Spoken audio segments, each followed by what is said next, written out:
it is very hard for you to marry those into that corresponding emotions. That's why meditation makes it so easy for you to manifest that. So I've divided this meditation into 5 steps of creation. And the later part of my presentation, I'll explain you those 5 steps of creation. And today, for the short of time, I will not be taking you into meditation exactly. But today at 11 o'clock after my session, anyways, we're going to go do meditation. Right, friends?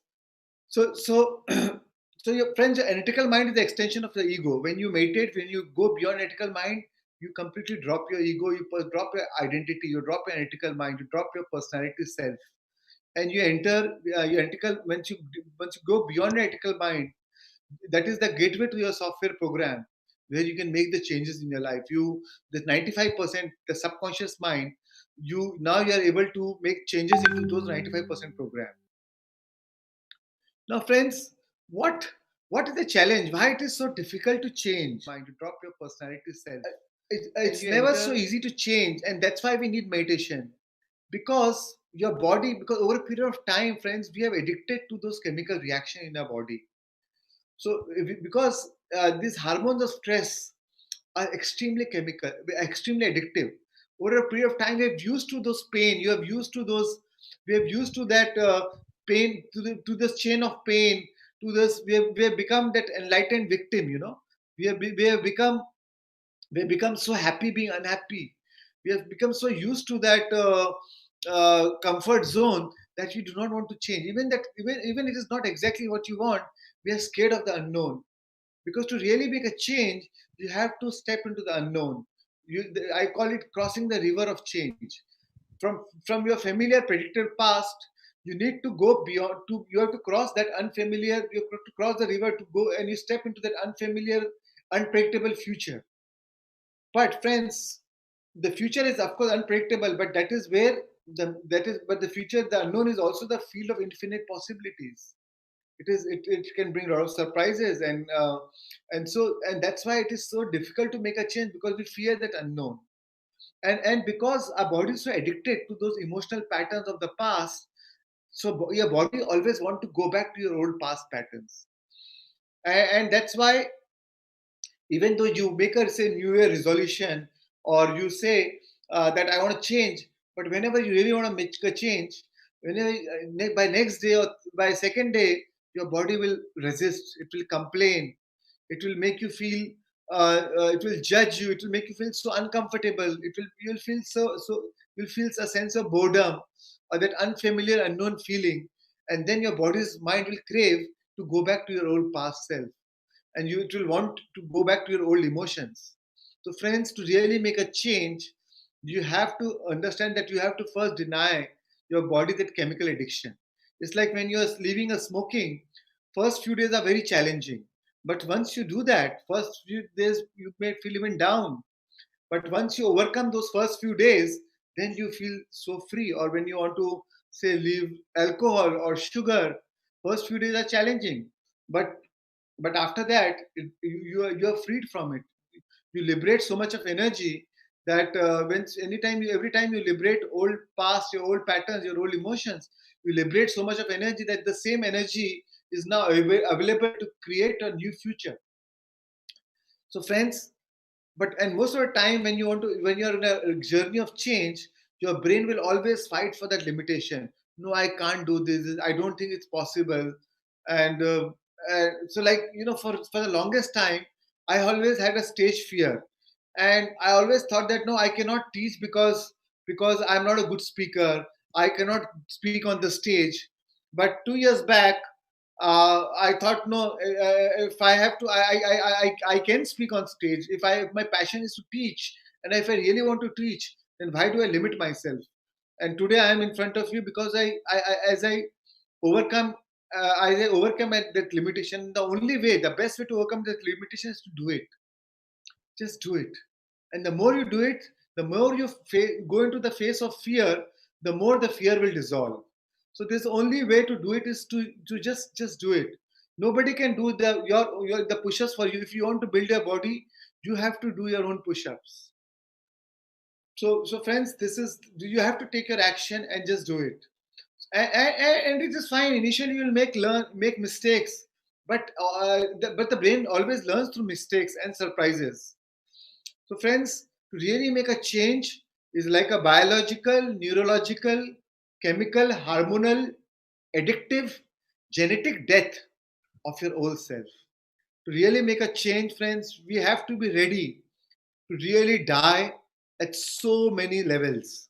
So that's why change is so challenging. Changing so so uh, so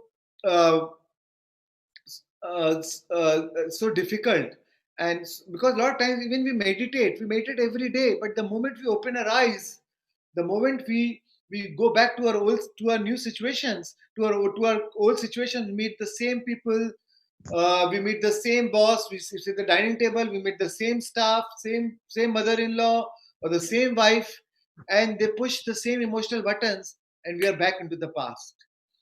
And if with every people, places, things, times, and events, we have an emotional connection.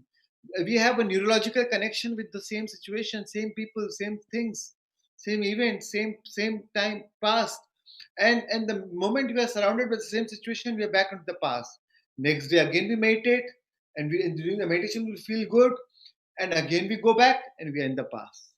So friends, it is not just about meditation, it is about how do we maintain that modified state during the course of the day. And that needs real awareness. That needs real awareness of this 95% unconscious thoughts, behaviors, and actions. And once the more conscious you are of your unconscious thoughts, the less unconscious you will go during the course of the day. You lower the volume. It will the very act of awareness will lose its intensity. Because the moment you are aware of it, the very act of awareness makes you disassociate from it. Otherwise, you don't even know that you are living in the past. It's like the fish in the water does not know that it is in the water because it has always lived in the water.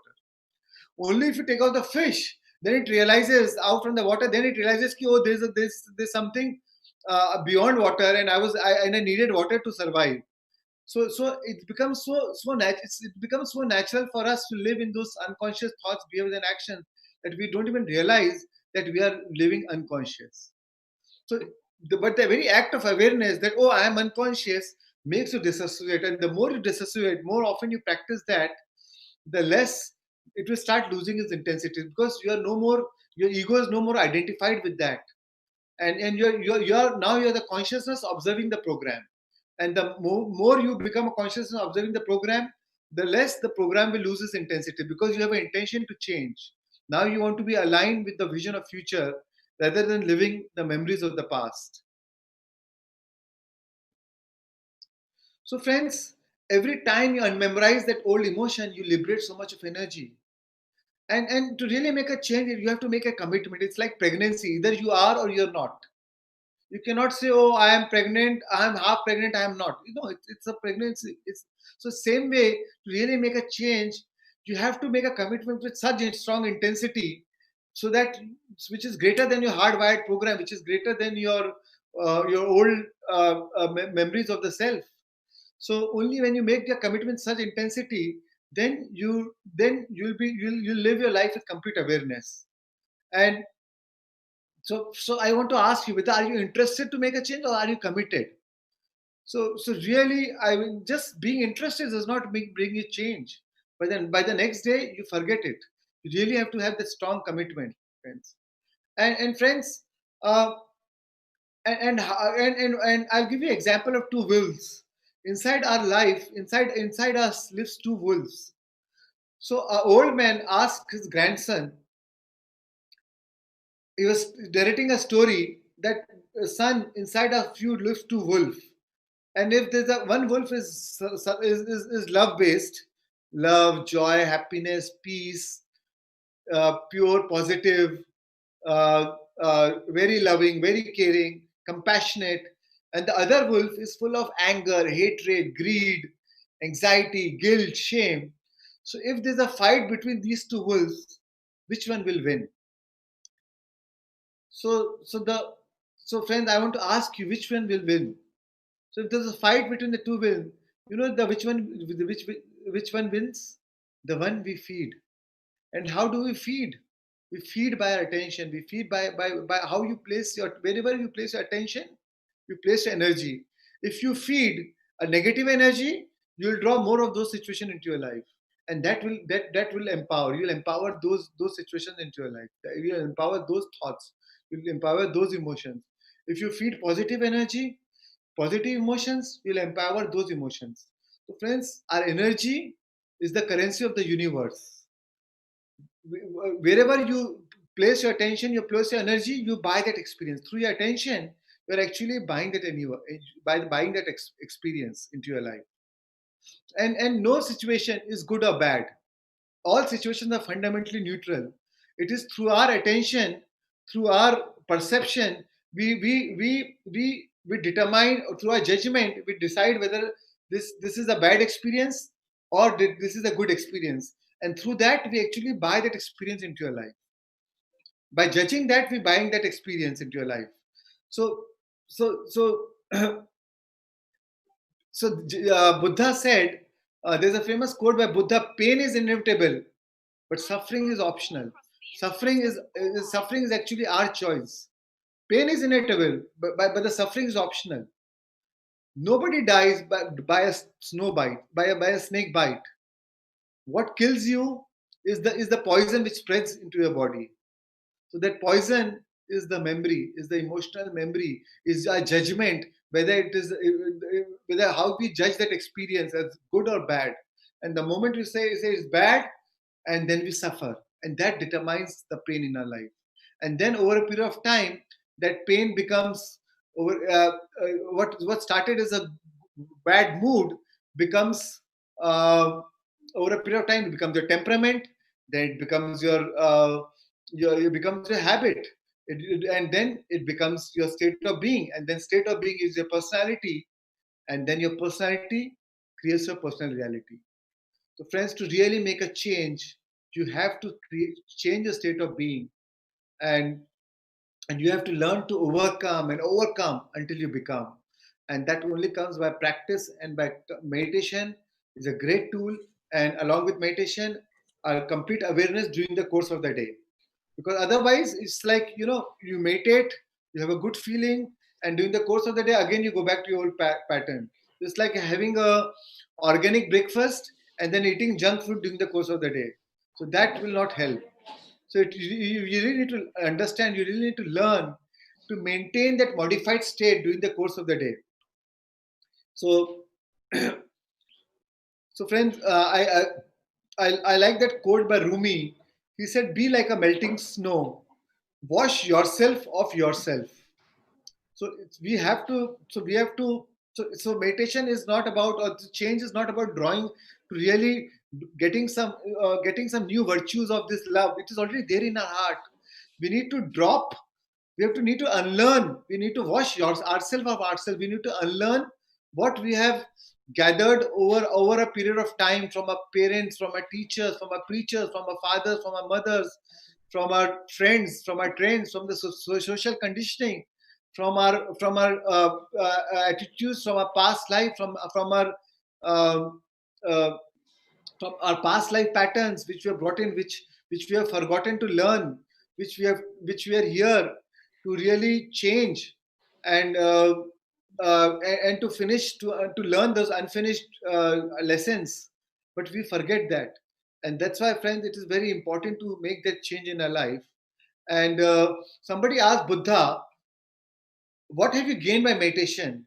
He said, "I did not gain anything, but I lost my pain, I lost my fear, I lost my anger, I lost my greed, my shame, my guilt, I lost my fear of death. And when I lost everything, I I found myself, which was my true state of pure love, pure joy, pure happiness, pure abundance." So, friends, to really get into what we want in our life, it's very simple. It's very simple. The true sense, the meditation is the pure way of really getting the same emotional payoff without any external stimulus. Once we drop an analytical mind, once we experience that expanded state of consciousness, we are able to slip into our meditative, into we are able to drink from that from the source of pure joy, pure love, pure joy, pure happiness, and then able to change our hardwired patterns and really bring a change into your life. And the physical world is just a mirror; it's only a reflection of your own self. When you make a change, when things change inside you, things change around you. What you feel about, you bring about. And friends, life is not happening to you. Life is happening from you. So it's very important that we take the power back to ourselves and make a change. So, friends, this is some simple instructions on how to handle changes. I'm not available right now, but thank you for caring enough for to call. I'm making some of the changes in my life. Please leave a message after the beep. If I do not return your call, you are one of the changes. Yes, friends. So it's not. I'm not joking, but a lot of times when you are making a change, when you are moving yourself into a high vibrational frequency, you may have a lot of challenges. You might all of a sudden lose a job, which is no more aligned with your higher vision. You might lose your friends who are no more aligned with the higher vision. You might lose some precious relationship. But friends, that's why change is tough, and you don't want to lose your past then. But if you're ready, but when you drop your past, you step into the unknown, and that is where the opportunities will come into your life. Life will be all of a sudden will be full of synchronicities, serendipities, surprises, uh, coincidences into your life. Life will be full of new opportunities, and that's where the magic starts happening. So, friends, to really make a change, you have to first make that commitment that yes, I am going to meditate every day, and I'll not get up from meditation unless I feel like a new person. And during the whole course of the day, I'll maintain that modified state which is aligned to my vision of future. Only then really we can transform our life. So, friends, today now I'm going to talk about how to do visualization, how to use a creative visualization as a powerful tool to really make a change in your life. Friends, 40% of our brain is frontal lobe. This frontal lobe is a creative canvas. Only human beings has a big frontal lobe. So this is the creative canvas for our free will, intention, learning, invention, attention, speculation, all your decision makings, all your all the imaginative thinking happens in your frontal lobe. So, friends, this is your creative canvas. The image you create here silences the chattering of rest of the brain, and now the body starts considering this experience as a reality. So, friend, the beauty is your brain does not know the difference between whether you are imagining that experience or whether you are actually living that experience. So that's why sometimes when you are sleeping in the night and if you see a bad dream, you wake up scared. You are actually sweating because your body does not know. Biologically, it has the same reaction. Or say when you are watching a good movie, if there's a happy scene, you are laughing, even though you know it's a movie, but your brain does not know it's a movie, and it gives you the same emotions. If you are seeing a horror movie, you feel panic, you feel scared because your body feels the same emotion. So same way, friends, this is one weakness of the brain. Our brain is super powerful thing, but this is one weakness of the brain which you can use it to our advantage. So it's our choice whether you want to use it to our advantage or to a disadvantage. So worry is it's a wonderful art of speculating the worst outcome and increasing the probability of manifesting what you do not want. Because when you worry, you are speculating the worst outcome. You are giving an image to the brain of what worse can happen, and that's why you all the more you draw the attention to the situation that you do not want, and then you draw that event into your life. But friends, same way now, if you do creative meditation, you use your your meditation for the creative manifestation. Now, this is exactly what you want in your life. You're visualizing what you want in your life. And when you match the thoughts with those elevated emotions as if it has already happened in your life, you will draw that into your life. So, thoughts send the signal out, and the feelings draw the event back. Our thoughts are electric, and our feelings are magnetic. So when we combine that thought with thoughts with those with the electric thoughts with those magnetic emotions, we broadcast the electromagnetic signature into the quantum field, and we draw that event into our life. Because whatever you want in a life, whatever we want, whether it's a good house or a good car or a relationship, or whether you want to start a spiritual center, or whether you want to start teaching, whatever you want, whatever your aspirations you want, everything, that the fact that you are thinking, the universe is stagnated with that thought now. And now that thought exists in the quantum field, into the quantum field electromagnetically. So now our job is to match that what we want in a life with our electromagnetic signature, so that when that matches with the electromagnetic signature of what we want in a life, we will draw that event into your life. This is a simple law. This is a simple science. This is a simple law of attraction. And where people make mistake is they are unable to match that thought with those emotions, with those elevated emotions. And only then our feelings is equal to prayer. What you are feeling is what you are praying for. So we have to. So the feeling is actually your barometer. Your feeling is your internal guidance system. You can always know what you're feeling is what the world will, what the universe will always mirror what you're feeling.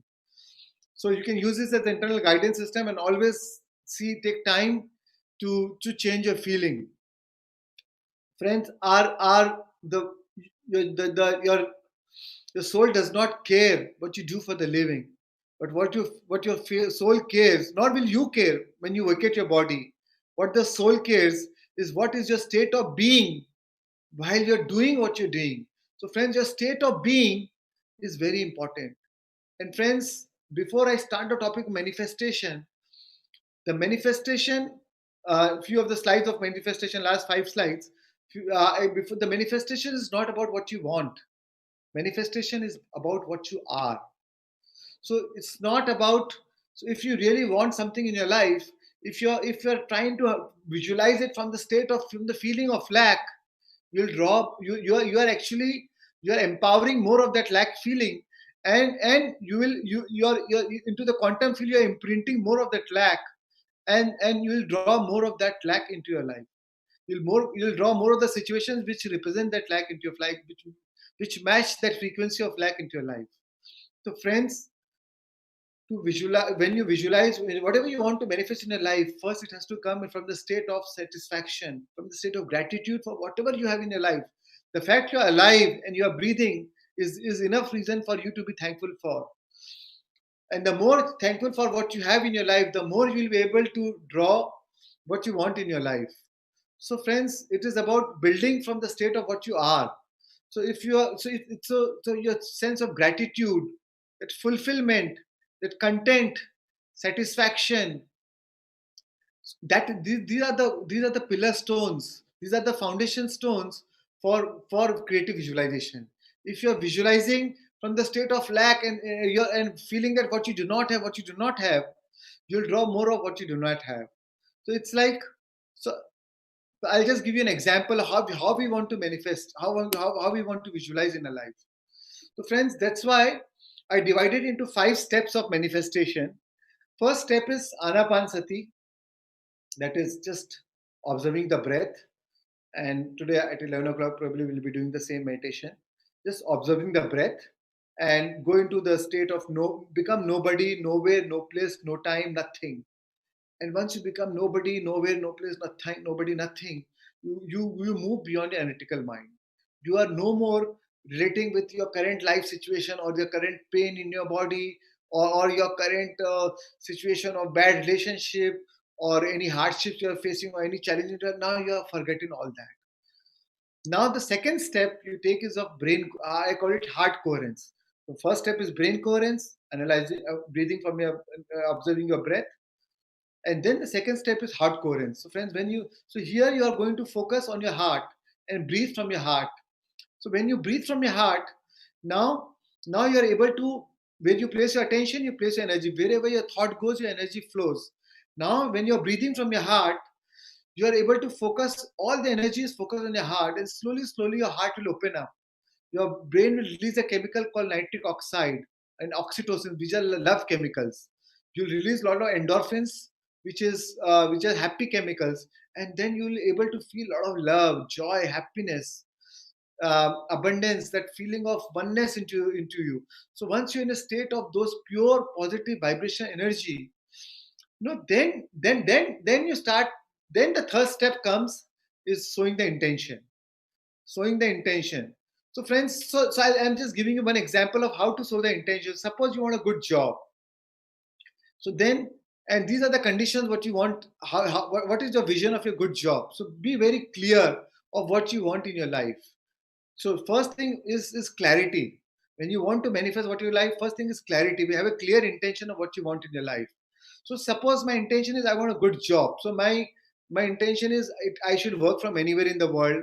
I should make the same amount of money or more, or I should love what I do, or I want to be my own boss and lead my own team.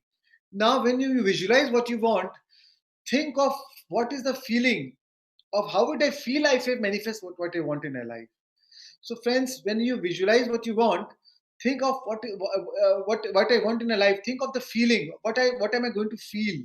So, if I get that job which I want in my life, I'll feel very empowered. To say I'll be in love with my life. I'll feel so grateful, so feel of gratitude. I'll feel sense of freedom. I'll feel so inspiration, feel of so much of passion because I love that my job. So friends, feel those emotions as if it's already happened. So you don't see visualize it in a pure. It should be good, honest, pure, and positive. It should be in a present tense, and you feel it as if it's already happened in your life. So friends, the trick is to can you feel, can you fall in your future, can you fall in love with that future potential so much that now your body believes that the experience has already happened. Can you can you teach your body emotionally how their future is going to feel like before it's made manifest? And if so, then you can just relax, and then the experience will find you. You don't have to find your experiences. Then the experience will find you in form of synchronicities and serendipities. So friends, and when you do that, it will come to you in your least, in the most unexpected ways. So friends, you have to make a commitment to yourself that you will not get up from the meditation unless you feel as a new self, unless you feel those elevated emotions. Lot of time people ask me, how much time do I meditate? And that's why I tell them, unless you feel that elevated emotion, unless you feel like a new self, don't get up. Have that commitment that I'll not get up from my meditation unless I feel that old new self. And that's why, friends, it doesn't matter how old you've been meditating, how old are you. If you really want to make a change in your life, you have to, when you sit for meditation, you have to make that commitment that I'll only meditate, I'll get up only as a changed person, and then maintain that modified state in spite of all the challenges during the course of the day. Right, friends? And why meditation is so important? So brain coherence and heart coherence, so that we get the enough momentum. You change your vibrational frequency, you're able to tune to the vortex. And now when you show the intention, so this is the third step is showing the intention. First step is brain coherence, second step is heart coherence, then the third cup is showing the intention, because now you're able to match that thoughts with those elevated emotions. Because of the first two steps, you've already gathered enough momentum to change your vibrational frequency and then match that thought with those elevated emotions. Now you're able to evoke those thoughts.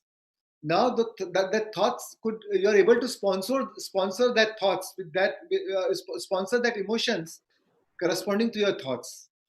So, friends, that's why first two steps are very important for visualization. So, I call it ready to be ready to be ready. So, first you have to be ready, brain coherence. Then, second step is ready to be ready, and then third comes the third step, ready to be ready to be ready. But again, and why first and two steps are ready? So that before you go to the third step, you are already in the state of joy, abundance, gratitude. You're always thankful. You're already in a state of thankful for what you already have. You're already in a state of contentment. You're already in a state of pure love. You're already in a state of satisfaction. And that once you in a state of fulfillment, and then you visualize what you want in your life. So friends,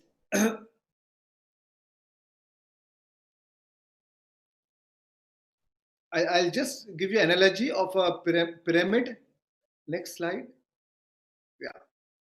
So friends, Why we need to meditate? So as I told you, the slide of the brain waves. Once you change your brain waves, you move from the third dimensional reality to the fourth dimensional. So at the moment you enter the fourth dimensional reality, this is the nexus of the quantum. This is like the eye of the needle.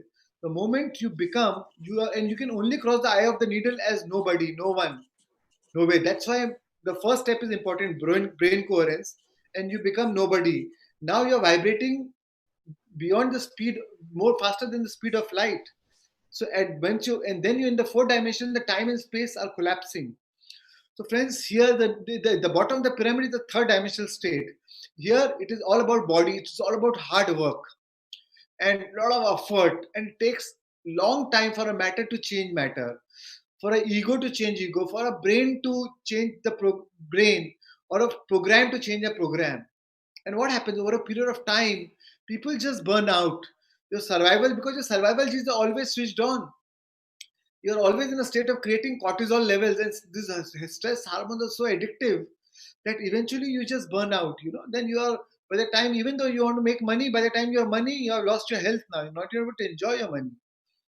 And over a period of time, people just people just then burn out.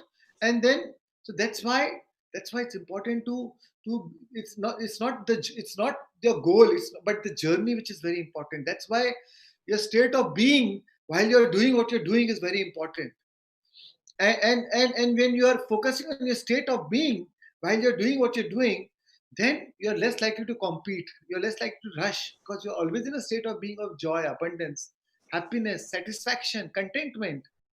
And then, but the beauty is, then you, whatever you're in a state of what you are, you will draw the situation, the events which is corresponding to those emotions. So friends, initially your challenge is not about the physical manifestation, your challenge is about the emotional manifestation. First 1 month, 2 months, focus on the emotional manifestation of what you want. Are you able to stay in that modified state of that emotion, of what if it has already manifested to your life? So once you maintain that emotional manifestation, then the physical manifestation will happen on its own. You will it will you will you, it is like a campus, it's like a compass, where you know the direction, and then you'll be inspired to take that action. Then the efforts are not required, efforts are inspired, and you will naturally be drawn to take that action. Then you'll have a motivation, a motive for action, to take the right steps at the right time, and meet the right people, the right situation. And that's how it will become, you'll manifest whatever you want with effortless ease. So friends, we do not come here to create a financial empire. We have come here to create that vibrational empire. So if you are able to create that vibrational empire, and if you are able to be in the state of appreciation, friends, what you appreciate appreciates in our life. If you are able to be in the state of appreciation, gratitude, satisfaction, contentment, uh, uh, uh, uh, uh, abundance, you will draw all the situations to match those emotions into your life, right friends? So friends, this is so initially, if you are living in the state of 3D reality, it is always hard work. But as you move up the state in the pyramid, it is smart work. Then, and as you move further, it is no work. So you have to move from body to mind to soul. And that then you collapse this time and space, and that's how you are able to manifest much faster, because you are vibrating at a much higher frequency. And the more you move up the pyramid, you are vibrating at a much higher frequency, and you are able to draw those events into your life. So friends, this is how you move from the lower chakra to the higher chakra, because now you are change your emotions. So at the bottom of the pyramid, you're in the lower chakra, and now you are change your emotions. You have crossed that eye of the needle, where we have become nobody, nowhere, nothing, no place, no time. So from somebody you have moved to nobody, and once you move further higher, now you become everybody. Now you have connected to the unified field, And friends, whatever we see in our life, whatever we see, any people, places, things, situations, objects have come from that unified field. It has all manifested from that unified field. And once we connect to that unified field, we are connecting to the field of infinite possibilities. And then nothing is impossible. Whatever we want, it's very easy. Once you tune into that frequency, once you tune into this unified field, it's very easy to draw that into your life. And once you experience the transcendental mystical moment, friends, we will never be the same again. It is that union of polarity and duality, is that wholeness. Then we feel that I am Brahmasmi. And friends, trust me, the divine lives in each and every one of us. And once we connect, it gives us in that most unexpected ways. And nobody in this audience is so special to be excluded from that phenomena, friends. So it's important to connect to that divine matrix, to pierce that wheel. And friends, trust me, once we connect that, it is the most familiar feeling you will ever feel in each and every cell of your body. And once you do that, you actually become super humbled. Then in spite of wanting, all you really want is to give. Because how can you want when you're so whole? And once you have created in your heart and in your mind, then you don't even care whether you will manifest that into your life or not, because you anyways feel so whole. Because everything what you do is for an emotional payoff. Now, without even having that situation you already created in your mind, so and you already have that emotional payoff, so you don't even care whether that manifests or not. By doing that, by having that, already having that emotional payoff, you're no more attached to that outcome. It doesn't matter, because you anyways that emotional payoff, you're already living it now.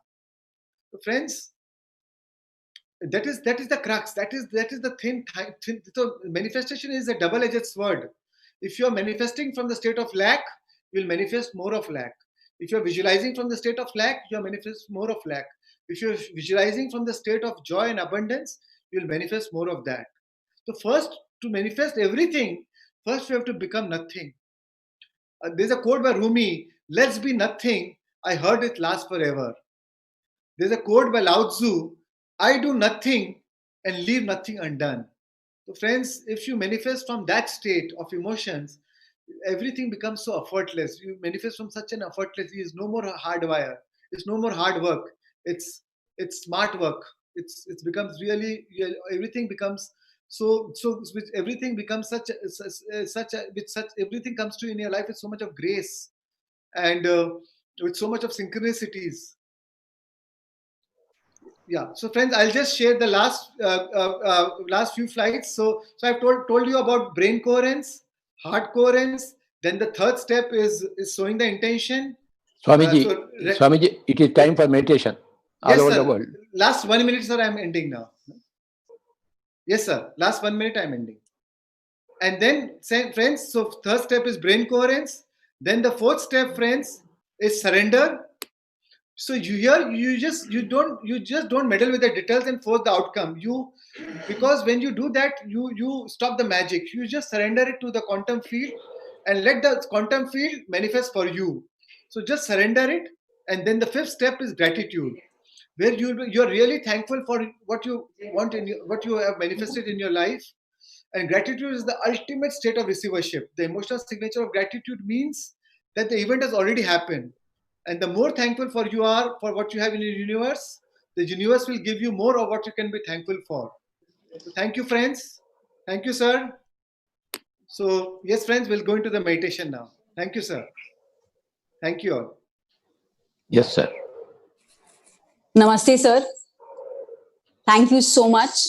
What a wonderful session by you. Thank you. Without further ado, I would like to take forward for the next session. So yes, we are at the 17th hour of Digital International Yoga Day, a 24-hour marathon of meditation, spiritual science, sanghas across the globe. Let me introduce myself. My name is Amulya Shastri, and I've always lived my life as just for myself, just because my family, my friends, my situation, my problems, my stuff. But only after I got to know about meditation as an experiment 10 years ago, did I realize that what my truth is. And only after meditating did I know this truth.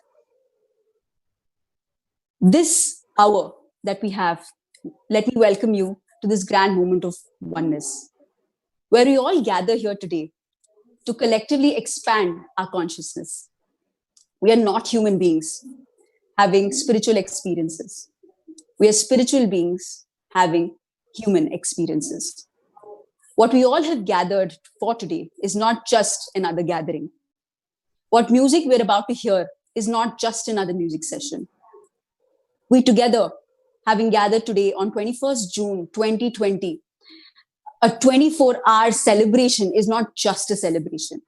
It is a grand moment of truth that masters from across the galaxies are trying to communicate with us, particularly Pleiadian beings.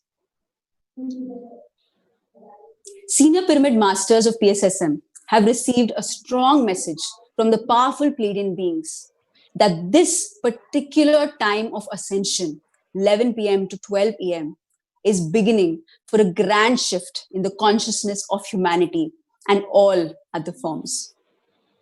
I'm immensely grateful for having gotten this opportunity to share this grand message with you all on this massive platform of Digital International Yoga Day. I would like to introduce you to the chosen musician by our Grandmaster Patriji, Siddharth Banerjee ji. He's based out of New Delhi. He is a creator of the Siddhavina, the modified slide guitar. A lot has been said about this grand instrument, but Siddharth Banerjee brings a modified version of it, calling it the Siddhavina. It is a slide guitar with 21 strings. And Siddharth Banerjee, having been a part of Mahayog Dhyan Kumbh in the past with PSSM, is so graciously joined us for this grand 21st June celebration. So without further ado, I will introduce Siddharth Banerjee to you all. Patriji, please take it forward with a grand message.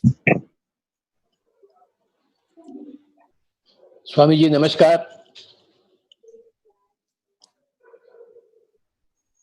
We are all waiting for you to start so that we can start our meditation, our global meditation. Thank you so much, sir, for having me on this special platform, on this special day, and at the same time on this special time. And I would like to convey my gratitude to entire family of PSSM and obviously Swamiji to Patriji you. And thank you so much, Amulya, for the beautiful introduction. But I would like to say a few words before I start my Siddhavina presentation and meditation with you all. That I feel I am a humble worshipper of this music or this way of meditating, and I don't feel I'm not a creator of anything. I'm just a servant, or I'm just a practitioner of it, and creator is only one. So with the blessing of divine, with the blessing of Patri Saryu, I would like to start my presentation with Midnight Raga Kaushikandra. And after Kaushikandra, I would like to present a special composition which I have composed for Patrisar to you, for you. It is a new composition of mine which I would like to dedicate on your lotus feet. So just need your blessing, sir. Swamiji, please continue. Thank you, sir. Thank you. The whole pyramid masters from all over the world are here. Thank Everybody you. Close your eyes and begin to observe your breathing.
Thank you पति sir. इसके बाद मैं अपना एक स्वरचित एक नया composition आपके चरणों में डेडिकेट है, मैं वो प्रस्तुत करने जा रहा हूँ with your permission. The feeling, the core feeling of the composition is calling the spirit, calling the Shakti or the power of the universe which is within us. So I would like to request you to give a name to the composition because I would love to have that. Thank you, sir. Need your blessings. Please continue, sir. Continue.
Thank you, sir. I'm going to conclude the part performance the, as far as ritual concerned with Raga Bhairavi, a composition from my album Inner Voice of Siddhavina.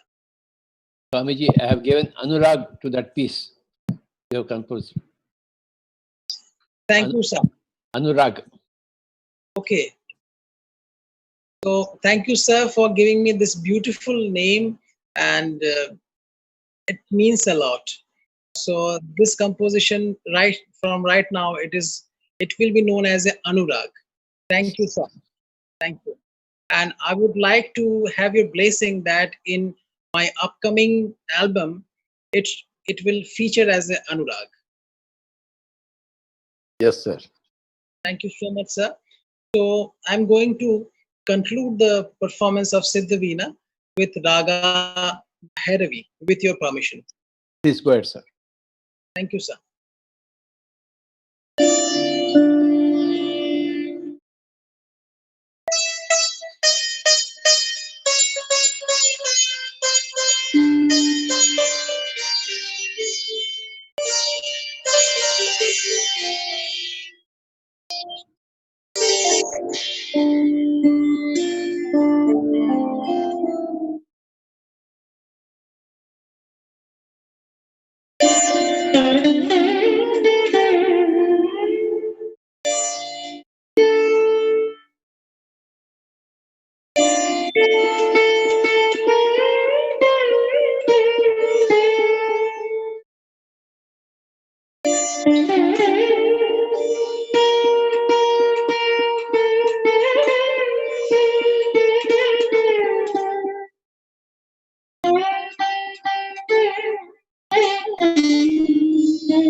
Thank you, sir. Thank you for having me. You helped us to do meditation. All the thousands and thousands of pyramid masters. I feel blessed. Part of the YD. Thanks for blessing. Thanks for the beautiful name Anurag to the composition, which is actually dedicated to you and to the ultimate power of this universe. Thank you, sir. Thank you so much. Yes, Amulya.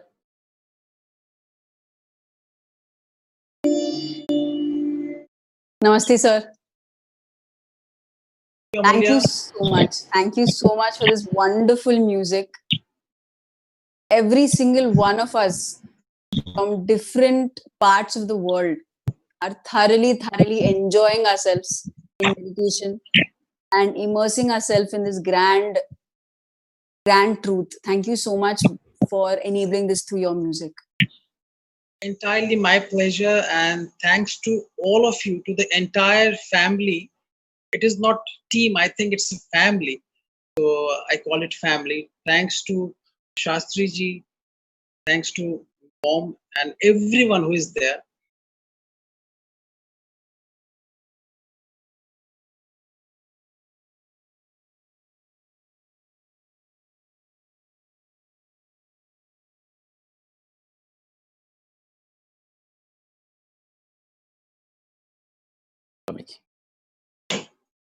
Thank you, thank you, thank you.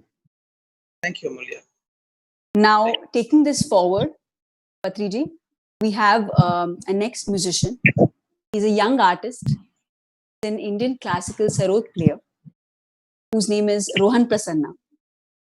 He belongs from a well-known music family of Benares Gharana, and he started first learning vocals, and he's taught from the Padma Vibhushan, great maestro, Ustad Amjad Ali Khan Sahib, at the age of 4, and he started learning from sarod from him, and Ustad Ayan Ali Khan, and father late Shri Rakesh Prasanna at the age of 7, and is still learning. He's a wonderful, wonderful musician based out of New Delhi. We ourselves have seen how through his music we have been enabled into meditation, and in this grand space, grand oneness through this platform of Digital International Yoga Day, we're all present on multiple PMC platforms and also at in Brahma Kumari's platforms. And I'm just so privileged and I feel so grateful that we're all virtually celebrating International Yoga Day in such a wonderful way. So without further ado, I would like to invite Rohan Prasanna to please come forward and enable music meditation for all.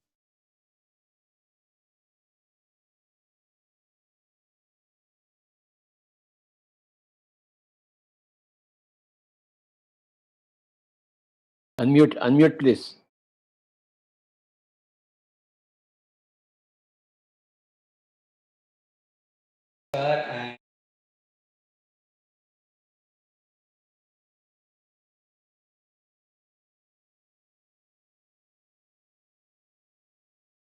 Kind of going to be like this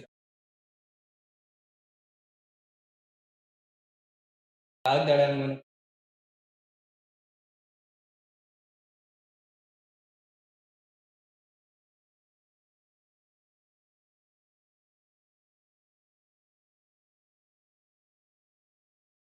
cut and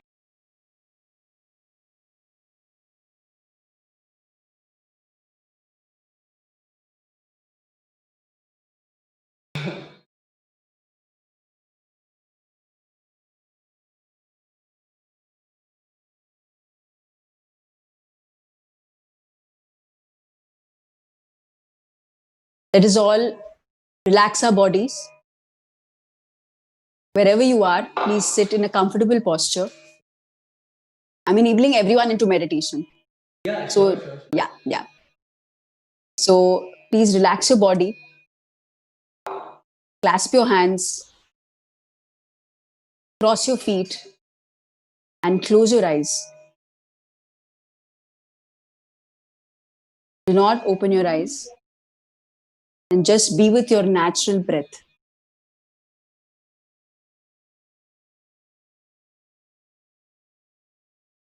With the wonderful sarod, let us all go deep into meditation.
Now,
like this. 1, 2, 4, 5, 6.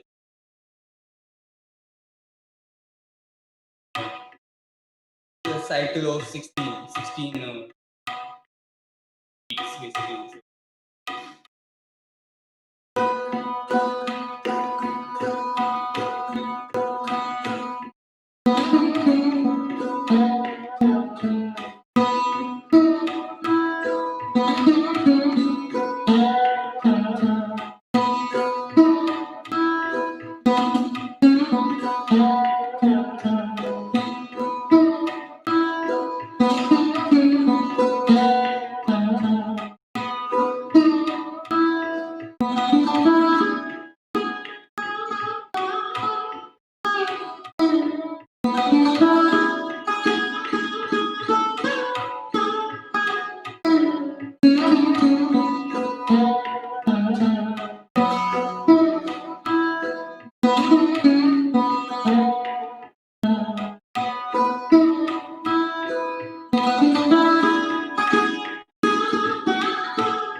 called Ekal.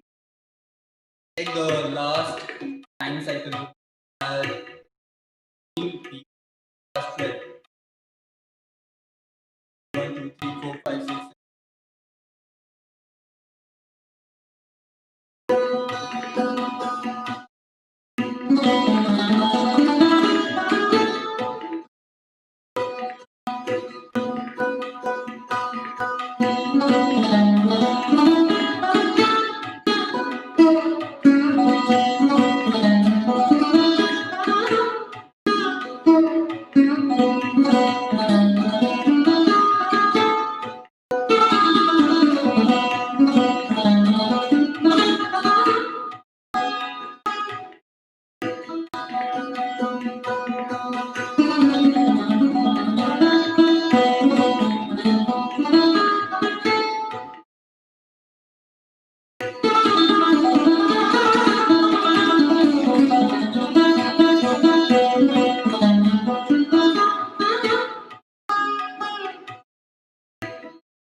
Swamiji.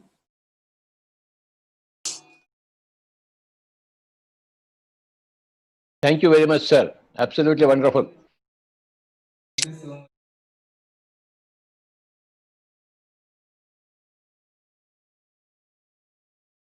Yes, Yes, we yes. can hear you. Absolutely wonderful. Rohan, thank you so much. At this wonderful, this late hour, we have thoroughly enjoyed the music. Now, not the technicality of music, but the sheer sound of it that really enabled all of us into great meditation.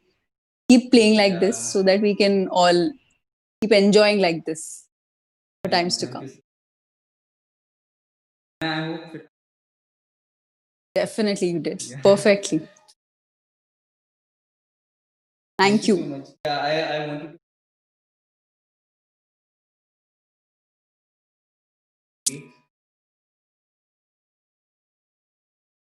be really interesting. Whenever I just play, try to justice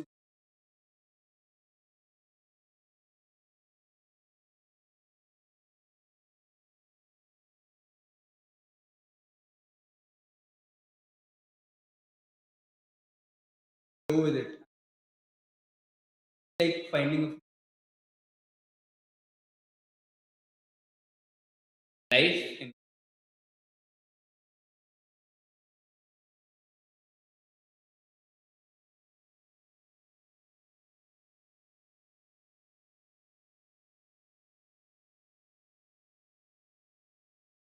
Yes, sir.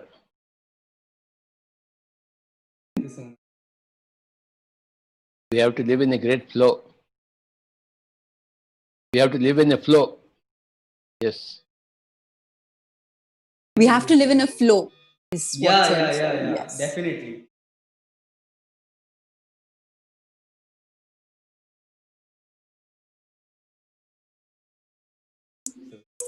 Thank you so much, Rohan. Wonderful. So now, as we can move on for the next session that we have on board. So all of the world is watching, and from different parts of the globe. From India, there are different channels from Telugu to Kannada to Tamil to Hindi to so many channels, English, PMC English, so many PMC Global, UK, USA. So many channels are there where, and even Brahma Kumaris are partnerships as a result of which the whole globe is collectively meditating. That is the only sole purpose. And now we have the next beautiful person I would like to introduce. Sri Lakshmi. She's from UK. I would like to hand over this to Sri Lakshmi from UK. Thank you, Amulya. Thank you, Prasanna. Amazing. Hello, Patricia. The time there. Sir, it's 8:15, sir. Okay. Morning? Evening, sir. Night 8:15. Okay. Proceed. Friends, hope you have been enjoying this amazing event with lots of divine music meditations and lots of wisdom sharing from various spiritual masters. Myself, I'm Sri Lakshmi. I'm currently living in Bristol, United Kingdom. From my childhood, I used to have a spiritual quest to know from where we all have come from and what is the source of this universe. With this spiritual quest, I entered this spiritual path. During my graduation time, my roommate Saumya, she introduced me into this breath meditation. Since then, I have been practicing this breath meditation, my dear friend. I used to be very shy, very introvert, and less confident girl before meditation. But after coming into this meditation with regular practice of meditation, this regular practice of meditation brought miraculous, tremendous transformations in my life. It really shifted my life physically, mentally, emotionally, and spiritually. And it made me so strong and courageous. And I taught meditation to all my family members, and they are doing meditation. I met Brahmarshi Pitamaha Patriji at Srishala Dhyana Mahayagnam in the year 2009. Meeting Patriji was most memorable and unforgettable moment in my life. Doing meditation and doing spiritual works gives me a lot of inner happiness, my dear. I worked as editor for a lot of PSM international newsletters and also worked for many PSM spiritual projects. Now, currently, I'm teaching meditation in UK from past 8 years. Here in UK, I regularly take meditation sessions and workshops for adults and children. We organize regular 41-day and 21 days morning and evening meditations. Friends, my mission on this planet Earth is to inspire and empower everyone to become vegetarians and to become meditators. Now, again, it's time for all of us to dive into deeper states of meditation with a blend of divine cosmic tunes with flute by Ali El-Khadi. Ali El-Khadi is a Native American flute player and a natural talent. His style ranges from meditative to ceremonial. First inspired by its enchanting sound in 2014, he says it connects him to spirit and roots him to earth. In 2015, he bought his first flute in the key of E 432 Hz and began self-meditation. And soon after, he began to facilitate and guide group meditations in Egypt, where he delights meditators to ride the flow of his flute tunes and go inward on deep journeys. His playing is based on intuition and moment-to-moment improvisation, which results in organic, natural flow suitable for meditation journeys. Without taking much time, now I'd like to call upon our next musician, Ali. Friends, now let's sit in meditation for 40 minutes. I request everyone, please close your eyes, sit comfortably, clasp your hands, cross your feet, completely relax yourself.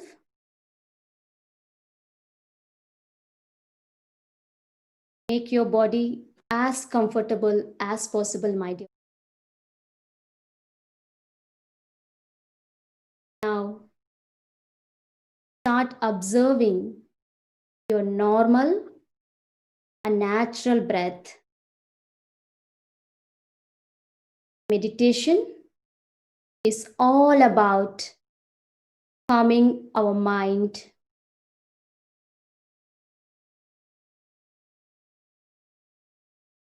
Just start focusing on your normal and natural breath. Connect to this present moment without any judgment.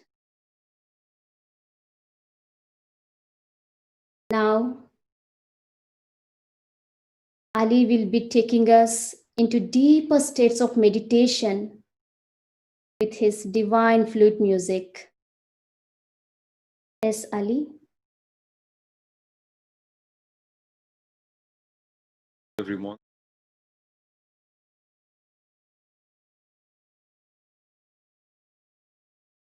As you can.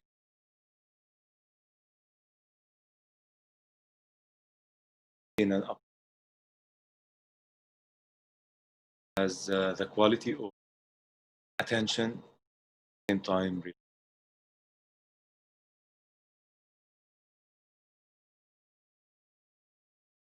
sound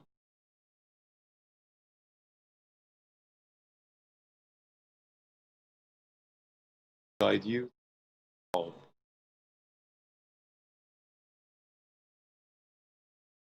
contentment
With your breath, my dear.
Continue to focus on your breathing.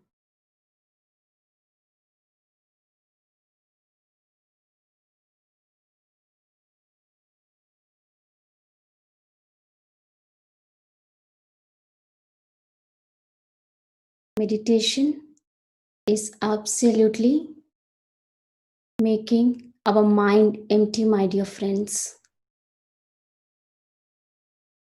No thoughts whatsoever.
Few more minutes, my dear friends.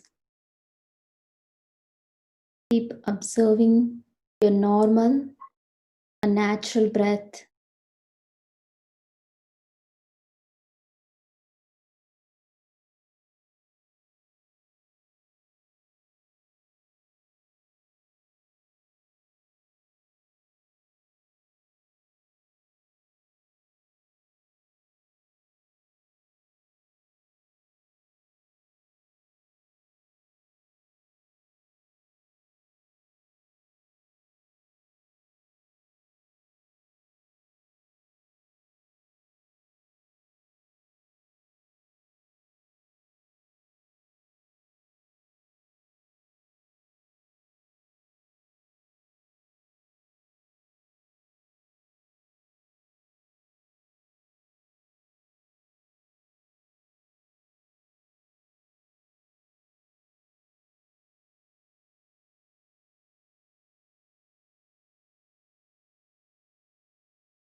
That was an amazing meditation. Thank you Thank so you. much, Ali, for Thank taking you all so of much. us, yes, into deeper states of meditation.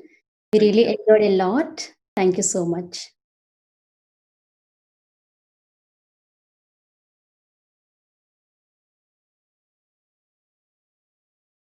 Wellness, happiness.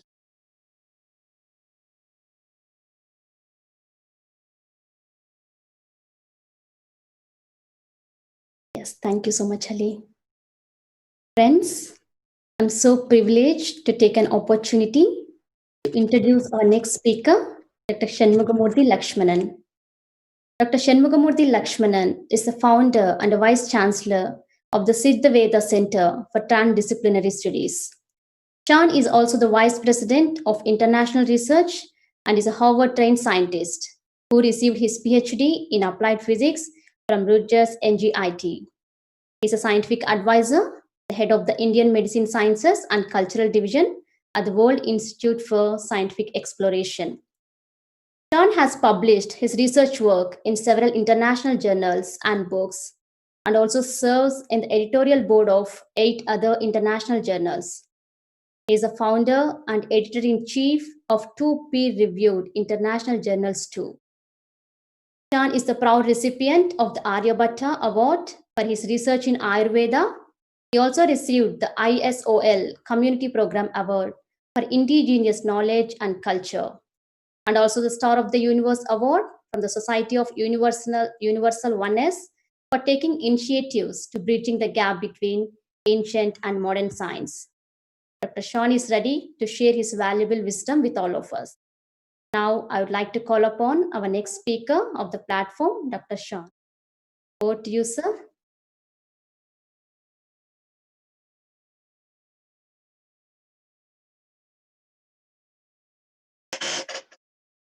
Namaste. My pranams to Patriji, this wonderful organizer. So I'm using my cell phone. My laptop, I have logged in. You can, make me give me the option to open up the other one. I may be able to present it from my laptop. Sure, sir.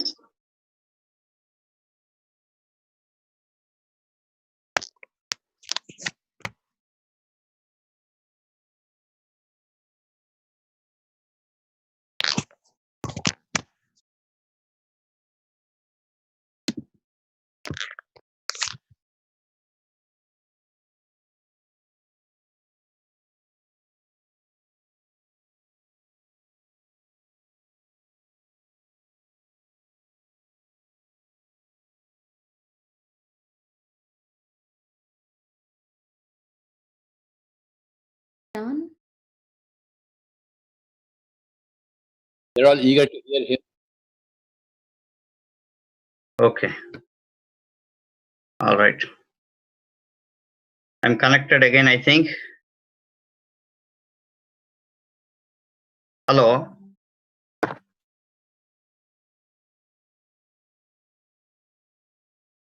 Hello.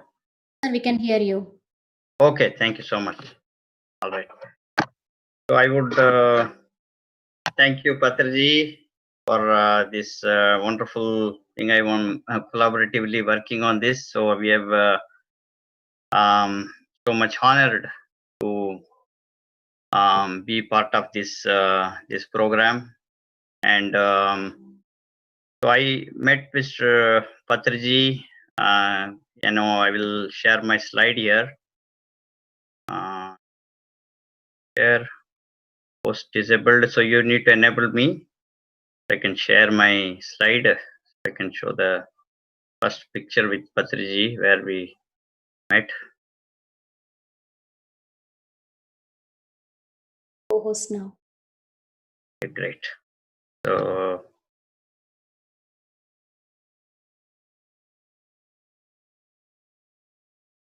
this is, hope you remember, Patriji, this picture. Okay.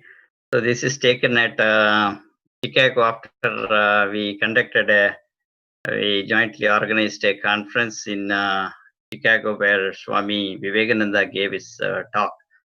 So that's how I got introduced to Patriji, and thereafter, our Shastriji, to them, we met several times, and Patriji came here. Bunch of times we went to Mount Soma, and we were looking for place where we can have some pyramids here in the United States. So we, really, wanted something very transdisciplinary approach. So I'm going to talk about transdisciplinary approach and what the organization has been doing already, which really matches with what we are doing, and that's what the approach is needed today. So today, all of us have a different approach. So individuals are becoming organizations. Why is that? Everybody says, I have an organization, I have a company. That's how they work, people. Because our knowledge has expanded, we no more work as individuals. So we work as like networking and, the, through organizations, through contracts, through MOUs. So this is the approach we work. And that is the right approach. So when I went to Bangalore, and stayed at the ashram, Patriji was not there that time. But what I realized that was Shastriji was there, I think. So, the way the approach today, we are looking at a transdisciplinary approach of doing things. That is integrating everything together. That's the need of the hour. Integrating everything together is what only will work. Okay. Collaborating with people, collaborating with organizations, and working together. So, binding organizations. So these are very important for expanding the yoga. So it's not only yoga. So when we're saying yoga, when we're talking about generally yoga, everybody knows that, people talk about yoga is beyond, but what is this beyond? So we have the faculty to expand our uniqueness. See, that is part of the consciousness. The consciousness doesn't want you to be the same as somebody else. It wants you to be different. That's why different gurus are appearing every time with different kind of knowledge. But now there is a real problem here. We usually say that, okay, when I am connected to this organization, only do this. All the other masters, what they are doing is wrong. When that comes, we become fanatics, becomes very religiously fanatic to a master. So I see Patriji a little different. That approach is a little opened up in this area, and that's why we were able to sync together. So we went and had a very pretty good trip at the Mount Soma, trying to look at where we have a location for creating a pyramid structure and other structures. I was interested in bringing all our sage scientist statues to the United States, and I call them sage scientists because there is a reason for calling our people sage scientists, and you are calling them spiritual scientists. Is a magazine. It's a well-known magazine now. So now because calling them spiritual scientists or sage scientists is very important, because today, if you look at how science has shifted, we usually think that science means modern science. Anything answer means you will immediately go to modern science. You link through modern science. So what happened is, overall, people are being drugged with this idea of modern science. It is very, very wrong, and you will have, the consequences are there. People are already seeing these consequences of being drugged in the name of modern science, trying to answer everything using modern science words or techniques.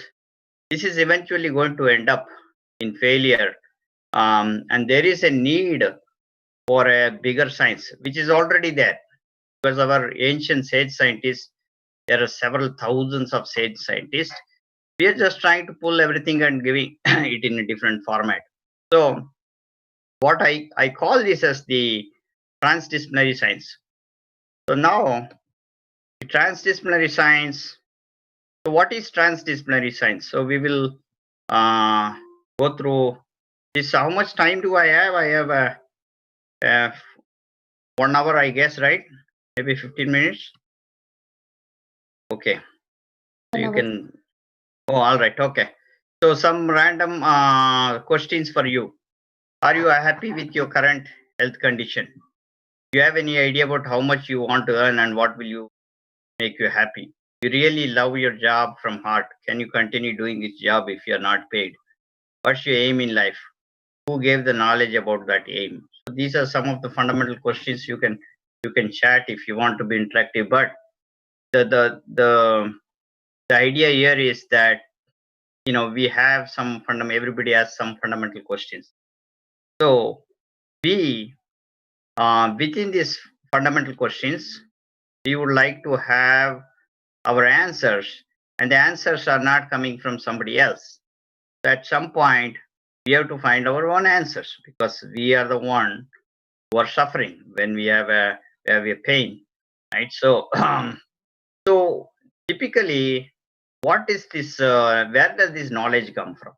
Everybody reads some book or listen to some YouTube videos, whatever it is. You're getting knowledge this way. This is one way of getting knowledge.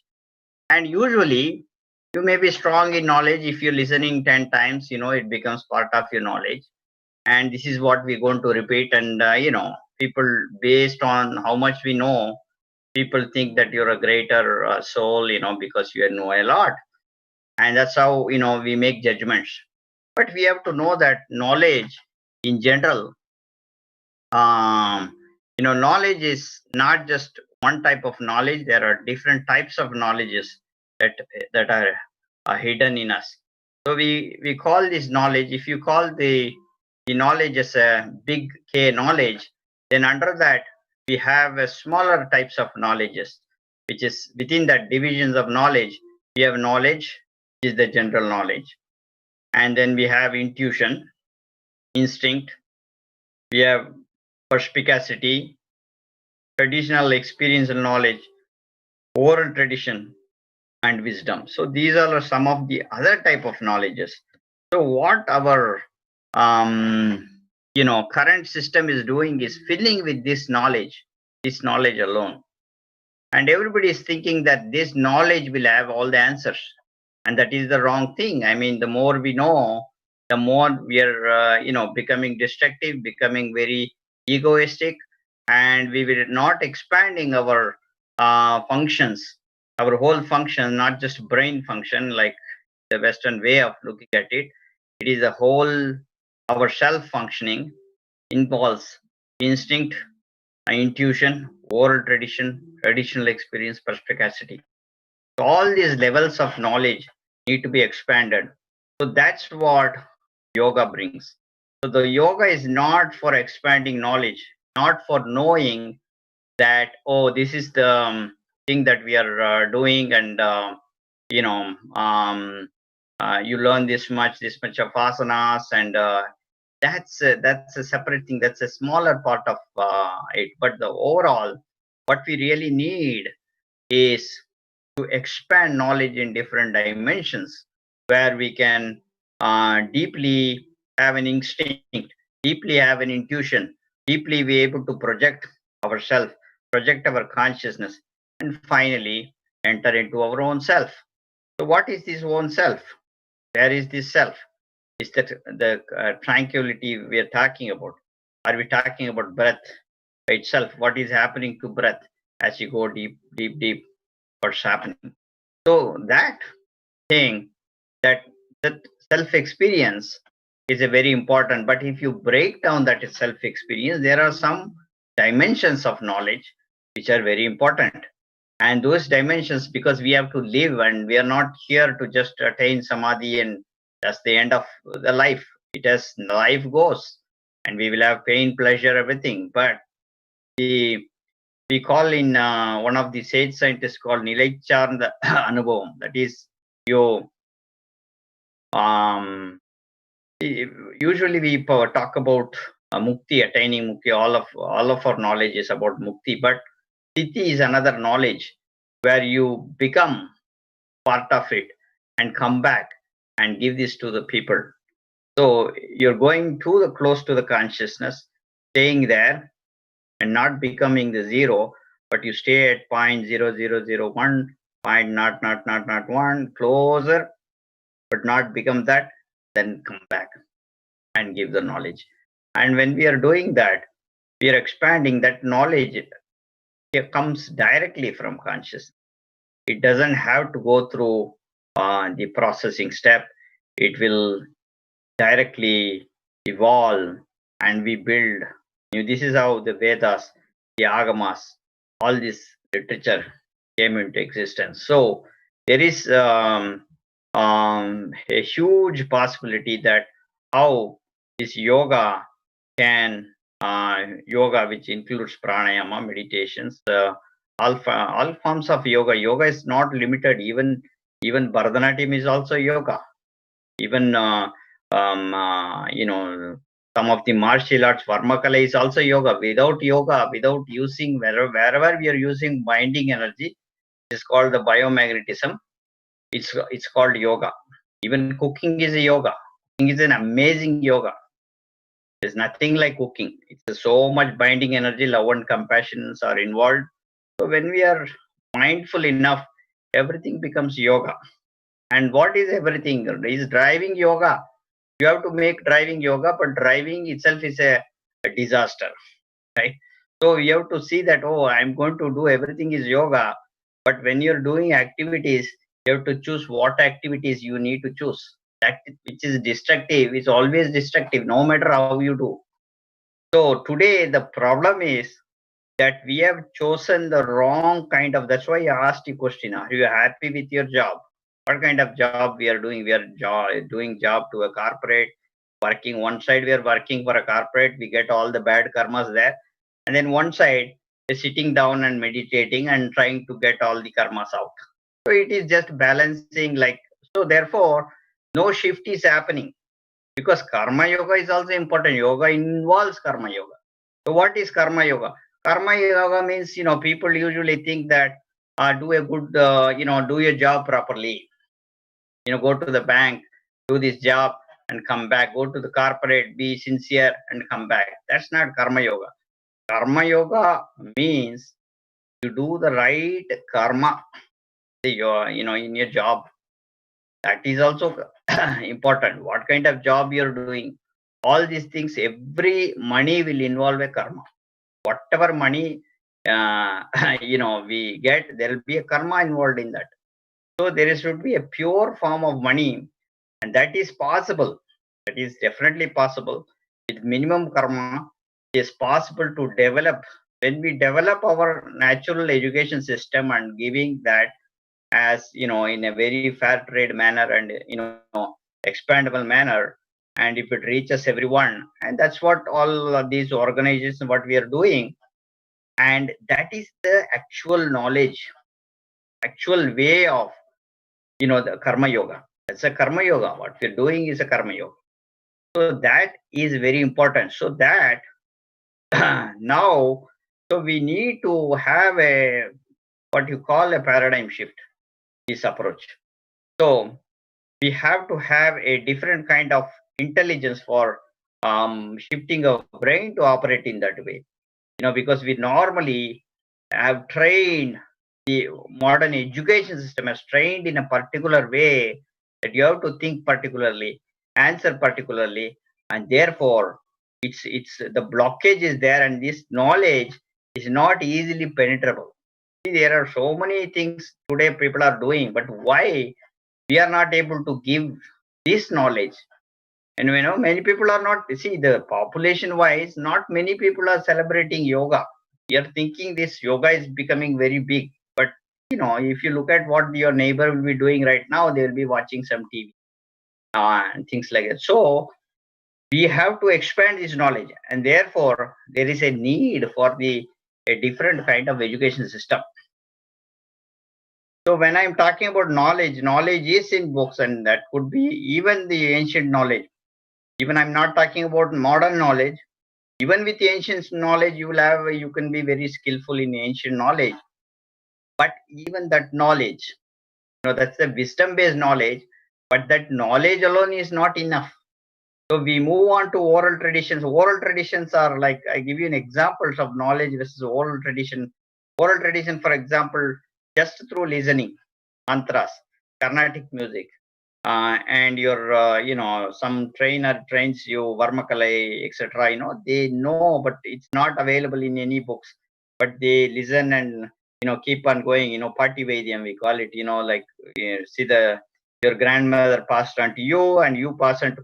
So like that, these are oral tradition. They are highly documented, valuable things. So it's not that because these are not measurable, people will not measure this. Like somebody knows a Carnatic music, they do not know that it's a very highly powerful music, or it could be vocal, it could be instrumental, but that dimensions of knowledge is a very big, great intelligence, right?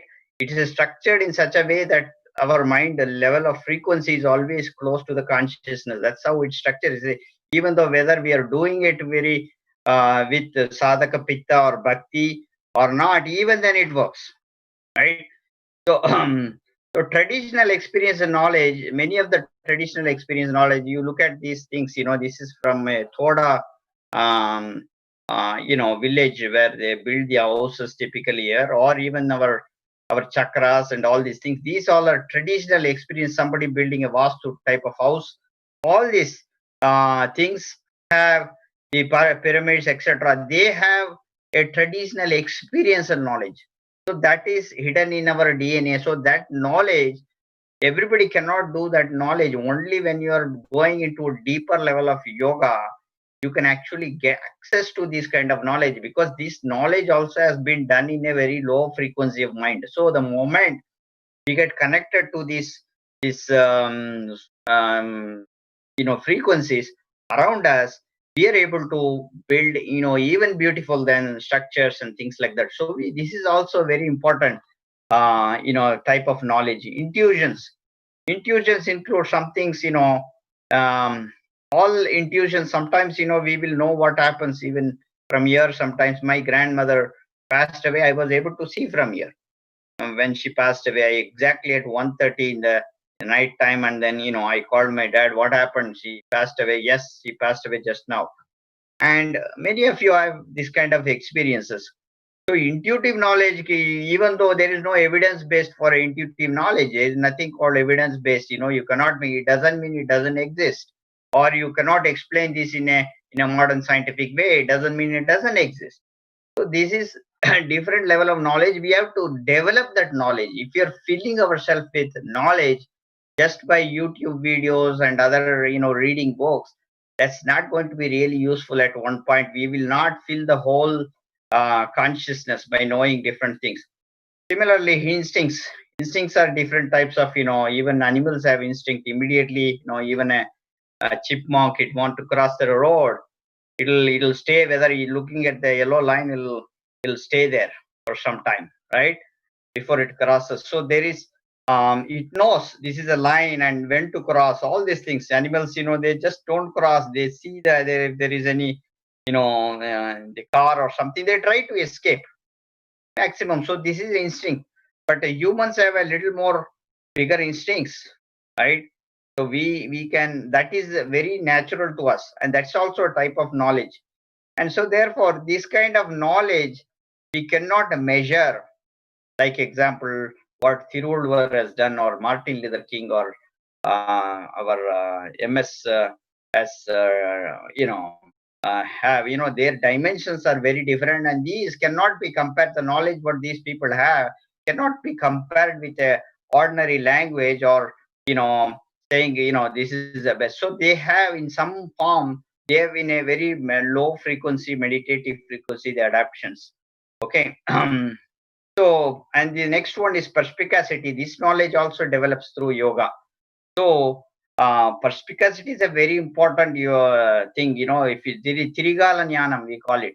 So, knowing the past, understanding the present, and experience with understanding the present circumstance, and then predicting the future consequences all together instantaneously, and making a decision at that time, called Tirigala Jnanam. So, this is another dimension of knowledge. And not everybody can do this, but when you are living in the agami karma, the present karma, you'll be able to do this. And then finally comes wisdom. So wisdom is wisdom doesn't come from somebody else. Wisdom comes from ourselves. It has to come, no matter what. You can have a knowledge that is very conscious knowledge. That is not wisdom. Wisdom comes from inside only. Your own guru inside you will only have to guide. Okay. So if there is a time, you can chat. Let me see the chat. There is how many people? Okay, so all right. So now I will tell you something little bit about the sage scientist and why this is important at this moment. So we have published a paper, myself and my friend from Harvard, another medical school. He's from Harvard Law School. So law school professor and myself, we have published this paper. This is available for you to view in our what you call the website is vripress.com, or you can even Google this. It may be available in PubMed and other places. So here, what we are talking about is traditional knowledge. Today, yoga is a traditional knowledge, and that's an intellectual property of indigenous people. So, like many other things that we are talking about, yoga is also an intellectual property that belongs to a community. So that we have to understand. We are today giving freely yoga, which I don't mind, but to some level, some kind of benefit need to go to the community, from where is because the community is one protected this knowledge for a long time. So that community should have some kind of benefit from yoga, because yoga is a billion-dollar business today, and therefore, give me a second, please.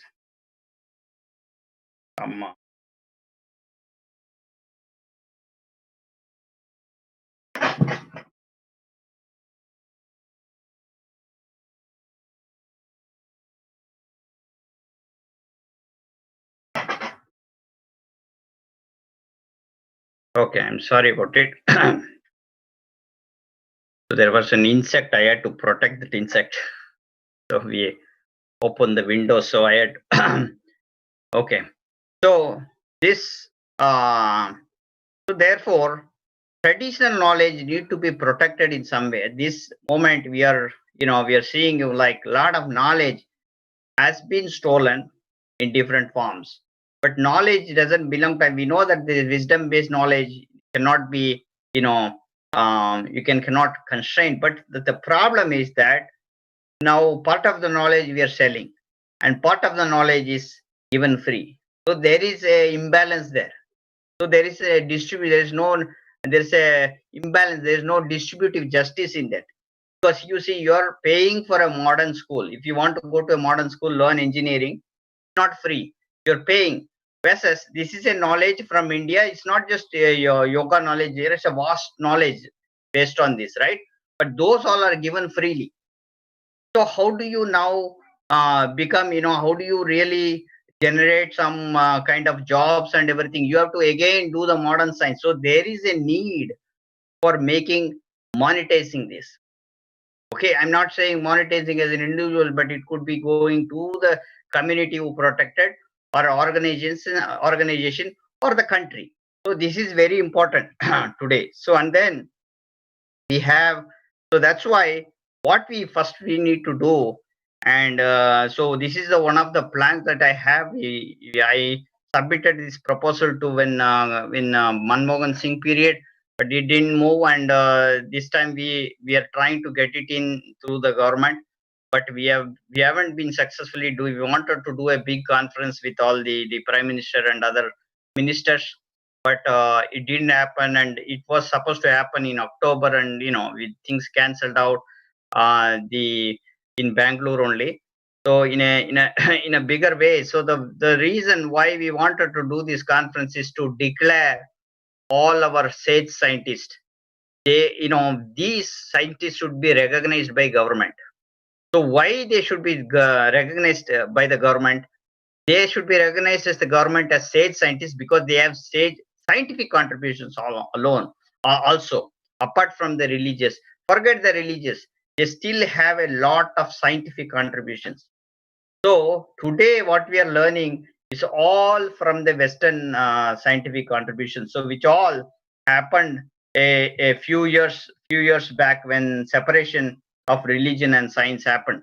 So all today, what we are learning is coming from the only 200 300 years they separated. Before Aristotle was the scientist, and till Aristotle, we are all calling it as the sage scientists. They are called sage scientists. But when Copernicus came, it totally changed everything. They separated that science and religion is different, and that's what today we call this as a science, modern science. But if you look at, this is all happened when already we had thousands of years of experience in India. A lot of things have been there, already established. So people, just marketed this science as the whole for the whole world, and Western science has been marketed in such a way that it suppressed everywhere, every culture, every tradition. Mayans, Egyptians, Native Americans, all these cultures have been suppressed because this knowledge is dominated now marketing. So we need to have a distributive justice. I'm not denying on Western science. There are certain things that are very useful in the Western science, but whereas we already have so much of knowledge. We have Nalanda, Taxila, and in the south we have amazing universities. So all this Kumarikandam, Lemuria continent, all the hidden secrets are there, for us to develop. So when we have so much of knowledge, why do we have to read all these books that are not giving any jobs? Look at all the engineers. We have no jobs. All engineers, they become engineers in India. So there is a need for this to create a job. We need to switch the paradigm, and that paradigm shift can happen only when we do certain things. So the collective wisdom of all the traditions we bring, and it should not be restricted or inclined to any dogma, neither limited to modern Western science dogma or any religious based. And we should be having statistic based model for everything, that can be not just going by merely numbers, but we should value that system through another way of valuing that, not just ordinarily just by showing some numbers.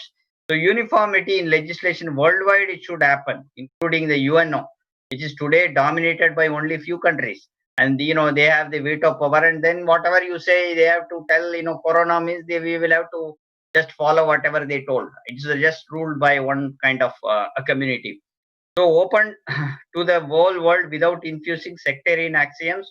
Only if people can live in different cultures, because that's very important. If you live in different cultures and understand different cultures, we respect each other. There will be a mutual tradition. So these are some things that need to be done for yoga, so we can protect this knowledge. Our knowledge comes from ancient, even our concepts of ancient, physics concept comes from absolute consciousness, where for everything came from absolute consciousness.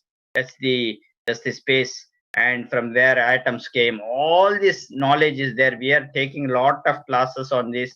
We have now started for young kids, little kids, all the traditional knowledge, starting from 6 year to up to 13 years. We are giving them, and then we have higher level classes, and then for also for adults.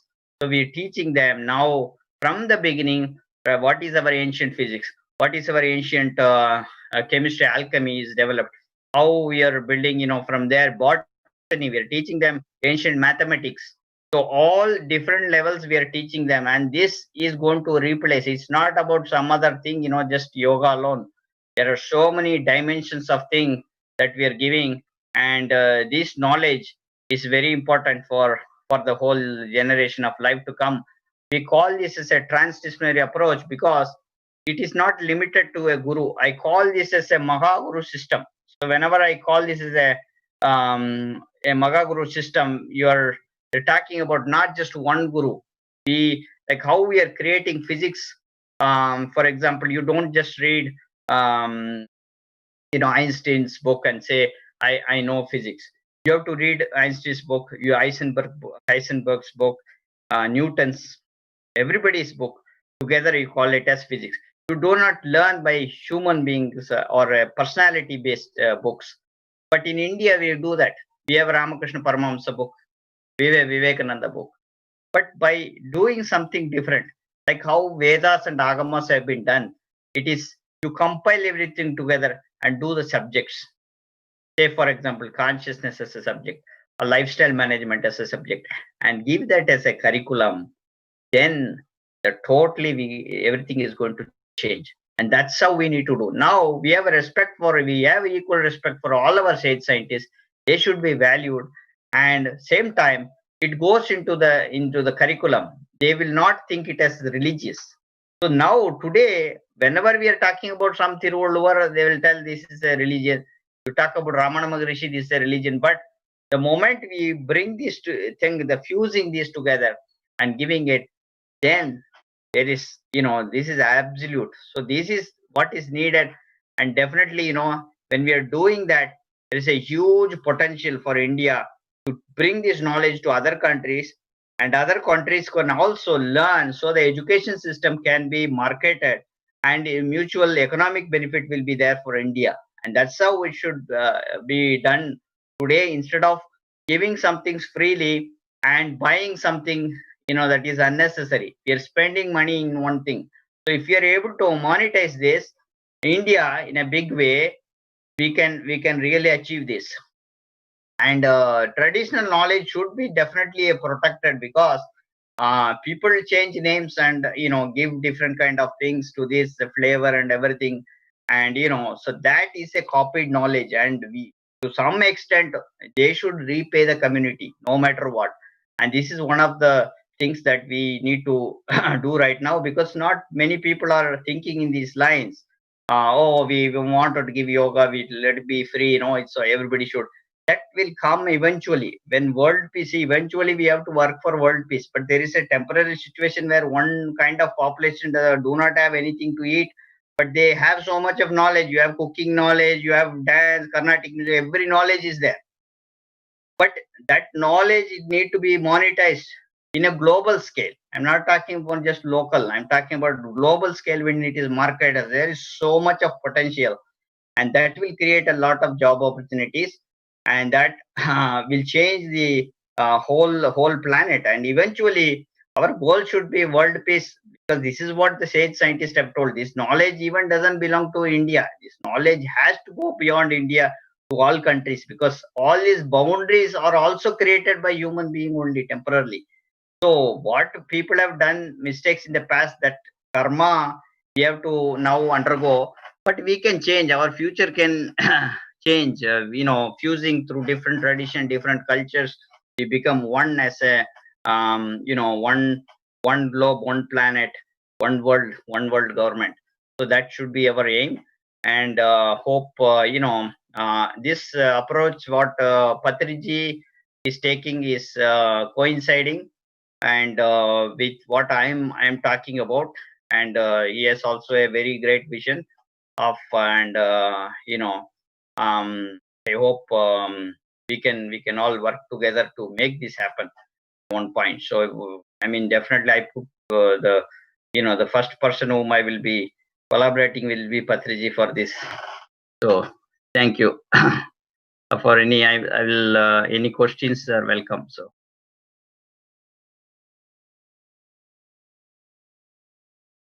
So much, John, your enlightening talk. Thank you so much for sharing us valuable insights regarding various forms of knowledge and yoga. I learned many new things about Carnatic structure of music, about its frequency, and about sage scientist. Thank you so much. Patricia, would you like to speak about Dr.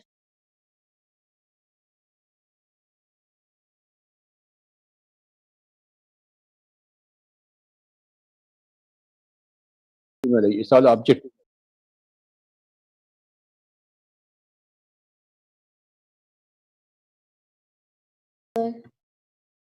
can't hear you, I think. Your voice is not audible, sir.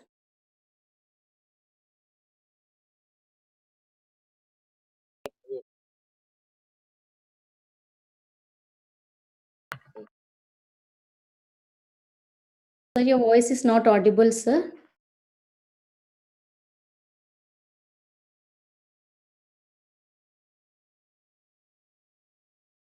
Okay, sir. Thank you, sir. Thank you, Dr. Shan. Thank you so much.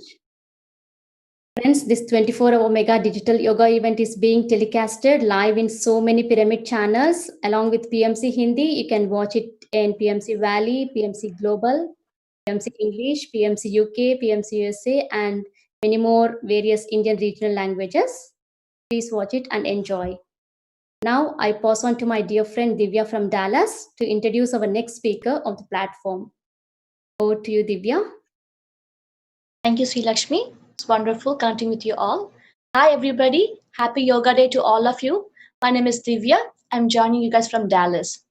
I know the world is facing so much tough times now due to COVID and the restrictions and lockdown, but I feel it's a great opportunity for all of us. First of all, staying indoors is giving us time to go travel within, and distancing ourselves from the societies is giving a chance to connect as to the nature and to our own family members. I feel so thankful for the technology today for, for connecting us, all of us together globally today. And I would like to share a little bit of my spiritual journey with you guys. My spiritual journey started in the year 2002 when I was a teenager. Education system in my school was very fast paced and I was unable to cope up with it. It was so stressful on me and my grades started going downhill. I lost interest in life and I was very depressed. And that was the time my mom, Padma, introduced me to pyramid meditation. I thought, okay, let me give it a try. I used to meditate about 15-20 minutes a day before my study hours and in between classes. Miraculously, within few weeks, I regained my confidence levels. I was able to focus better in my education and my grades started going uphill again. And this attitude and this confidence I gained from meditation really helped me a lot. And from then, learning has become so much of fun, and my life became so much of purposeful. Meditation has also helped me to build relationships. I got married in the year 2009. My marriage was typically arranged by my parents, and being in a new relationship took a toll on me, both physically and mentally. I used to have arguments and fight with my husband every day. That was a time I took meditation more seriously. I used to meditate more and more every day, and my attitude towards life has changed a lot through meditation. The more I changed myself, I felt that the more my husband changed. I saw so many changes in him. Slowly, our bond between us started growing better and better. We became good friends.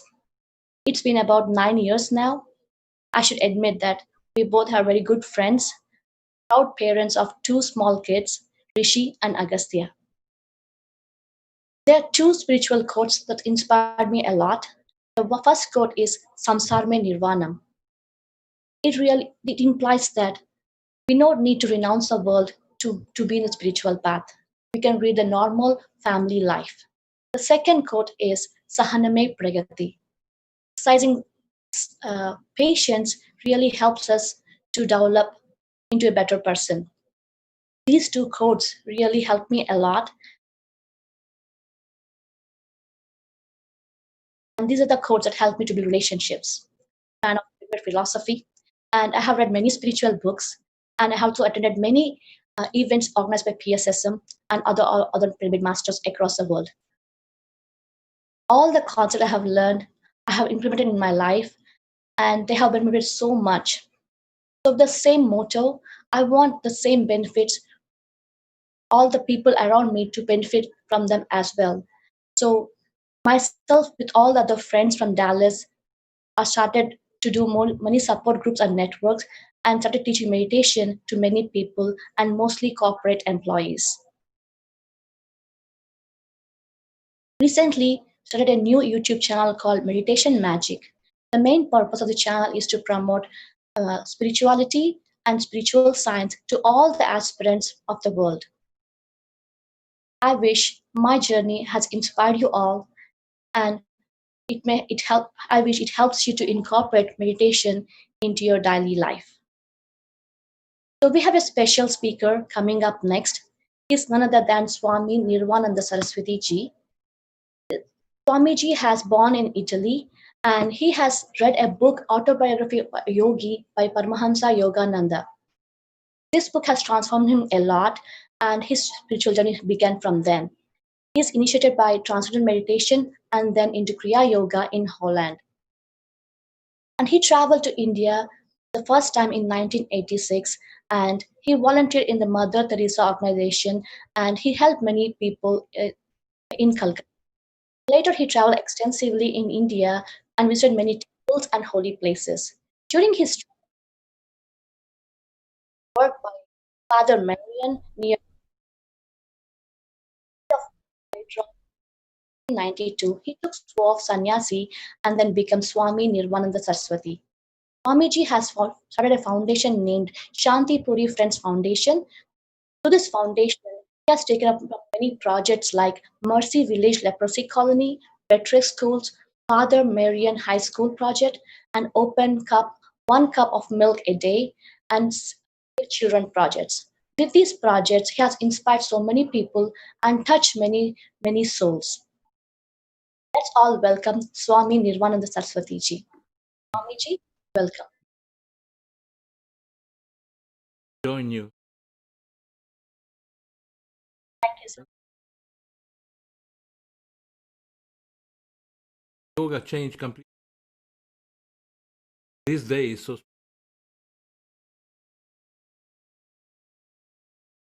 special.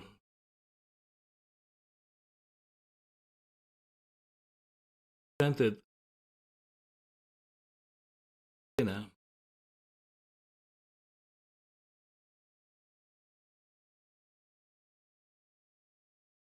Every day, children of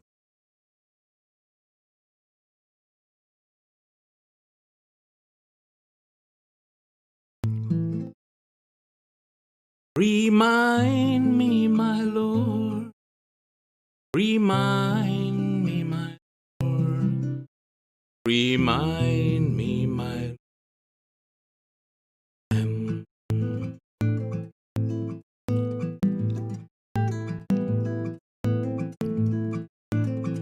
Remind me, my Lord. Remind me, my Lord. Remind me, my Lord, who I am. Remind me, my Lord.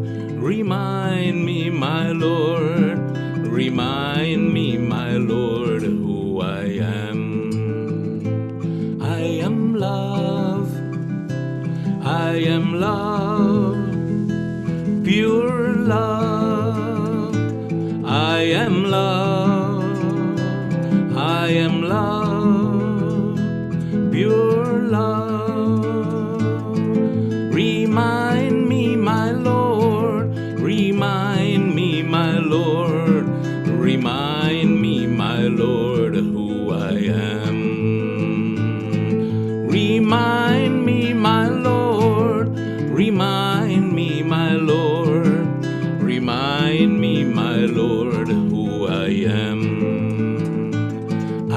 am peace. I am peace. Divine peace. I am peace. I am peace. Divine peace. Remind me, my Lord. Remind me, my Lord. Remind me, my Lord, who I am. Remind me, my Lord. Remind me, my Lord. Remind me, my Lord, who I am. I am joy. I am joy. Endless joy. I am joy. I am joy. Endless joy. Ananda Swarupa, He Prema Swarupa, Ananda Swarupa, Ananda Swarupa, He Prema Swarupa, Ananda Swarupa. Shanti Om, Shanti Om, Shanti Om, Shanti Om, Shanti Om, Shanti Om. Remind me, my Lord, remind me, my Lord, remind me, my Lord, who I am. Remind me, my Lord, remind me, my Lord, remind me, my Lord, who I am. I am Om, I am Om, eternal Om. I am Om, I am Om, eternal Om. Shanti Om, Shanti Om, Shanti Om.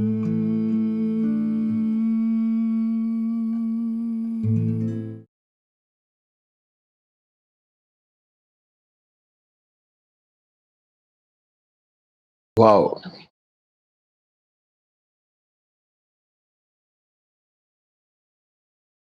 That was very great, Swamiji.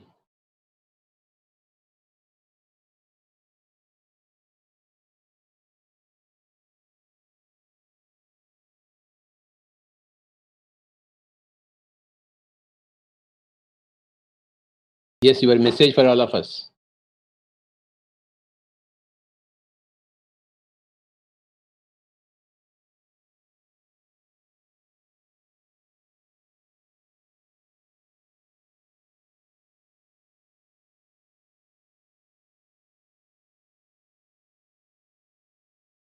Yes, please. We are here.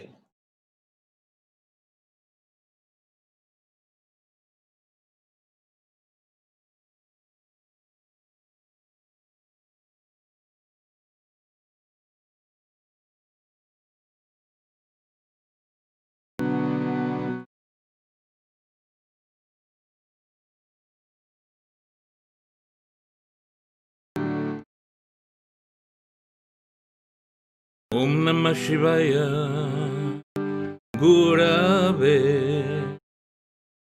Sachidananda, Muntaye,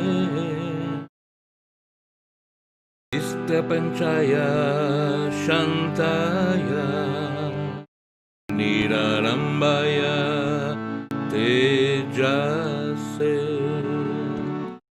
Om Namah Shivaya, Gurave, Sachidananda, Murtaye,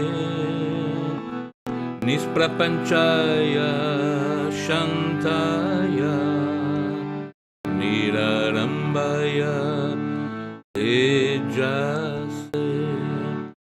Om Guru, Om Guru, Om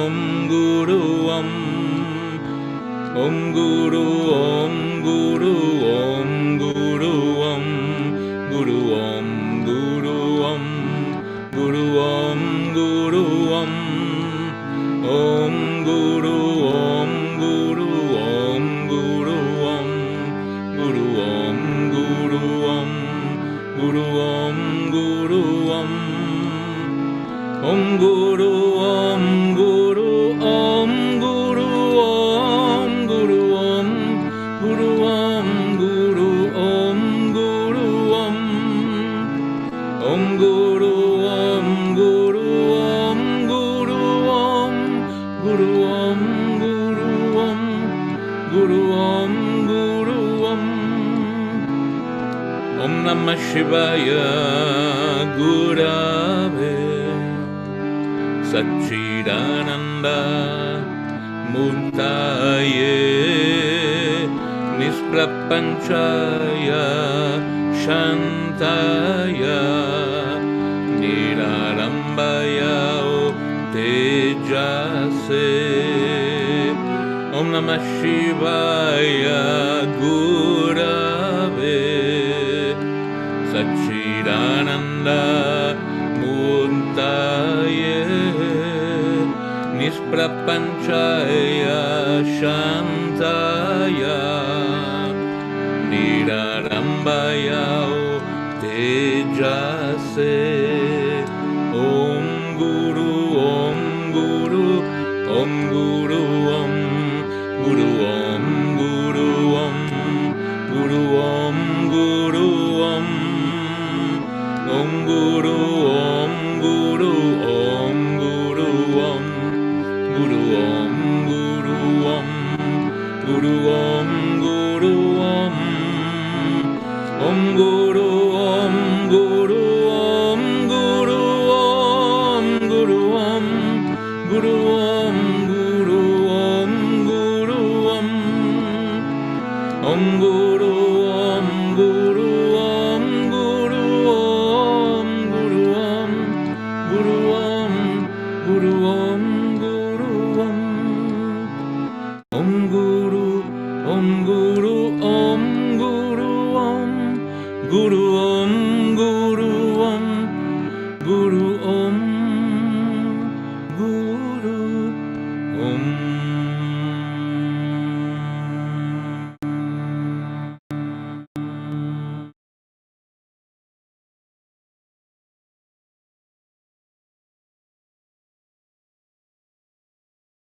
Thank you, Swamiji.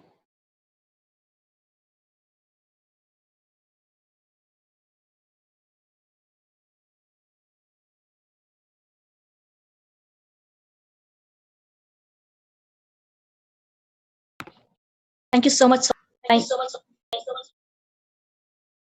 thank you for joining us today.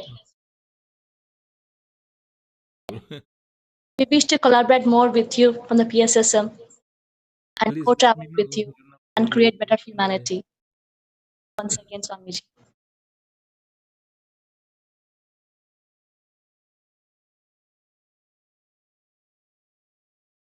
Hello, viewers. Let's move on to the next session for today. It's going to be music meditation session from Peter Popsil from Czech Republic.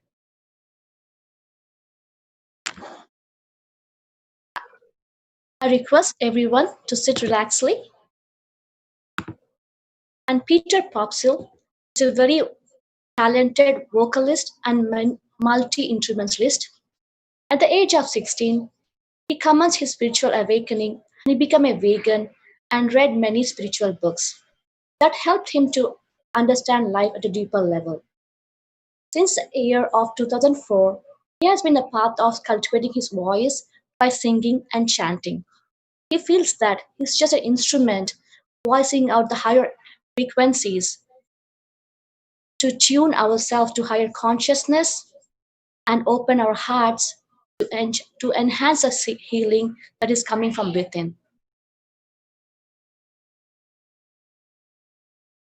Hello, viewers.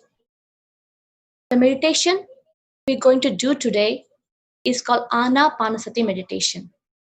Ana means in breath, Pana means out breath. Sati means just being one with. I request all of you to sit comfortably, cross your legs, clasp your hands, fingers into fingers, close your eyes, and observe your breath.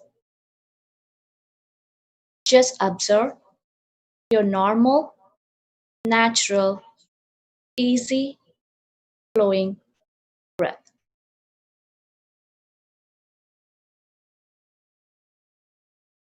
If you hear,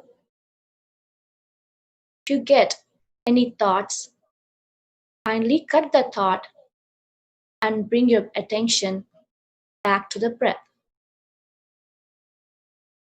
We're going to hear melodious music from Peter Popsell.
Keep your eyes closed.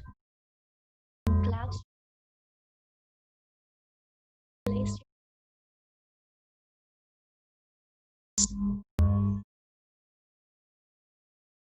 4.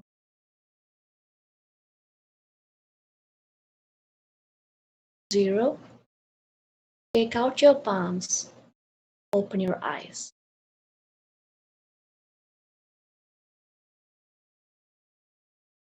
Thank you, Peter, for amazing sacred sounds and chanting today. We all went into a deep state of trance and into deep meditation. What a great thing we all done today. Meditation is the greatest gift we all can give to our own self. All the viewers, kindly stay tuned in for next few more hours. We have more wisdom sharing sessions and music meditations coming up. Now, I take the privilege of inviting our co-host and the senior pyramid master from Colorado, Madhavi Makam. Welcome, Madhavi Makam. Thank you, Divya, for your introduction. Thank you, Peter, for such an amazing music meditation. Hope you are all having fun. Share your love and comments in your YouTube channel. We are happy to read them, cherish them. Hello, everyone. My name is Madhavi Makam, and I live in Colorado, USA. It has been a journey. A journey of 1,000 miles starts with the first step. My journey in meditation started with many years ago with a lot of starts and stops. The journey started with my parents who tried to get me to meditate over 13 years ago. My parents, Patti Rajagopal and Sulochanamma, knew Patriji from the time when the third pyramid of PSSM was to be built in Guntakal. For a person who did not believe in temples and gods, seeing my dad believe in and follow Patriji and take up the practice of meditation was something that made an impression on me.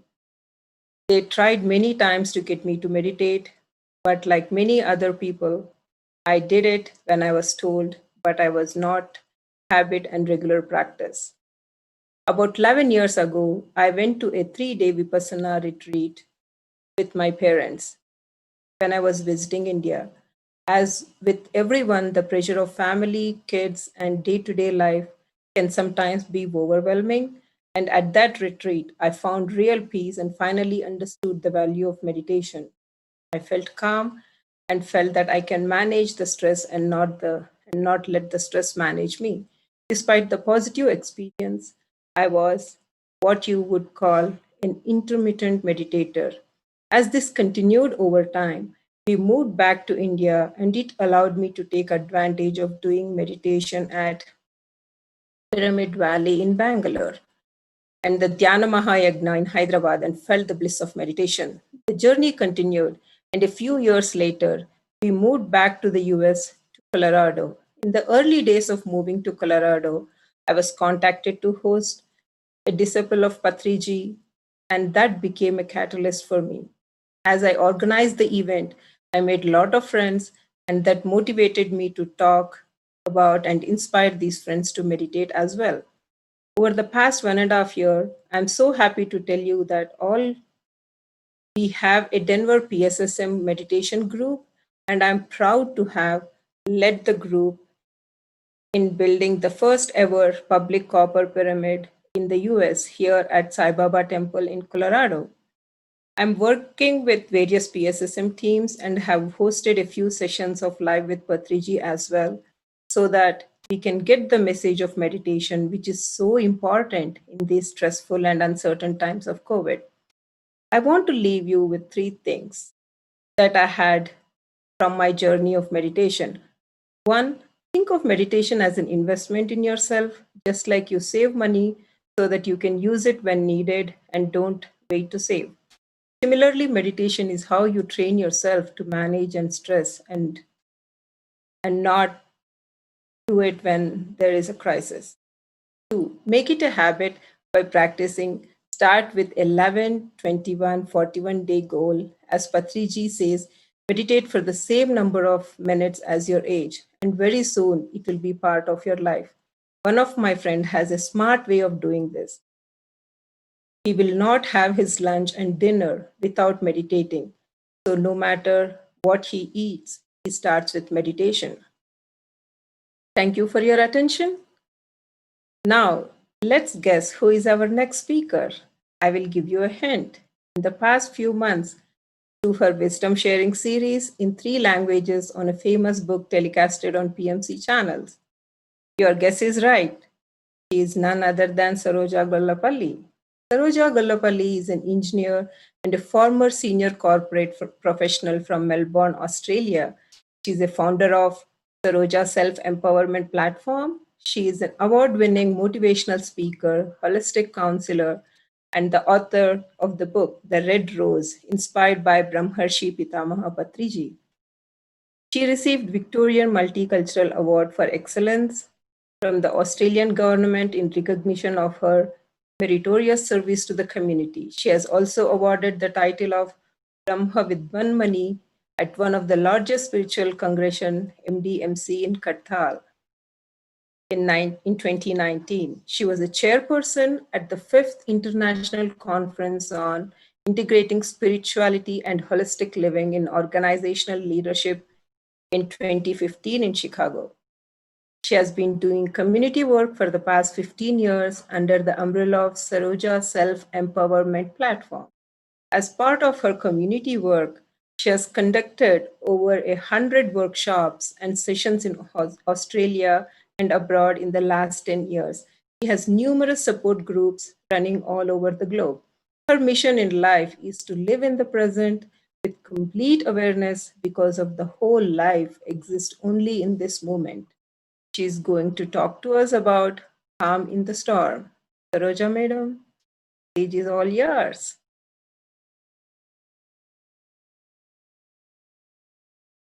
Thank you, Madhavi. I would like to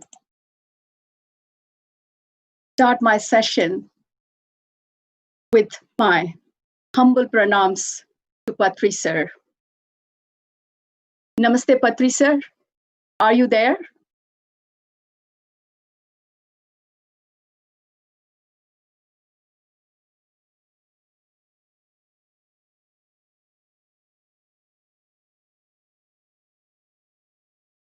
I don't think he's here, ma'am. That's all right. That's all right. That's fine.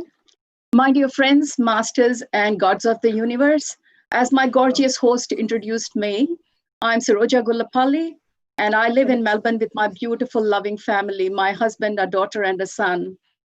As Madhavi explained, my journey of spirituality started on a beautiful afternoon of October 2002. I was in Chicago in a business meeting, and it was on the last day of my 2 weeks meeting. Just in the middle of the meeting, I felt as though my life stopped. And 3 questions peered at me, my dear friends. What am I doing? Why am I doing? And is this what life is all about? And in the next few days, a spiritual guru came into my life who taught me meditation, introducing the bliss that I was looking for. And that was the beginning of my transformation. Though my journey started in Chicago in that meeting room, but my spiritual transformation happened with that 3 hours of meditation, which one of my neighbors, who happened to be my first guru, entered into my life. And shortly after that, my friend, my philosopher, my guide, my guru, Brahmarshi Pitamaha Patri sir and PSSM came into my life, which enhanced my life even more with his teachings on meditation, Swadhyaya, and Sajjana Satsanga. My dear friends, that is my spiritual journey in a nutshell. Today, my topic that I would like to share with you is calm in the storm. A few days ago, one of my friends, Raj Shekhar, master from UK, shared a great post on WhatsApp. It said, according to psychologists, there are 4 types of intelligence quantified by quotients. 1, intelligence quotient. This is the measure of our comprehension ability, which we all know, like solving maths, memorizing things, and recalling subject matters, etc., etc. Number 2, emotional quotient. This is the measure of our ability to maintain peace with others, like, be responsible, be honest, respect boundaries, and, be humble, genuine, and etc. The third one is a social quotient. And this is the measure of your ability to build a network of friends and maintain it over a long period. So, my dear friends, normally your EQ represents your character, and your SQ, which is your social quotient, represents your charisma. But that's not enough. Now there's a fourth one, my dear friends, a new paradigm. And this is the adversity quotient, the measure of your ability to go through a rough patch in life and come out without losing your mind. Adversity quotient determines who will give up in the face of troubles and may abandon families and societies. My dear friends, what we are going to talk in the next 40 minutes is how do we sharpen our adversity quotient? Or in other words, how can we train ourselves, maintain calm in the storm, or maintain our sanity when we are going through a rough patch in our lives and being swept away by the storm of negative emotions? Dear friends, this topic is apt for any situation in life, and all the more now, because in the current context of Corona, many professionally successful people are going through bouts of depression because they haven't seen such an unprecedented situation and thus are unprepared for adversity. Most of us experience a life full of wonderful moments and difficult moments. But for many of us, even when we are most joyful, there's always a fear behind our joy. We fear that this moment will end, or we may not get what we need, or we may lose the people we love, or that we are not safe. Anything. Often our biggest fear is the knowledge that these bodies will cease functioning one day. So even when we are surrounded by all the conditions for happiness, our joy is not complete. Many of us often find ourselves thinking of things that stir up feelings of fear and sorrow and negative emotions. We have all experienced some suffering in our past, my dear friends, and we often recall our past suffering, revisit the past, reviewing it and watching the films of the past. But if we revisit these memories without mindfulness or awareness, every time we watch those images, suffer again and again and again. Likewise, can prepare for the future without getting consumed by our minute plans. Often we either don't plan at all, that's one extreme, or we get caught up in obsessive planning because we fear the future and its uncertainty. Present moment is where we need to operate from. When you are truly anchored in the present moment, you can plan for the future in a better way. Living mindfully in the present does not preclude you from making good plans.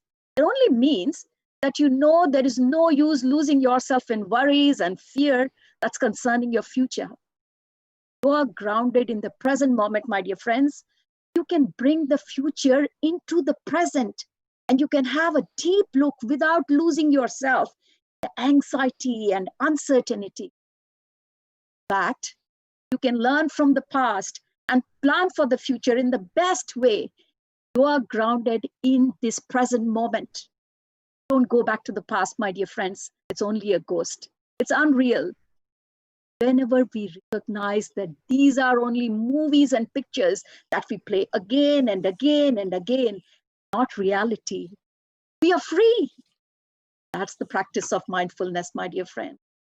Because present is free from fear. When we are not fully present we are not really living, my dear friends. We are not really here, either for our loved ones or even for ourselves. If we are not here, then where are we? We are running and running and running, even during our sleep, my dear friends. We run because we are trying to escape from our fear. We cannot enjoy life if we spend our time and energy worrying about what happened yesterday or what will happen tomorrow. If we are afraid all the time, we miss out on the wonderful fact that we are alive and can be happy right now. When we come back to here and now, we recognize the many conditions of happiness. They're already existing here in the now. Practice of mindfulness, it is the practice of coming back to the here now. Be deeply in touch with ourselves, not only with ourselves, but with our life too. But we have to train ourselves to do this. This is not going to come automatically, my dear friends. Even if you're very intelligent, and even if you grasp the principle straight away, you know how to do it, not going to do the work. We still have to train ourselves to really live this way.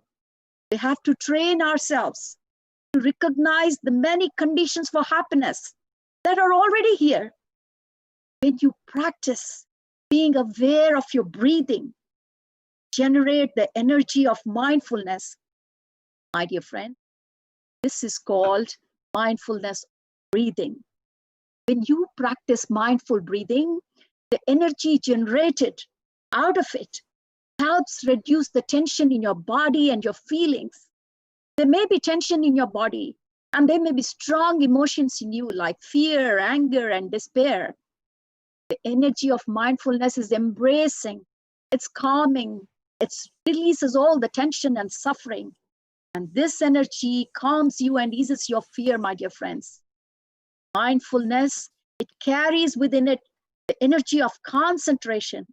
So remember that the seed of concentration is also in you. There are practice of concentration that can liberate us from fear, anger, and despair, generating the energies of mindfulness and concentration in our daily life. We learn to transform our fear and anger and let go of all the sufferings, my dear mom. Then, along with mindfulness and concentrations comes a great thing which we call insight. Insight is wisdom. Insight is understanding. Seed of wisdom, of perfect understanding is there in each one of us, my dear masters. Awareness is mindfulness. Awareness is concentration. And awareness is insight too. In fact, in the first quarter this year, I had conducted several workshop series on awareness because it's so important to us in our lives. I conducted in 3 languages, my dear friends, Hindi, English, Telugu. If anyone is interested, you're free to visit my YouTube channel, which is called Saroja Self-Empowerment Workshop, and you'll find all my workshops there. Today we are talking about this topic, calm in the storm. What kind of storm are we talking about? Let's think about it for a minute, my dear man. Every time we feel a strong wave of fear, anger, or jealousy, we can do something to take care of this negative energy so that it doesn't destroy us. When we have a strong emotion like fear or despair, it can be very overwhelming. But with practice, we know we can learn how to embrace our fear, because we know that in each one of us, there is this seed of mindfulness. And if we practice touching that seed every day, all the time, while walking, sitting, breathing, smiling, eating, doesn't matter what you're doing, begin to cultivate that energy of mindfulness. And then anytime we need that energy, we just touch that seed, and right away, the energy of mindfulness will come up when you need, and we can use it to embrace our emotions. If we succeed just once in doing so, we'll have a little more peace and we will be less afraid of that strong emotion the next time it comes up. Suppose you have a lot of pain, sorrow, or fear deep down in your consciousness. Many of us, as you know, have got big blocks of pain and suffering in the depth of our consciousness that we cannot bear to look at. We have to keep ourselves very busy to ensure that these unwelcome guests do not keep coming up and pay us a visit. So what do? We busy ourselves with other guests. And what are these other guests? We pick up a magazine, we pick up a book to read, we turn on the television, or we play music, or anything, just to make sure that these unwelcome guests do not come up, because we do not have the courage to face them. We do anything and everything we can to fill our attention with something, my dear friends. That is the practice of repressing. Most of us adopt this embargo response. Do not want to open the door for a fear or sorrow or anxiety or a depression to come up. We just don't want to face it. So what do? We bring in all manner of other things to occupy us. And there are always plenty of things available to help us distract ourselves from what's happening inside. There are many ways we can entertain ourselves, especially watching television. That's what most of the humanity is doing at the time. Television can be used as a kind of drug, my dear friends. When the suffering in us is too much to bear, we sometimes turn on the television set to forget our pain. Isn't that we do? It fills our living rooms with images and sounds. Even if we are not watching, even what if we are watching is not satisfying, we often don't have the courage to get up and turn off the TV. Have you wondered why, my dear friends? Because although it is uninteresting or even disturbing sometimes, think better than going home to ourselves and touching the pain within. So what have we adopted? Distraction. Distraction is the policy for many of us. It's such a good way of not really facing who we are or what we are suffering inside, my dear mom. However, there are several simple methods of strongly or taking care of the strong emotions. One of those is belly breathing, my dear friend. Breathing from the abdomen. When we are caught in a strong emotion like fear or anger or any negative emotions that you're unable to bear, our practice should be to bring our attention down to our abdomen. To stay on the level of the intellect is not safe, my dear friends. So what do I mean when I say stay at the level of intellect?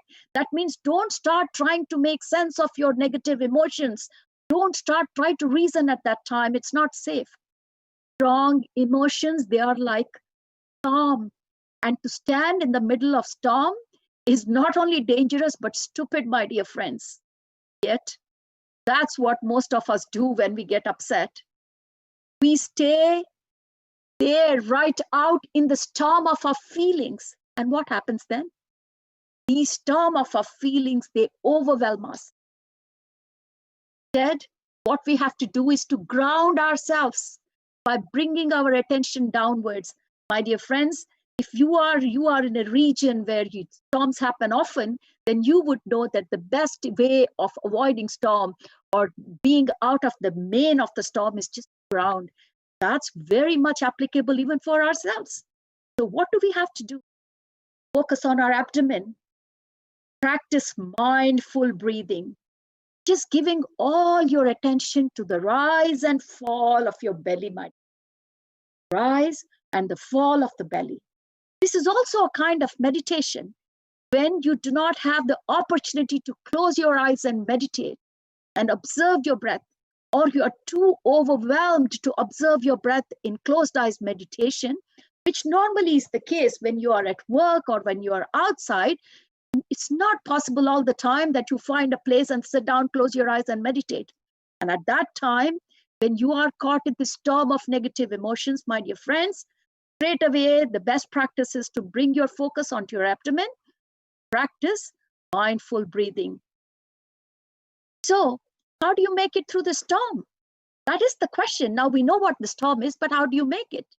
So when you look at a tree during a storm, my dear masters, you see that its branches and leaves are all swaying back and forth violently in the strong wind. You have the impression that the tree will not be able to withstand the storm. You are like that when you're gripped by strong emotion. Like the tree, you feel vulnerable. You can break at any time.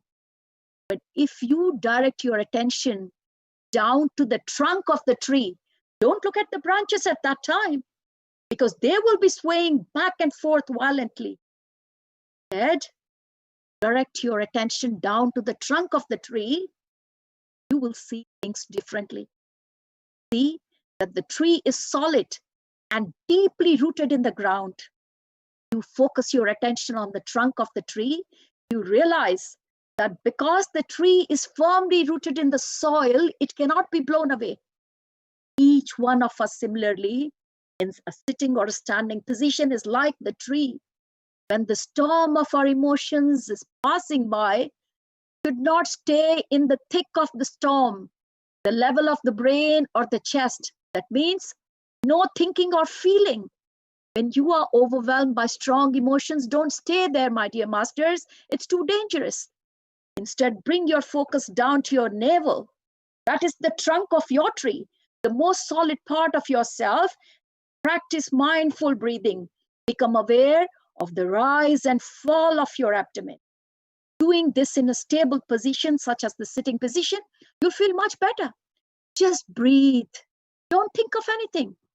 Breathe through the moment. Breathe through the rise and fall of your abdomen. Practice this way for 10 or 15 minutes, and that's plenty. And the strong emotion will pass through very softly, my dear masters. This is a two-step process. First part is calming, and then looking deeply to transform is the second part. When you have enough energy of mindfulness, you can look deeply into any emotion and discover the true nature of that emotion. If you can do that, able to slowly transform that emotion. Of course, emotions have deep root in us. They are so strong. Sometimes we think we will not survive them. If we let them go like that, we deny and we suppress them until finally they explode and they cause hurt to ourselves, not only ourselves, my dear friends, to others as well. But an emotion is just an emotion. It comes, it stays for a while, and then it goes away. Then why should we hurt ourselves or others just because of one emotions? We're so much more than our emotions. If we know how to practice looking deeply, we'll be able to identify and uproot the sources of our painful emotions. Just practicing embracing the emotions can already be very helpful.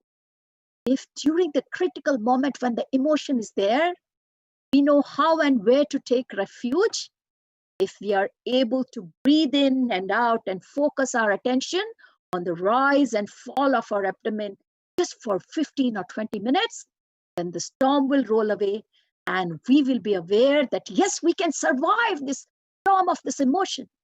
When we succeed in surviving strong emotions, experience a more solid peace of mind. Because once you have got this practice in your hand, you're no longer afraid. Because you have done it once, you can do it again. The next time a strong emotion rises, it becomes easier.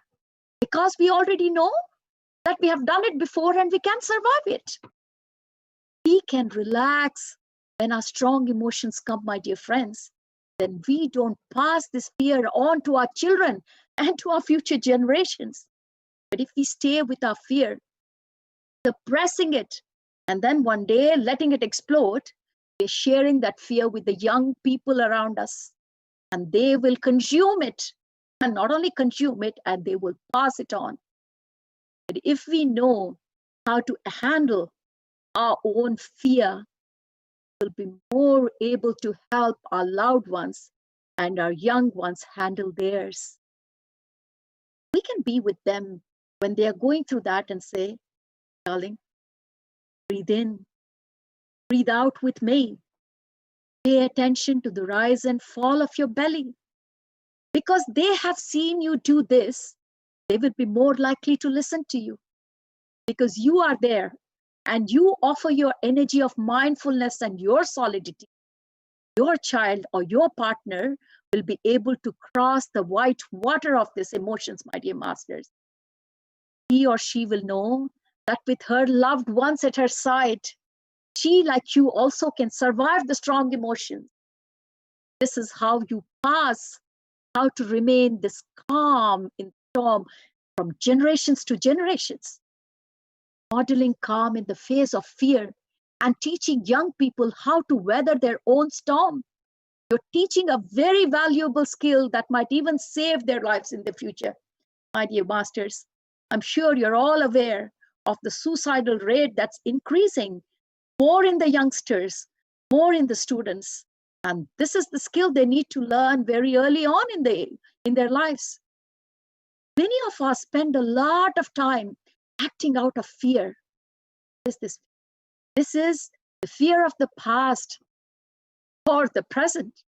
And in doing that, we affect each other. By affecting each other, we're affecting the larger society. So this is having a very significant impact on the whole society in general. And we create a culture of fear. When fear comes up, that we're worried. And the first thing we need to do is first to acknowledge that fear. Nothing goes away, my dear masters, by not acknowledging. The first part is acknowledge before you can do anything. We can recognize and embrace it rather than trying to act it out. All around us, people are afraid. And even at the time of this particular COVID situation, so many people are coming to counseling just because they're afraid. So all around us, people are afraid and they're acting out of fear. In the midst of all this fear, we are all longing for peace and security. Sometimes it's tempting to make fun of the fear of others because it reminds us of our own fear. We have all been taught to keep our fear out of sight and unacknowledged. How can we let go fear and relinquish the anger and violence that animates in us all the time? My dear masters, we do not like feeling afraid. No one likes feeling afraid. Often we hold on to our fear, and that fear turns into anger. We are angry that we are afraid. We are angry at whatever or whoever we perceive as causing our fear and keeping us afraid. Some people spend their whole lives trying only to take revenge on whatever or whoever they think caused their suffering. And this kind of motivation can only bring suffering, not only to others, but also to the ones who feel it, my dear friends. In our society, there is so much fear. There's so much suffering. There is so much violence, despair, and confusion.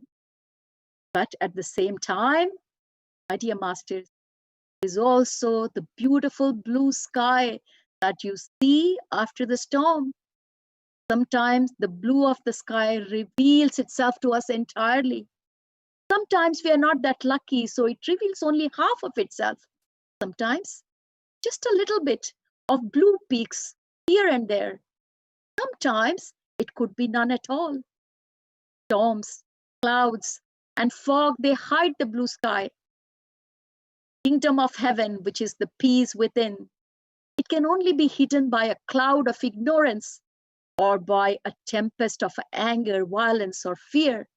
But if we practice mindfulness that I've been talking about, it is possible to be aware that even if the weather is very foggy, even if the weather is cloudy or stormy, the blue sky is always there for us above the clouds. Remember, it's always there. It hasn't gone anywhere. Remembering this keeps us from sinking into despair. If we know how to transform our despair, our violence, our fear, the vast blue sky will reveal itself to us and to those around us very soon. The basic condition for touching our inner peace is freedom from fear, despair, anger, and various types of cravings. Mindfulness practice, it allows us to recognize the presence of the cloud, that fog, and that storm that I've been talking about all along. But it also helps us recognize the blue sky behind all of it. We all have enough intelligence, courage, and stability to help the blue sky reveal itself again and again when we. If we want safety, we have to build it, my dear masters. What do we build safety with? Currently, we are building safety with boats, bombs, aeroplanes. Those are not going to take our fear. In fact, they will more likely increase it. There must be something else then, a way to take genuine refuge in so that we can really feel safe.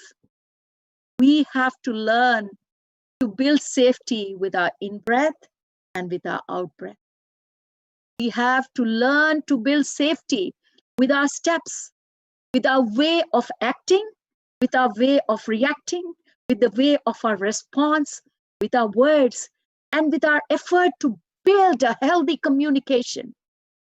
My dear friend, how do we transform this fear into love? Sorrow, fear, and depression, they're all like kind of garbage. But these bits of garbage are part of our real life. They're not imaginary. Hence, we must look deeply into their nature. We can practice so as to turn these little bits of garbage into beautiful flowers. We should not throw anything out, because if you try to throw them, there's more that's ready to come back to fill that space. All we have to do is to learn the art of composting, like how we do composting in the garden. So we have to transform our garbage into beautiful flowers. Practice mindful breathing. Practicing mindful breathing, it helps us experience our joy and our peace. When we are concentrating and focusing on our breath, my dear masters, we are not carried off by the thoughts about either the past or the future. We are free of thinking, and when we are lost in thoughts, we definitely can't live in the present. So when we bring our attention to our in-breath, we're not thinking. We're not really thinking even about our in-breath. So every time we say focus on your in-breath doesn't mean we're thinking about it. It is a direct experience because we are living our in-breath. Our in-breath is not a thought. It is a reality. We are living the reality that is our in-breath. Breathing in, I enjoy my in-breath. So when you're breathing this way, taking every breath and enjoying your in-breath in mindfulness, we can see many things. We can touch the miracle of life, because when we breathe mindfully, we realize that we are alive. To be alive is a fantastic thing, my dear masters. To be present here and now, breathing, is no less than a miracle. Be alive is one of the greatest of miracles of mankind. Parents holding their newborn child, they know this. People on the deathbed know this. To be alive, breathing, taking steps on the planet is a wonderful thing. We don't need to drink some wine or, host a great dinner party to celebrate life. You don't need those things. We can celebrate in every moment with our breathing, our steps that we take along with this breathing. With mindfulness and concentration, we can get in touch and live every moment of our daily lives as a miracle. We can do it right now, today. We don't have to wait for tomorrow, my dear masters. The energy of mindfulness, it can be generated anytime, anywhere, with mindful breathing, mindful walking, doing everything mindful. That energy brings us deeply in touch with the wonders of the life. That's what brings happiness in our life, my dear master. Our practice is very concrete, so it is very simple. When you breathe in and really pay attention to your in-breath, there will be a change right away. You are more there and you are in touch with your reality. When you practice walking meditation, when you're walking, and if you start walking, being very mindful, immediately you're able to be in touch with your reality in a deeper way. And you begin to live your life in a deeper sense. How closely you are in touch with this reality depends on the way you breathe and connect with yourselves, my dear masters. Now, fear can accumulate in our body. We all know that. And that can cause stress, and it can cause tension. Rest is a preconditioning for healing. When animals in the forest get wounded, my dear friends, what do? They find a place to lie down. and they rest completely for many, many days. They don't think even about food or anything else. They just rest because they know that's what they need. They just rest and they're able to heal themselves quite naturally. But when we humans become fearful and we are overwhelmed with stress, what do? We run to the pharmacy, try to get more drugs, but we rarely have the wisdom to stop on our running, stay put. We don't know how to help ourselves. Deep relaxation is an opportunity for our body to rest, for our body to heal and restore itself. We relax our body, give our attention to each part in turn, and send our love and care to every cell. Deep relaxation of the body should be done at least once a day. Can last, 10 to 15 minutes or whatever time you have. You can do it in bed at night, or you can do it in the morning. You can do it whenever it's convenient, in the living room, or even when you are at work. If you have place to sit down and you're going through this storm of emotions, very important for you at that time, sit down and look at how to relax yourself. It's also possible to practice deep relaxation in sitting position at work. I said, you can be at your office desk. If you fear and your anxiety is keeping you up at night, that's what's happening, my dear friends, for most of us. The whole day is going through trauma, a lot of emotions, and by the time the night comes, we're all uptight. Anxiety, fear is just wrapping us up. Remember, practice of deep relaxation by getting in touch with our breath can help. Lying awake, you can enjoy the practice of total relaxation and follow your breathing in and out. Sometimes it can help you also get some sleep. But even if you don't sleep, it's fine. It will still nourish you and allow you to rest. It's very important. Allow yourself to rest, my dear masters. And this relaxation practice that I'm about to guide you, you can even be more deeply restful than the rest you get it in your sleep. Because even if you sleep in that position, you'll be only filled with nightmares or any other intense dream. So, my dear masters, the next few minutes, I'm going to take you into a deep relaxation exercise that will help you anytime when you're going through the storm of this emotion causing anxiety and stress. This is going to help you. So lie down on your back if you have a position where you can just lie down with your arms at your side.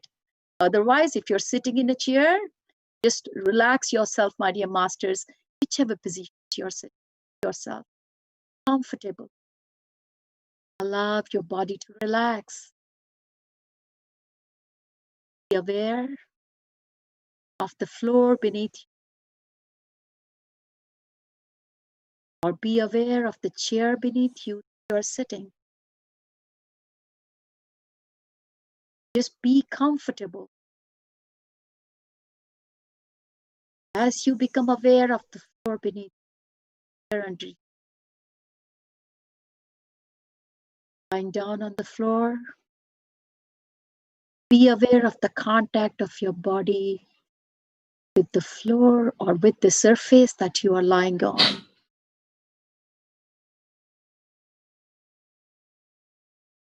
Allow your body to sink into the floor or the bed or the chair that you are on.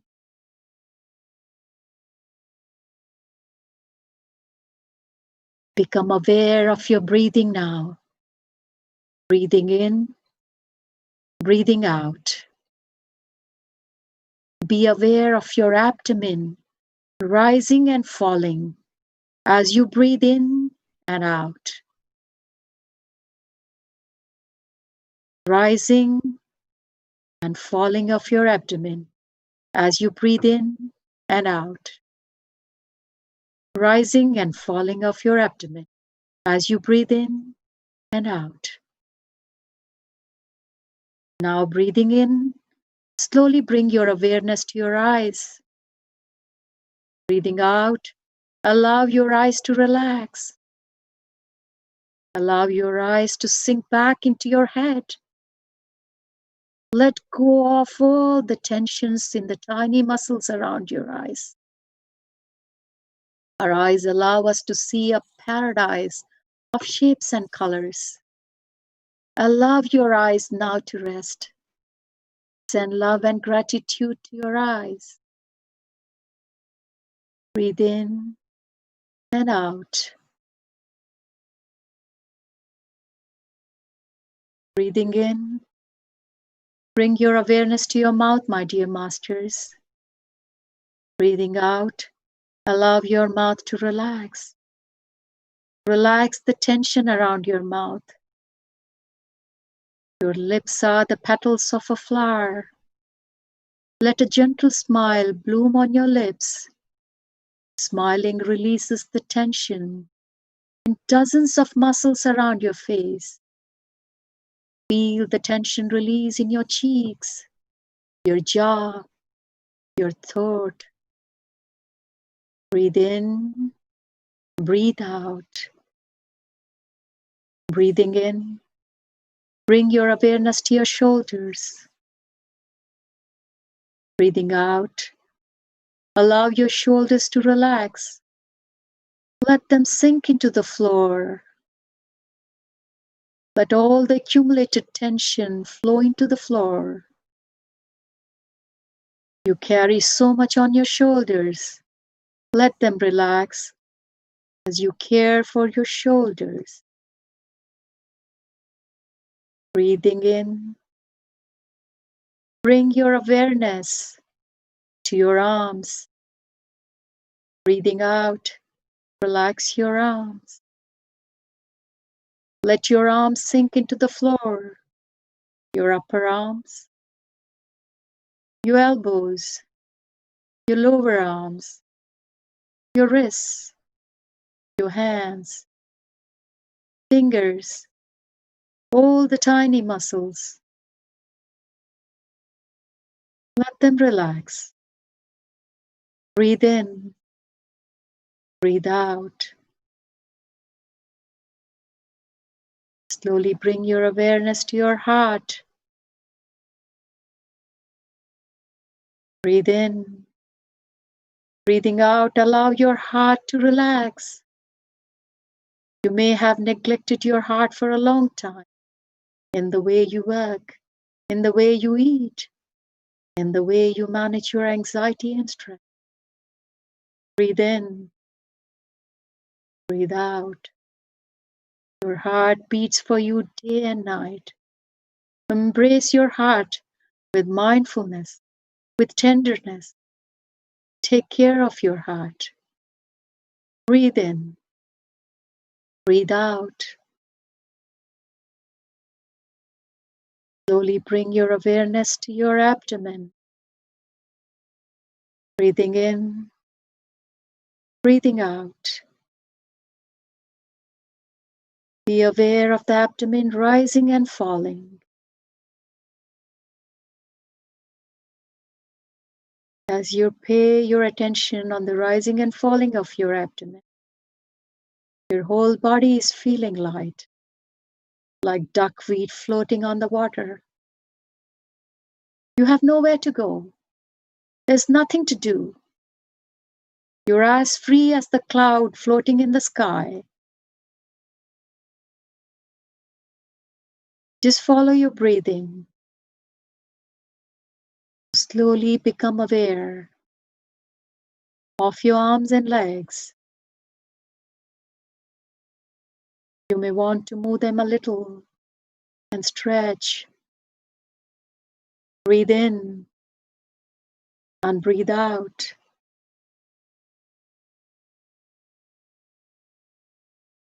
Breathe in, breathe out. If you're doing this practice before sleep, just continue to follow your breathing in and breathing out. If you're doing the practice as a break during the day, when you feel ready, you can slowly sit up. My dear masters, this was a short preview of a deep relaxation exercise that you can do at any time, even at office desk, by slowly focusing on the breathing and at the end, coming to your abdomen and slowly being aware of the rising and falling of your belly. Now take a moment and be aware of your breath as you continue with your next activity, whatever you want to continue.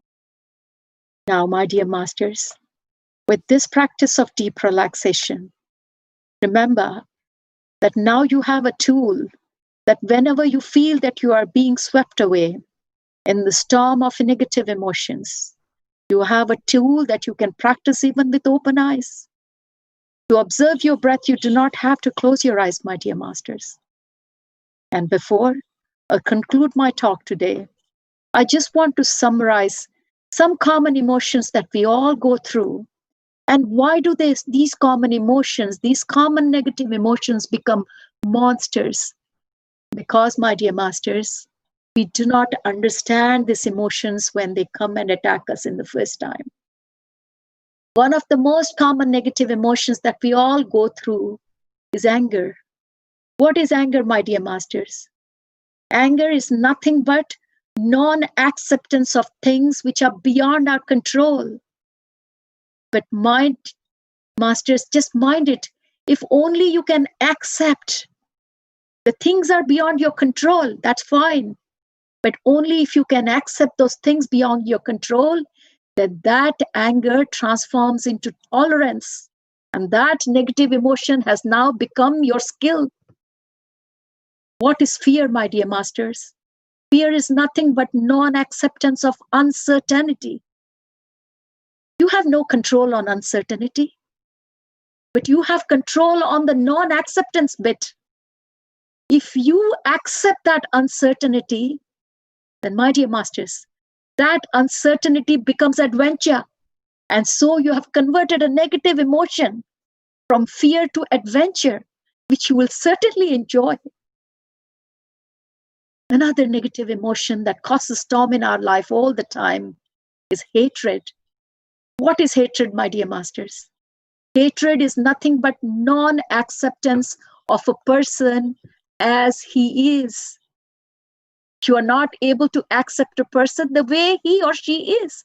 That is why you feel hatred for the person, because you want to control everyone and turn them around as per your expectation.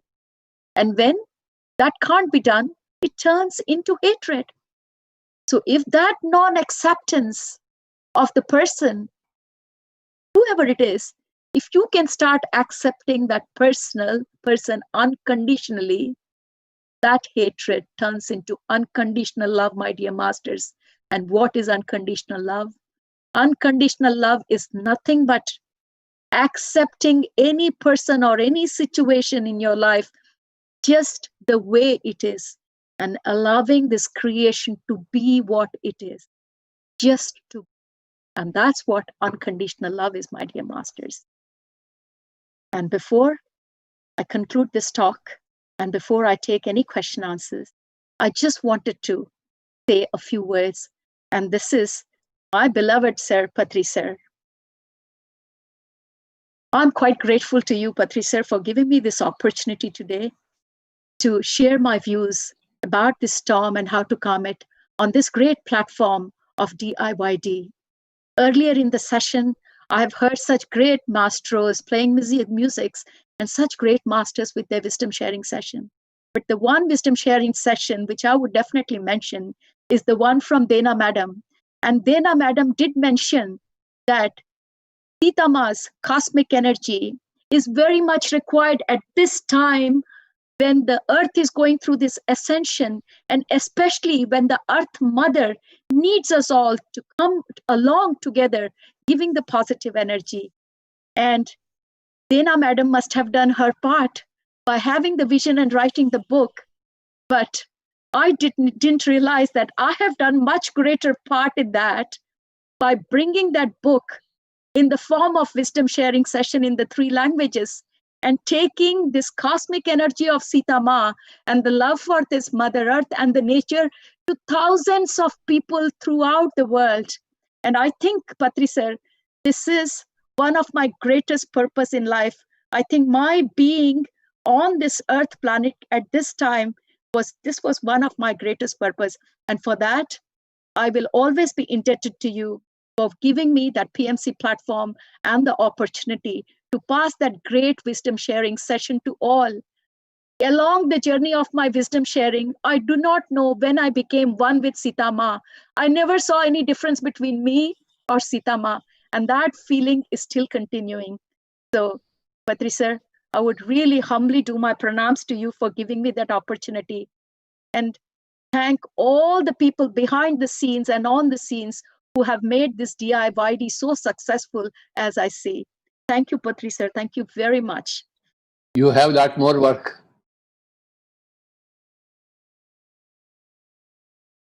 Thank you, sir. Thank you very much. Any question and answer? Any questions that I would be more than happy to answer. Other way, madam. Ma'am, we are not doing question and answers. That's all right. No problem at all. In that case, Madhavi madam, thank you to you for hosting this session. And thank you to Shastriji and all their team for giving us this great platform today on DIYD. And I know I have seen the picture of the scene behind this DIYD, how much effort is going on. It was posted on the Facebook. So my pranams to all those great masters, to the great young masters who are sitting behind the scene and doing all this, making all this happen, and everyone who has been part of this. So thank you very much. Thank you so much, madam, for an amazing session. And it's always pleasure to listen to your sessions. And you have explained so simply how powerful deep breathing relaxation technique can be, and how it can give us great stress relief in our day-to-day life. When you were talking about the calm in the mind, I was thinking about I can relate calmness of meditation and Mother Nature in the storm of COVID-19. That is giving us such a great opportunity to go inside us and then see what we are. Thank you so much, madam. Thank you, Patri sir. And it's such an inspiration to look at you at this time of the day. It is, kudos to you, sir. Thank you, Baba. Thank you, sir. Thank you very much. Absolutely wonderful. Thank you, ma'am. Thank you, sir. Next, I'm going to introduce one of our friend and pyramid master from Jaipur, Rajasthan, Swati Ponnala. Swati has been meditating from 2010. Over to you, Swati. So much, Madhvi Makam ma'am, for your kind words. First of all, I would like to express my gratitude to Patri sir and all pyramid masters for giving me this opportunity. Friends, I would like to share my meditation experience with all of you. I started my meditation journey in the year 2010. Friends, life before meditation was really stressful. I was living life always in anxiety, always thinking about past and future. I was seeking guidance, but there was no one to guide me. So this is what my life was. And at one point of time in year 2008, I was chronically experiencing depression. And the hair you see today on my head, I lost almost 70% of my hair. That was the extent of the mental depression that I was experiencing. Fortunately, during that time in year 2010, I was introduced to this simple breath meditation called Anapanasati by one of my close family members, Dr. Narsaya, who lives in Surat. At the time, I was not really aware how powerful technique this can be, and it can transform my life. Slowly and slowly, when I was in the college, I was a graduation student. I started practicing this meditation, and I could see tremendous improvement in my ability to concentrate in the present moment. And I started enjoying. My mind was becoming calmer, and this has really impacted my educational performance. And I could successfully complete my MBA program in Hyderabad, friends. So I could really say that meditation has really improved my mental health, and I became more stronger mentally. In terms of my physical health, friends, I used to visit doctor, I think once or twice to doctor once in a month. But I can see that after meditation practice, for past 10 years, I have never visited any doctor. For all these small and big illnesses, I started healing myself by being at home practicing meditation. So today I can confidently say that with meditation, we can really improve our physical and mental health.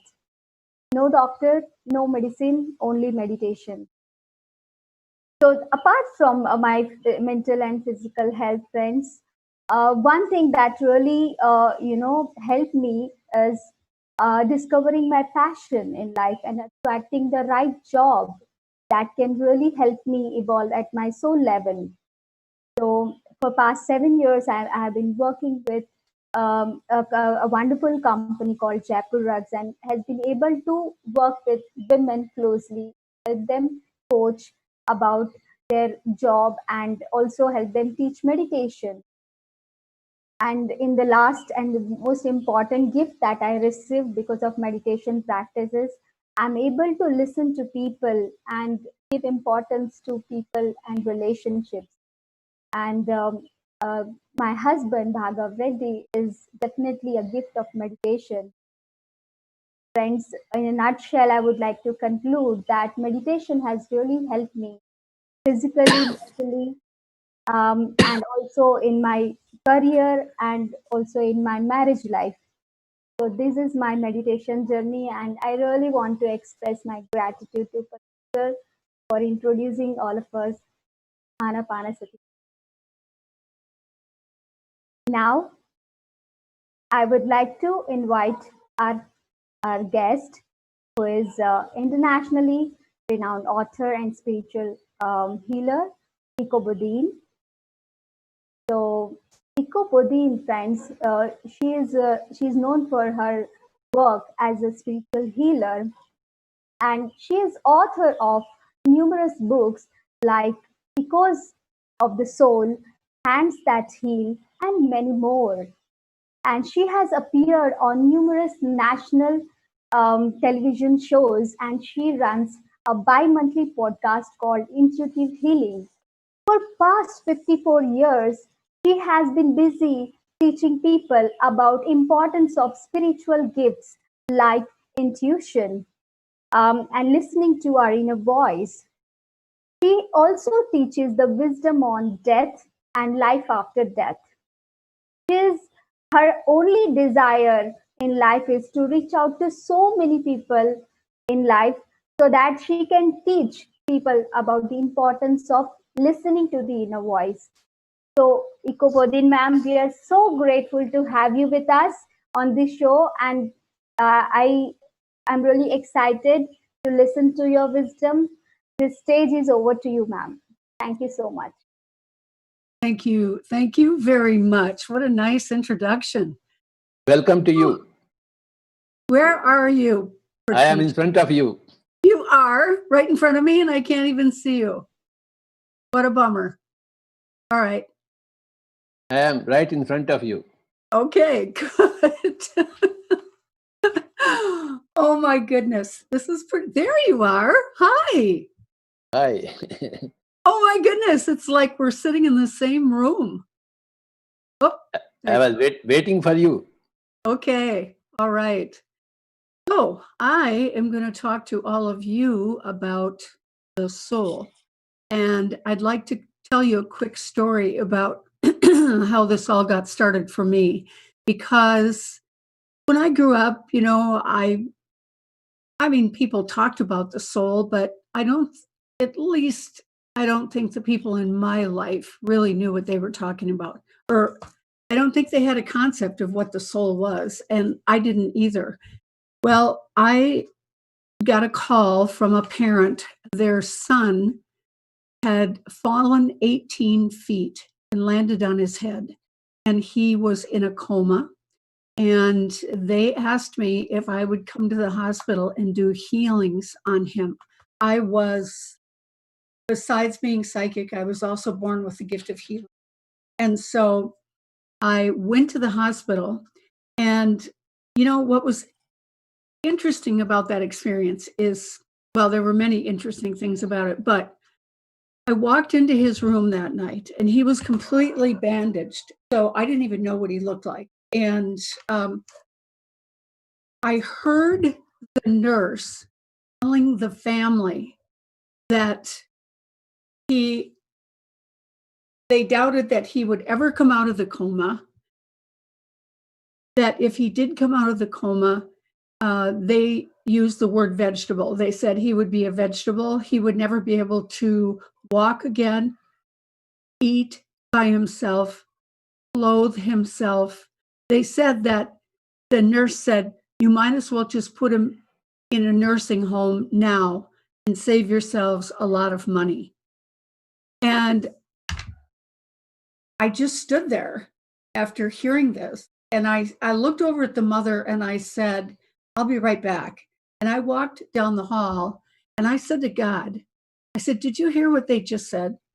And my inner voice said, don't listen to the fears of the world. Get to work. And so I started that night channeling healing to him.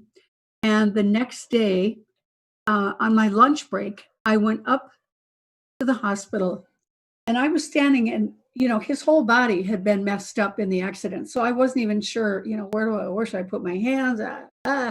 And I had my hands, one on his head and one on his stomach. And within about 15 seconds, I heard a voice behind me say, would you please heal the speech part of my brain? I'd like to talk again. And I thought, okay, where is that coming from? Because he's in a coma and there's no one else in this room. So I slowly turned around, and standing behind me up against a wall was, well, it was a human being, but it was kind of invisible. Well, I'm not saying that correctly, but I just looked at this person, I guess I'll call him, and I said, who are you? And he said, I'm the soul that lives in that body. And I said, well, if you're the soul, can you be out of the body? And he said, oh, yes, we come and go all the time. And he said, when I am out of my body doesn't feel the pain. And he said, so I'm going to stay out of my body more than be in the body. And I'm telling you, I didn't even know how to respond to this person. I mean, this soul. And he said, it was interesting. He said, I want to speak again, so please work on the speech part of my brain. And I said, I don't know where that is. And this is what happened. That energy, that soul went right into the body, and his arm came up like that and smashed down on his head. And what happened was the nurse walked in right at that time, and she said to me, why did you put his hand there? And I said, well, I didn't put his hand there. Well, I mean, what do you say? So all I said was, do you know where the speech part of the brain is? And the nurse said, well, yeah, it's right where his hand is. Like, okay. So I went up there every day, and I would go into the room. I would go over to his body. Now, remember, his head is bandaged. I had no idea what this boy looked like. And every day when I would come in,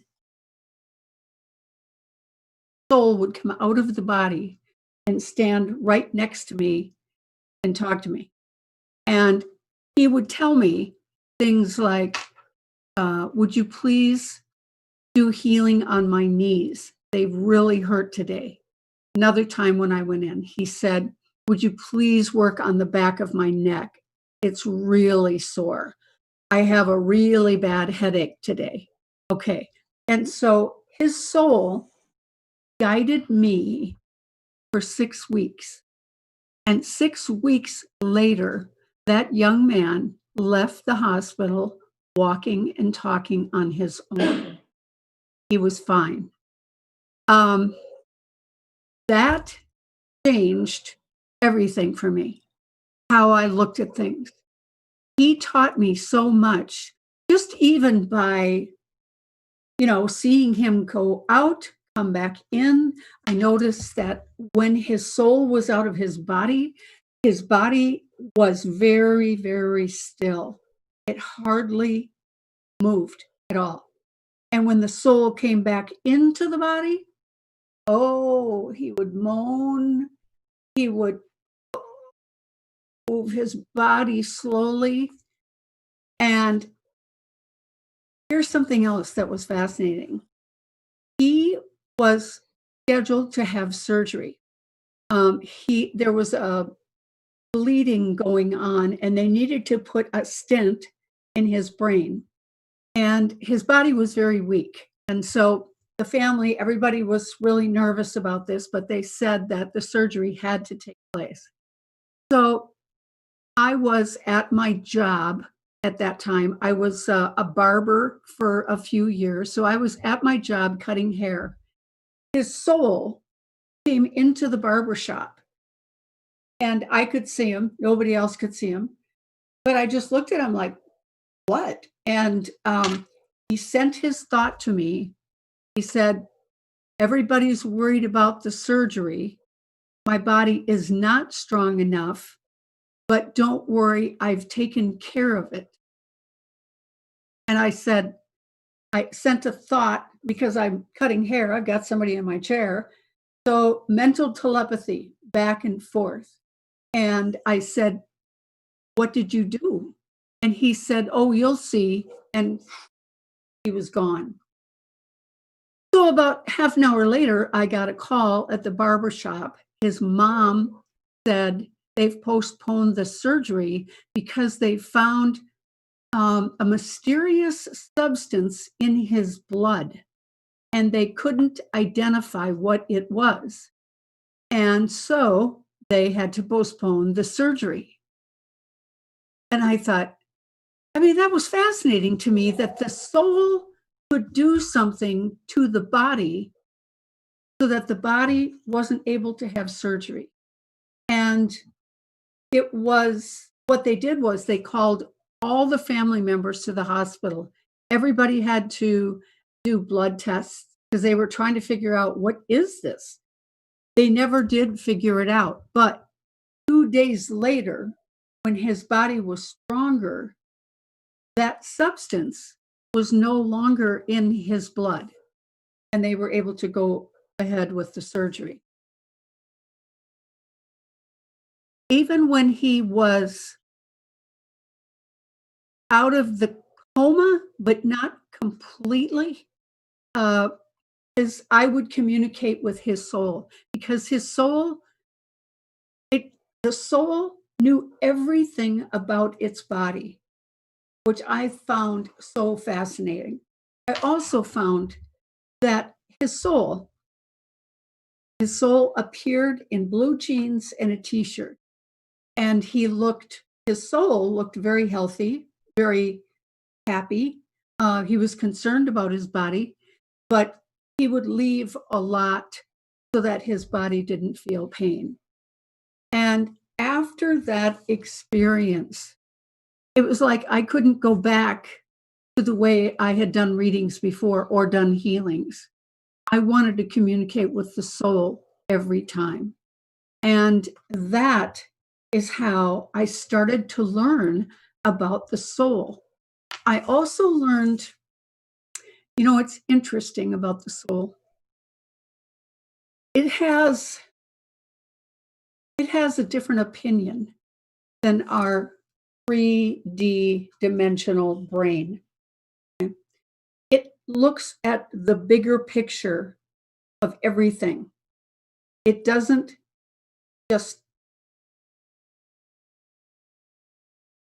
see life the way we do, the way our conscious mind does. Soul looks at experiences as growing experiences. Okay. All right. After that, every time I did a reading or a healing for someone, I always asked if I could speak to the soul. And the soul would just come out of my body and it would stand next to my massage table.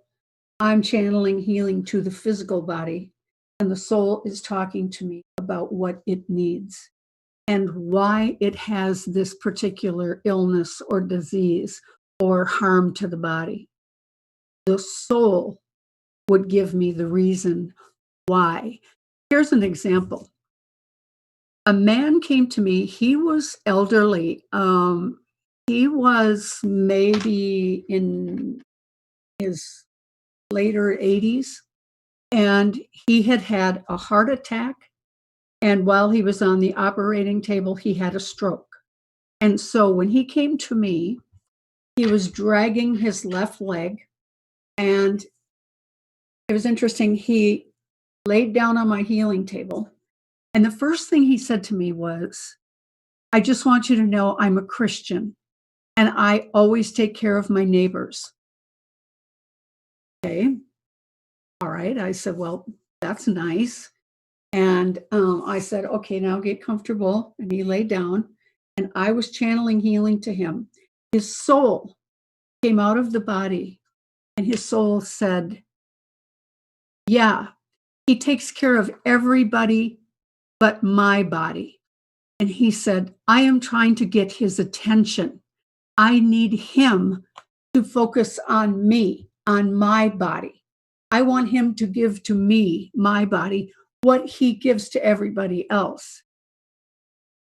So I thought, well, this is going to be interesting. So when I was finished with the healing and he got up and I told him what his soul said, and he started to cry.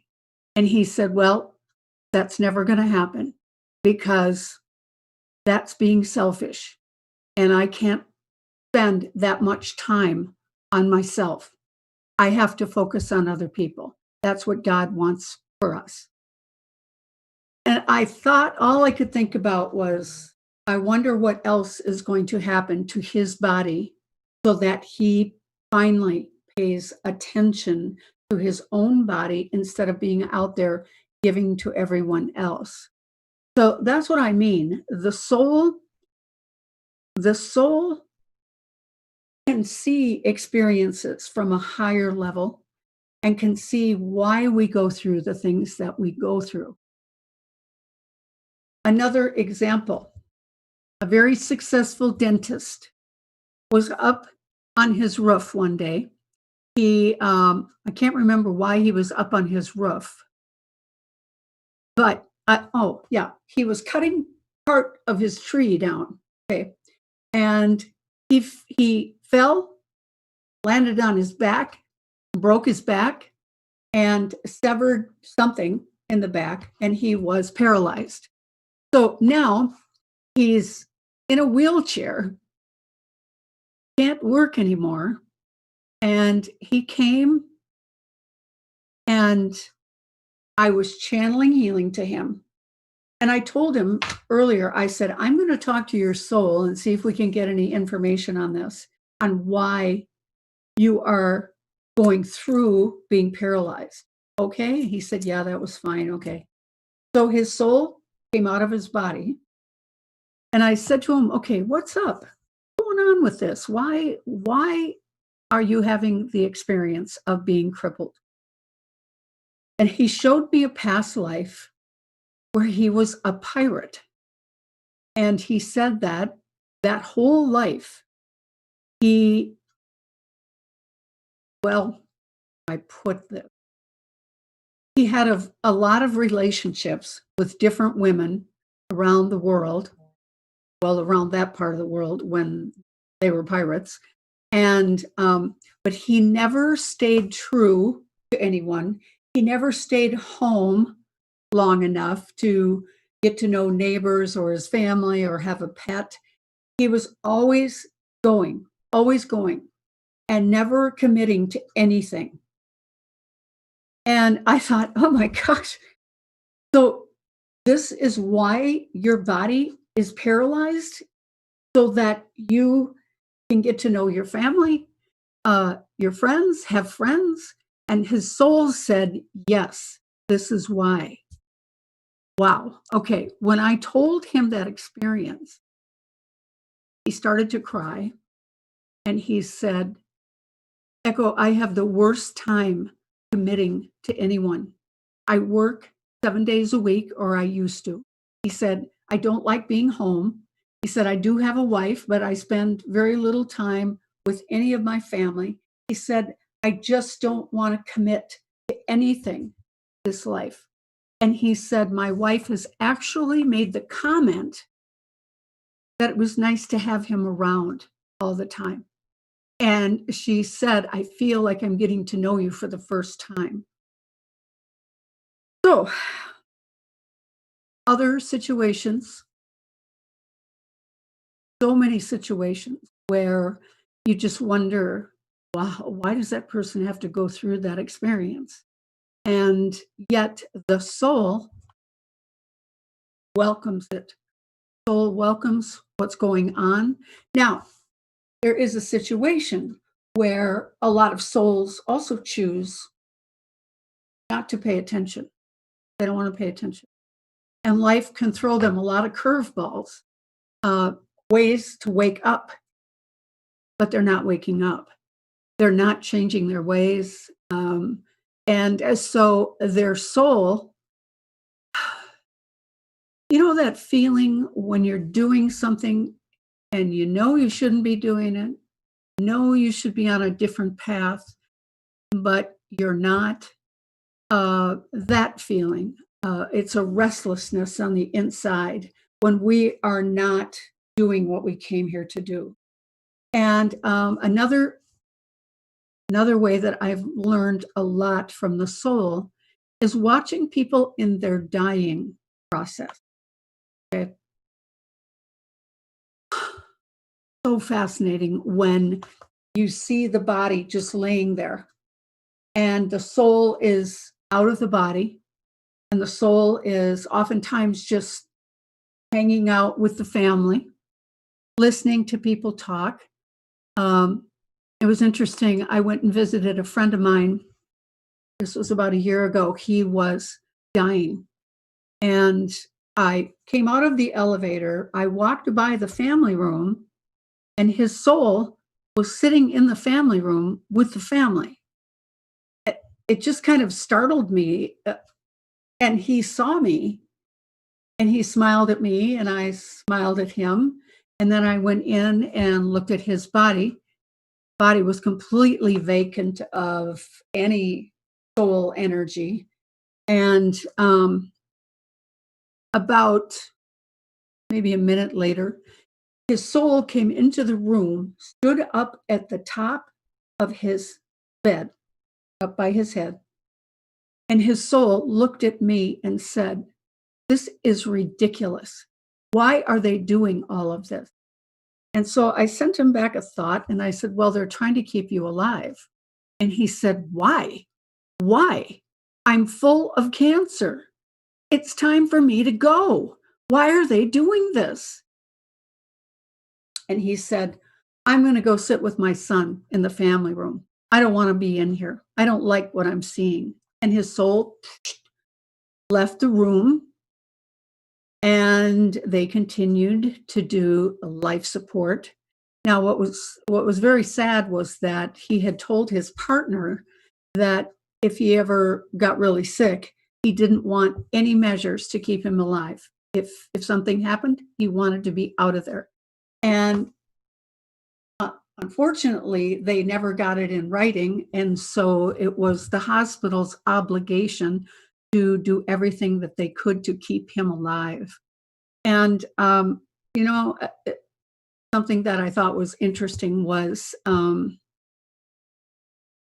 his sister was coming from out of town, and he made the comment, his body made the comment to his partner, well, I hope she gets here tomorrow by noon. And his partner said, well, I don't know how she can get here that soon. I said, well, let's just hope it's by noon. His body went back to sleep, soul left his room. And the very next day at noon, right at noon, he had a heart attack. And you could see his soul was ready to go, and his body was a mess. And they came flying in with all the equipment, and they hooked him up to machines, and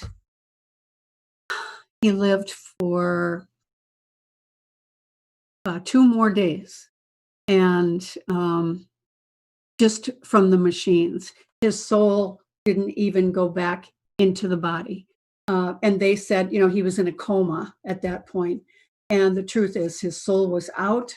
His soul was really upset that they were doing all of that. And yet then his soul later said to me, after he died, his soul was at the funeral, and his soul said that he was glad that they took longer so his partner could accept that he was dying. And so he said, I see the value of them prolonging my death. But he said, I also think it was terrible that they put my body through all of that, because my body was exhausted. So even his funeral, I learned, I saw his soul cry tears, not wet tears, but tears. His soul was very, very sad. And he kept telling his partner, although his partner couldn't hear him, he kept saying, I'm so sorry. I'm so sorry that I left. I was just really, really sick. And so I told his partner afterwards what he had said. So throughout my career, and it's been a long one, I've been doing this work for 54 years. Sound ancient, don't I? I'm grateful. I'm grateful that I have been able to learn about the soul. I have also seen visions of the other side. I have talked to my own soul. What I've done is I have regressed, done hypnosis, and I told the man that I wanted to talk to my own soul. It was a time in my life where I had a lot of physical problems, and I was in and out of the hospital a lot, and I wanted somebody to explain to me what the heck was going on. And so I did communicate to my soul. Oh my goodness. I was surprised, let's say, at the answer that my soul gave me when I said, why am I so sick all the time? She said, we are learning compassion for all other people that are sick, and that will make you a good healer. And I told her, I said, yeah, you're right. It'll make me a great healer, but oh my gosh. And so again, the soul has a much different idea of why we go through what we go through. And I want to take you back. Let's go back in time when your soul first created. And this is billions of years ago.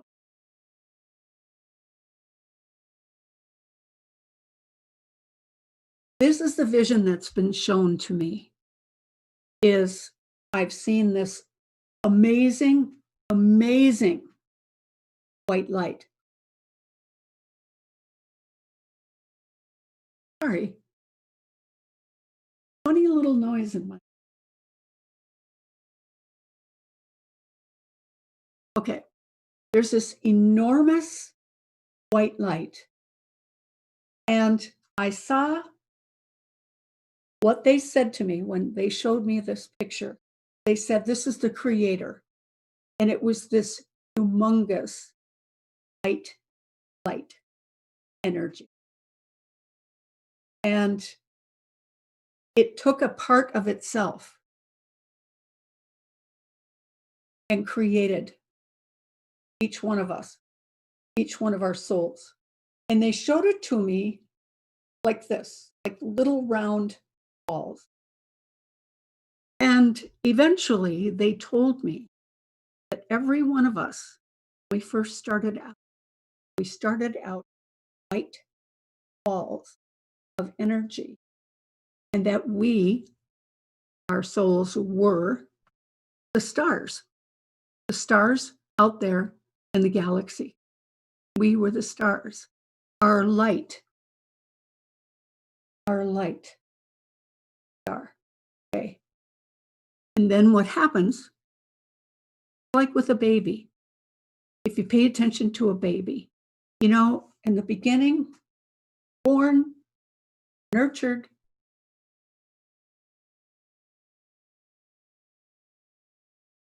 they begin to grow. What happens is they get curious. They want to touch everything. They want to taste everything. They're always going like this. They're always putting it in their mouth. And then as they continue to grow, now they want to walk. Well, they don't know about walking yet. First it's crawling and walking. Okay. That's how our souls were, is we get to a certain point in our development. And remember, we are pure white light. We get to a certain point in our development and we want more. We want more. We want to understand. We want to understand everything. And what they have told me, the guides that work with me, what they've told me is that God, the creator, created several planets, all different planets in different solar systems, and they each teach us different things. And they call Earth the emotional planet. This is where we come to have emotional experiences. A lot of people are afraid of their emotions. They're terrified of their emotions. And so they just, they cut themselves off from here down. They don't even feel anything. They just go through life from their brain, and they never really engage in any kind of emotional experience. And so those folks, they come here, hopefully, to learn about emotion, to feel emotion, and also to get to the place where they're no longer afraid of their emotions, where they express their emotions. We express crying, grief, anger, laughter, happiness, joy, shame, guilt. There's so many emotions here on Earth that we can experience. Problem for those of us who, or for all of us, is, well, I shouldn't say the problem, because we live, we have a living experience, and then we pass away. And short amount of time, I've heard that the elders on the other side recommend at least 60 years in between lives. But I have recently met a lot of souls who have come back maybe within 5 years of their last life. I met one gentleman. That was a fun story. Well, interesting story. But he came back 9 months later after his death. So not everybody, not all souls take their time or take it time to relax. Some of us are anxious to get back. And so when we choose to come to Earth, we're choosing to have all kinds of experiences just noises going on in here. All kinds of experiences that will help us to grow emotionally. And there are other planets. Can't really tell you about the other planets. I met a family from a planet called Ura, U-R-A. And, you know, it was interesting. When his father, I was doing a reading for a young man, and when his father came and he tried communicating with me, he said to me, you know, me trying to communicate to you is like you communicating to an ant. He said, it's very difficult for me to find words to explain to you what's going on with our soul, with our son and his soul. His father channeled a message through me for over an hour. And when I came out of it, when I kind of came to, I knew something very intense had happened, but I could not remember any of it. Other than him saying it was very difficult for him to communicate to me. But the young man that I was giving a reading to, he was crying and he said, okay, I finally understand why I'm here. And he said that he told me that his father said, you wanted to go to Earth so bad, so please just be in Earth and have all the experiences that you have. And so this young man, he said, okay, I'm going to learn how to do that. I'm going to learn how to be an Earth person and have the experiences here. So we come life after lifetime, life after lifetime. It's the same soul, but each lifetime that we come back, we are stronger and wiser, more compassionate. There's a lot of old souls coming in right now, a lot of old souls, because they want to be here at this time in our history. As we all know right now with the COVID-19, this planet is changing big time, big time. There's a huge shift going on.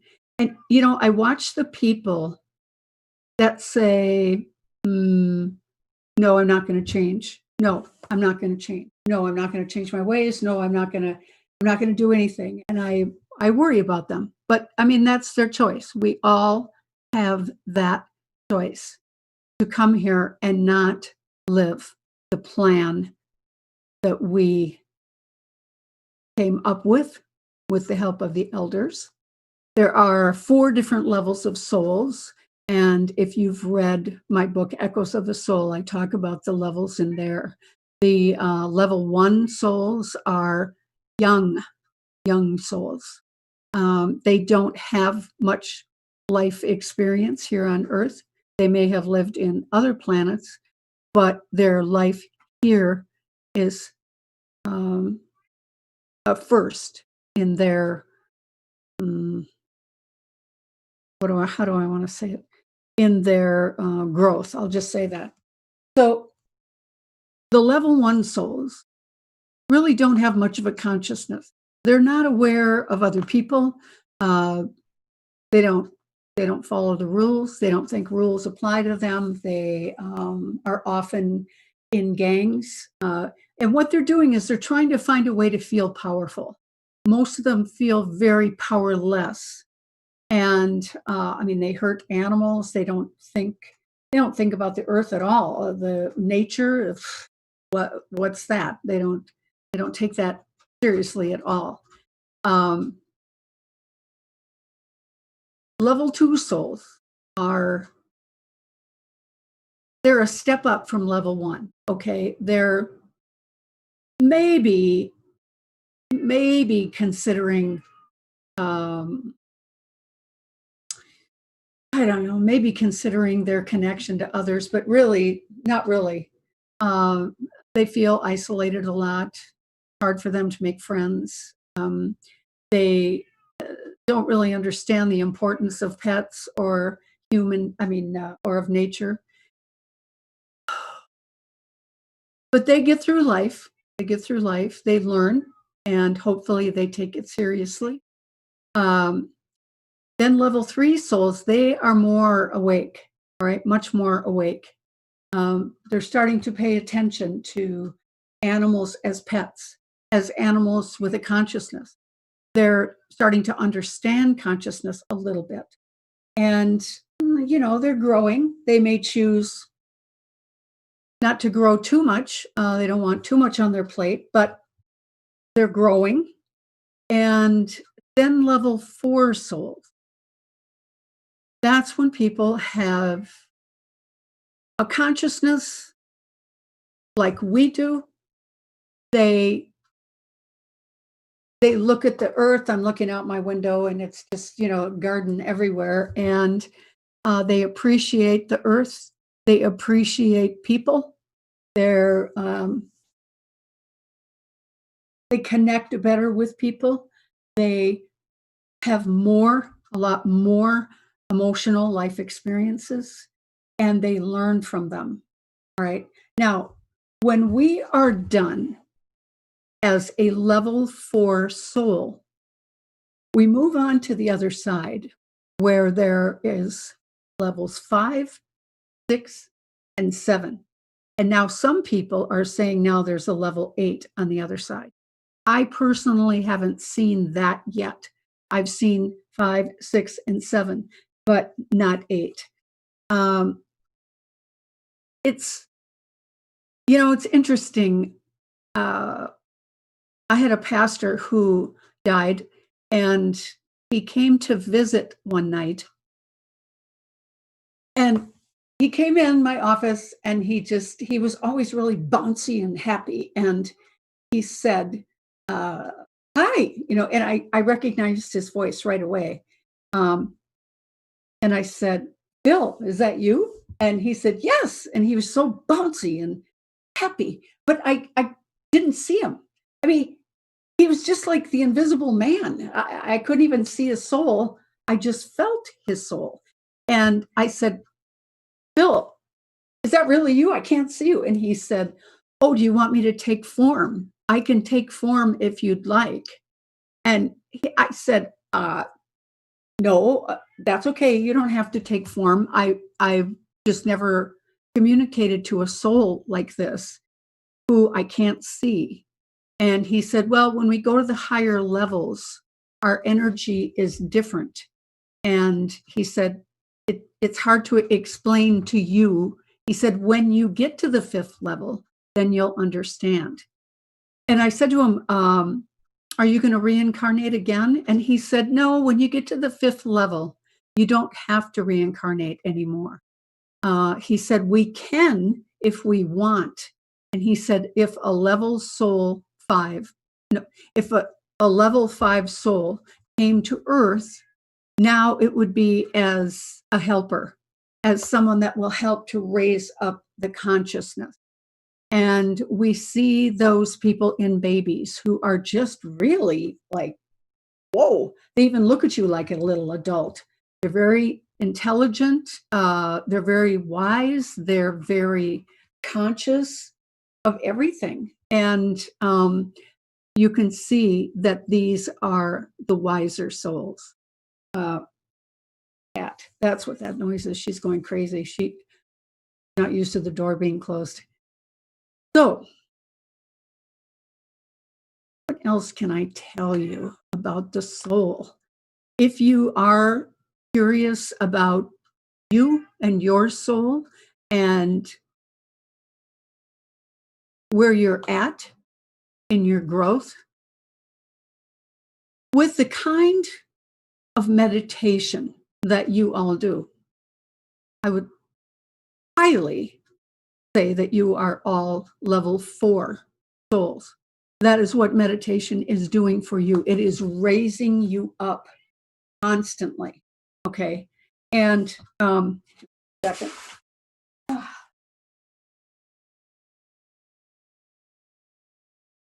Oh, sorry, I locked her in the closet.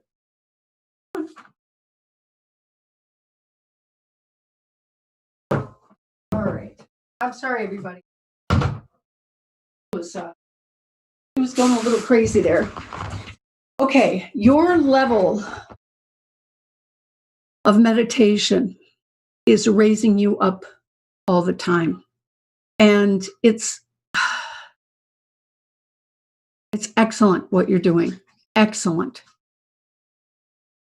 But if you are curious about your soul and your development, you can always get regressed.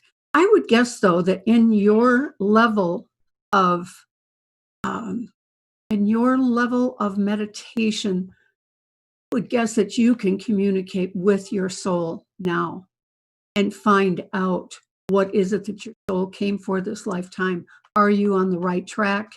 What does your soul need?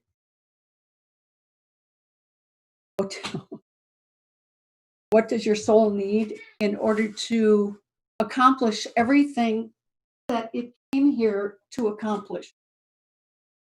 Well, she's going to join us whether we want it or not. Okay.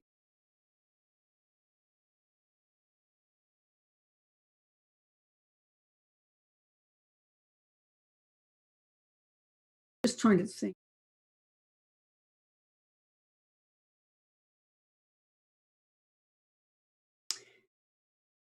I wish we had questions right so I could answer all the questions so that we could have a back and forth conversation about the soul. There's so many different stories I could tell you, but what I tried to do was find the stories that kind of wrapped it up for you, was a good example for you of the soul. We all are here for reasons that it's so interesting. So interesting that we aren't conscious of, the people in our lives, or like Master Pratiji. The first time I saw him was over at my office, and he was walking in the parking lot, and I just looked over at him, and my soul was doing a dance, like, it was like my physical body, all I could do was smile at him, because my soul was like, oh my God, there he is, there he is, there he is. And I thought, oh my gosh, I know this man. And it was like, it was like my soul was doing some kind of a happy dance. And it was interesting when I knew that he was leaving town. Like, I felt very content knowing he was here in town. And then when I knew that he had left town, my soul went into this very sad, like, oh no, is it going to be another lifetime? But I've never gotten clear, because I've asked my soul, okay, what is it with him? What is it with Master Pratiji? Is it just he is who he is? But it's like, no, there's a soul connection. And today, when I saw him on the screen, my soul did it again. Like, there he is. Okay, it's like that. So we have people in our lives that we have been with before that meant a lot to us, that we have loved, people that we haven't loved so much, people that we're afraid of. Our soul is very, very old, very wise. When we can tap into it, we can tap into the God within us. And that's the other part of my journey in this lifetime, is to learn to communicate to the voice within, which I call God, my intuition. For the longest time, I thought that what I had was women's intuition. It was just this thing that women had, and I didn't know that it was the divine part of myself until, I read books, but I took classes trying to understand intuition. Why is it so accurate? Why is it always there? Why does it know me so well? Why does it always protect me? What is that silent voice within me? And I just kept studying and growing and getting more and more intuitive. And hold on. There we go. Now she's going to want to go out.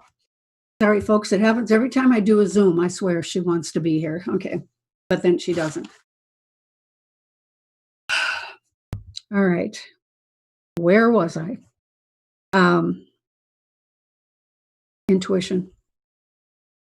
And finally, I was taking some classes at Unity Church, and there was a chapter on the voice within, the silent voice within.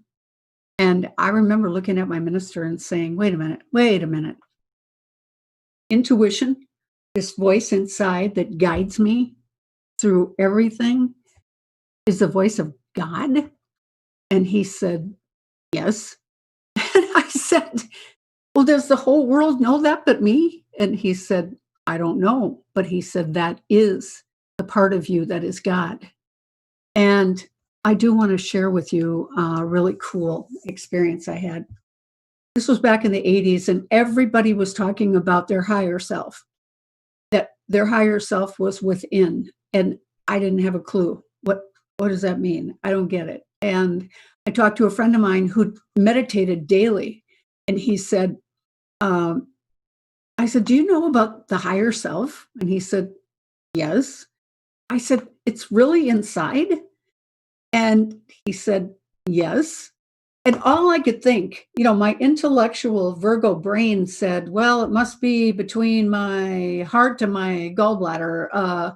I was trying to intellectualize where it was located.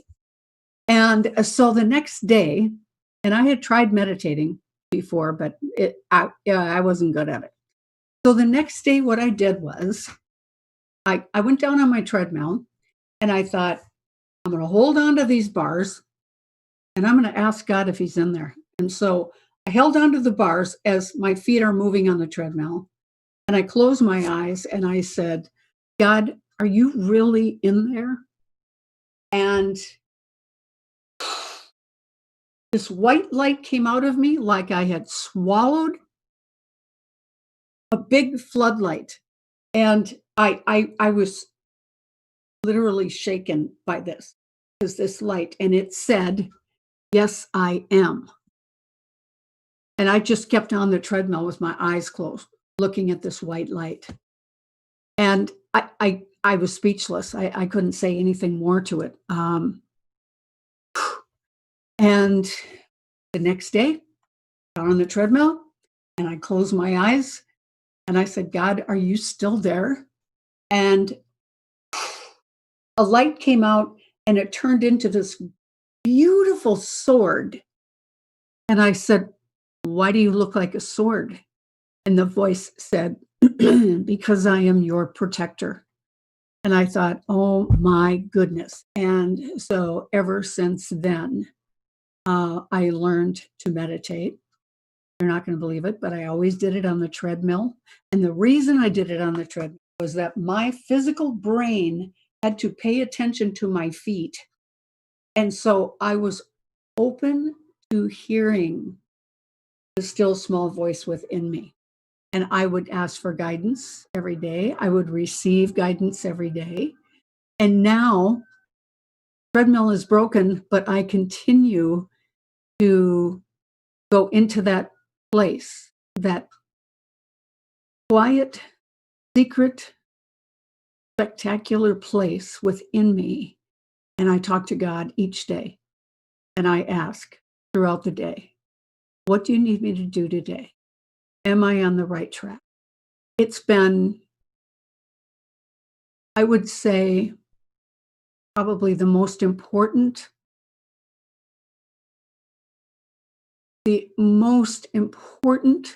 part that I have learned this lifetime is that God is within me, and that still small voice inside guides me, does protect me, warns me if I'm in a spot where, even if I'm out in public, if I get out of my car without my mask on, my intuition will say, it's okay. You can go without your mask. Or it will say, put your mask on. Okay. I mean, I just think it's so interesting how it guides me with everything. And that's why, right now with this COVID-19 going on, so many people are fearful of catching it or, having to be quarantined. It's really sad, the amount of fear that's rampant on our planet right now. And yet, the COVID is part of the shift that we're going through. We needed to all slow down.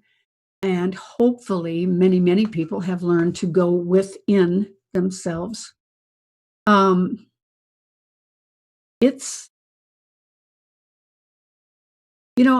I don't know how people would go through something like this if they didn't have their intuition, if they didn't understand that voice inside and learn how, first of all, to hear it and to trust it and act on it. It's like there's 3 steps to living intuitively. And for a lot of people, it's a matter of getting out of our head and focusing down here. Women use the term knowing.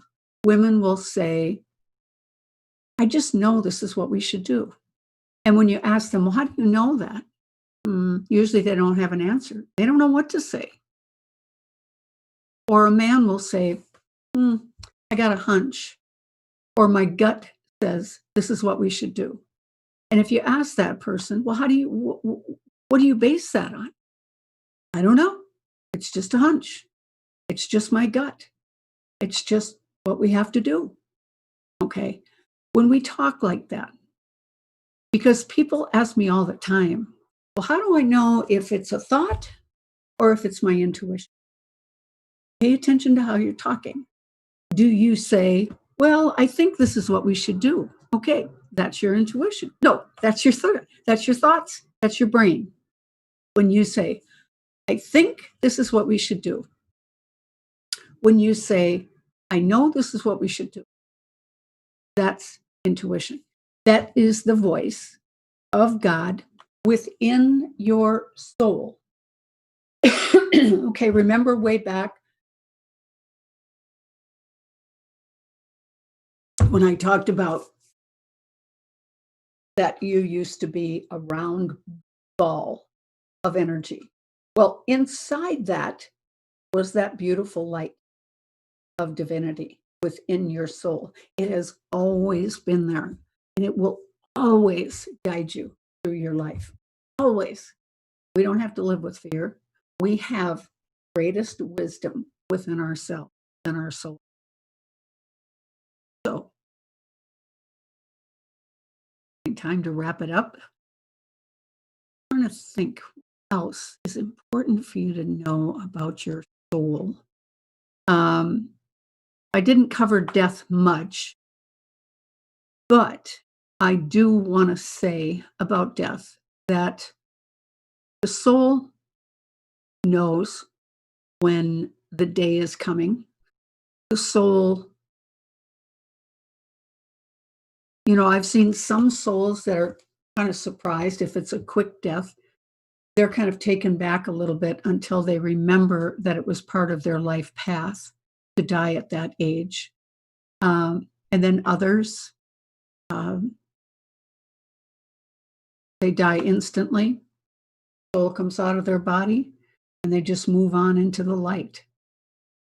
It really has to do with the level of soul that we're at, our understanding of death. And, again, the most important thing to know about death is that it is not a vengeful or jealous God up in heaven who's taking your loved one away from you. It doesn't work like that. The energy that we call God is by far the most loving energy ever. And it would never just rip your loved one out of your life. It's your soul's plan. It was planned a long time ago, before you were even born. The death comes at the time that the soul needs it to end. Okay? So just remember that. It's up to the soul. There's been many people that I've worked on in healing that are in their dying process. And people have asked me, would you please talk to my soul and find out if I'm going to live or die? And in every case, I've always asked the soul, and the soul has always said to me, I'm going to die. But you know what? They don't call it dying. They call it graduating. So the soul will say, I'm going to graduate in 2 weeks, or I'm going to graduate in April, or whatever. They'll give me a time period. They always say, don't tell my conscious mind, because I need my body to get some things done before I leave. So please don't tell my body. And in every case, when I have told the person, your soul wouldn't give me any information, they always say, oh, I'm so glad. I don't think I really wanted to know. Okay. So even when we think we want to know, we find out, oh, we really. And your soul is very, very wise. And it is, you are so, so, so much more than you think you are. And I would guess through your meditating, that is what you are going to discover. It's just how amazing your soul really is. So that's it, folks. Time to end. Thanks for joining me today. Where do I go next? We are so very happy to hear you. Thank and you. It is, we stayed this long, early in the morning, waiting for you to drink every word of yours. Thank you. Thank you. Thank you, Pratiji. Thank you. Thank you, my friend. You are a great star for the whole of a PSSM. And I was so very happy when I was in Minneapolis to meet you. Yeah. I was really glad you came. Yes. Yes. My soul is very happy to see you. So thank you. Thank you. Absolutely wonderful. You have spared so much time for all of us. Thank you. Swati, we cannot thank this great master. We have to bow to her lotus feet. That's all. Thank you so much. You're welcome, honey. You're welcome. You're welcome.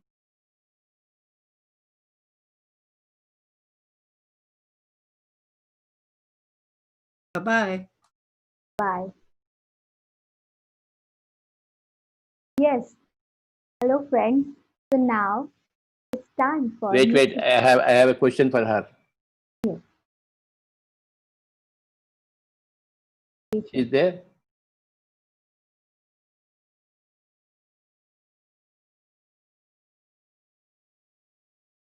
Okay then.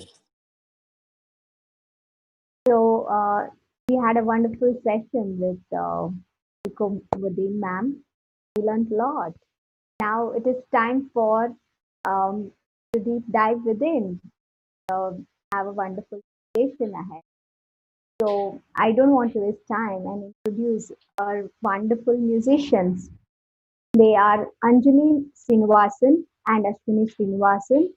Both are siblings and they are young and dynamic and upcoming musicians. They have been performing concerts from the age of 6 and 8, and both of them have performed more than 1,500 concerts extensively in India and abroad, and they have received a lot of awards for their musical performance nationally. So we are so grateful to have both of them with us. And before diving into the session, I would like to give brief instructions about how to meditate. So for all of them, all of you who are learning meditation for the first time, I request all of you to sit quietly, either on chair or either on floor, and keep your body completely relaxed. You can clasp your fingers like this and put it on your lap. Then you can completely take relaxed position. Close your eyes, cross your fingers, and cross your legs. Just you need to your incoming and outgoing breath.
Dear friends, do not open your eyes till I say. I request all of you to put both your hands on your eyes for 5 seconds. 5, 4, 3, 2, 1, 0.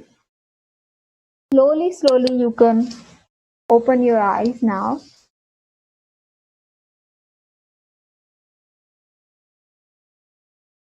It was amazing. I think we really want to thank Ashwini and Anjani Srinivasan. We could really go deep within the meditation state. It was amazing to have your musical meditation. Thank you so much for being with us today. Now, I would like to share something about the importance of reading spiritual books. Patriji has been saying to all of us that meditation is definitely important, but reading spiritual books is the shortest way to enlightenment. So, friends, when we read so many spiritual books with so many nationally authors, we learn the various spiritual experiences that we can understand how a life is created, how we can create reality. By keeping this in mind, the importance of spiritual reading, we in PSSM promote all the people to read spiritual books. We have amazing magazines published in different languages. So all the people who cannot read different books, we have a lot of amazing meditators who read various spiritual books. They publish the summaries apart from amazing meditation spiritual. So I would like to share some of the amazing magazines we have with us. We have 2 magazines in English, that is Spiritual India and Spiritual Science. We have one magazine in Hindi, which is called Pyramid Dhyan Jagat. We have Dhyan Kasturi in Kannada and Dhyan Prabhajam in Tamil. So friends, now I would like to share more about this amazing magazines we have.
మన ఇంటిలో ఉంచుకోవాల్సిన అత్యంత ముఖ్యమైన వస్తువు ఏదంటే ధ్యాన జగత్ magazine.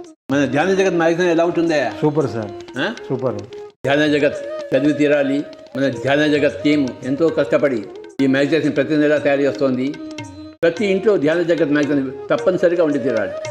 ఈ magazine లేకపోతే ఆ తెలుగువాడే కాదు, ఆ ధ్యానే కాదు.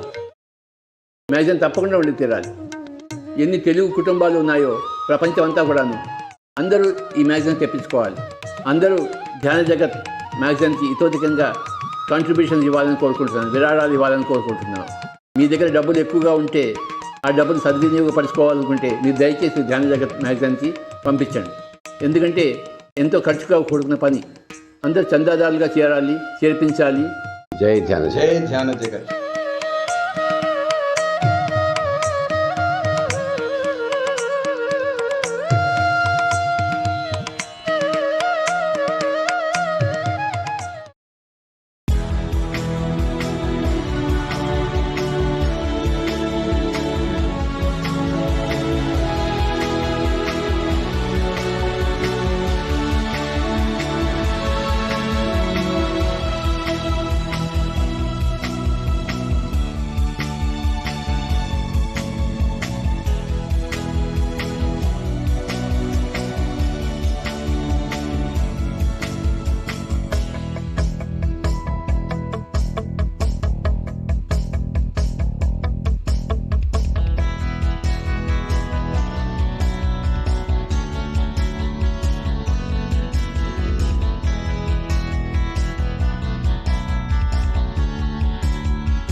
So amazing, friends.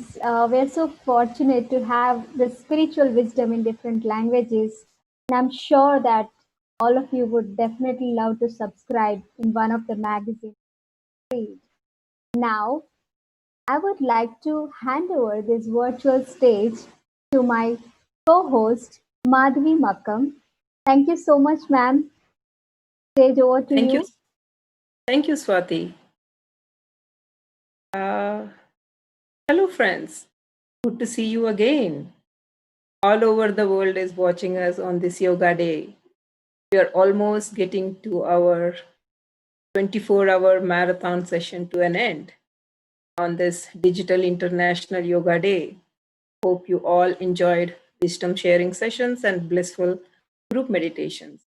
Our next and last is musician Achyut Athreya. Achyutyam Athreya is a budding artist learning Carnatic flute from Maestro Vidwan H.S. Venugopal Himage from the age of 6.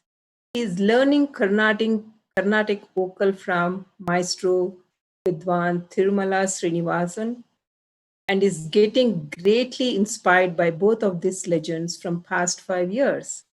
He has performed many solo concerts, online solo concerts, and flute ensembles from the year 2017. He has been awarded with many awards and scholarships, including the scholarship from M.A. Narsimhachar Music Academy for the year, hosted by Gayan Samaj. Let us all take this opportunity and meditate with beautiful music meditation by Achyut Athreya.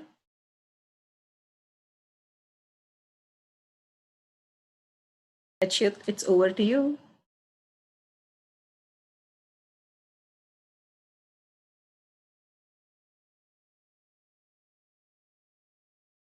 Good morning, Now, everyone. I am Achyut Matreya. Thanks to Pyramids International Valley for providing this opportunity. And thanks for Patriji for providing this opportunity and blessings. Now I will start the concert with the blessings of my Guruji, Vidwan Karnataka Kalashri Vidwan H.S. Venugopal sir. Thank you. I will give you simple instructions how to meditate. We will be doing Anapanasati meditation. Ana means in breath, Apana means out breath. Sati is be one with. Sit in a comfortable position. Make your body as comfortable as possible. Completely relax yourself. Meditation is all about calming your mind. Sit in comfortable position. Cross your legs. Clasp your fingers. Close your eyes and observe your normal and natural breath. Silence your mind and be with your breath. It's all to you, Achyut.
continue on meditation. Silent your mind. Breath is the only anchor. Everything else should wait.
slowly place your palms on your eyes.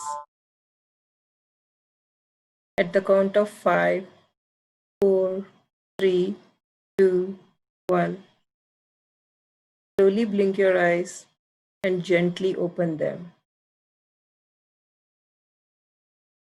This is such an amazing meditation session. Thank you, Achyut, for your melodious flute music. You are so young and talented. My best wishes to your bright future. You are a gifted kid.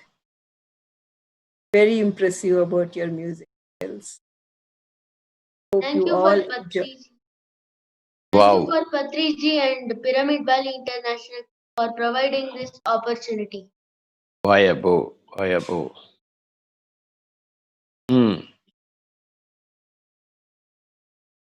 You are welcome. You are welcome, Achyut.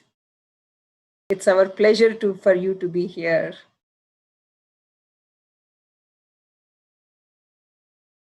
Sir, do you want to talk to Achyut some words, sir? He's my guru. Come Yes, back sir. again. Come back again. Yes, sir. He he is so amazing. He's like such a talented kid. So next I'm going to introduce one of our friend and senior master from Ludhiana, Rachna Gupta. Over to you, Rachna. Stage is all yours.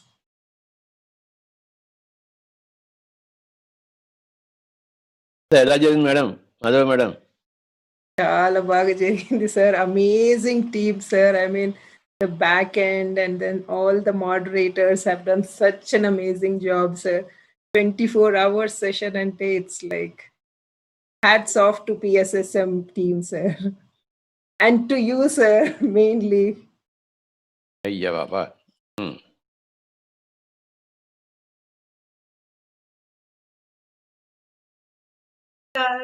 Thank you, Madhvi.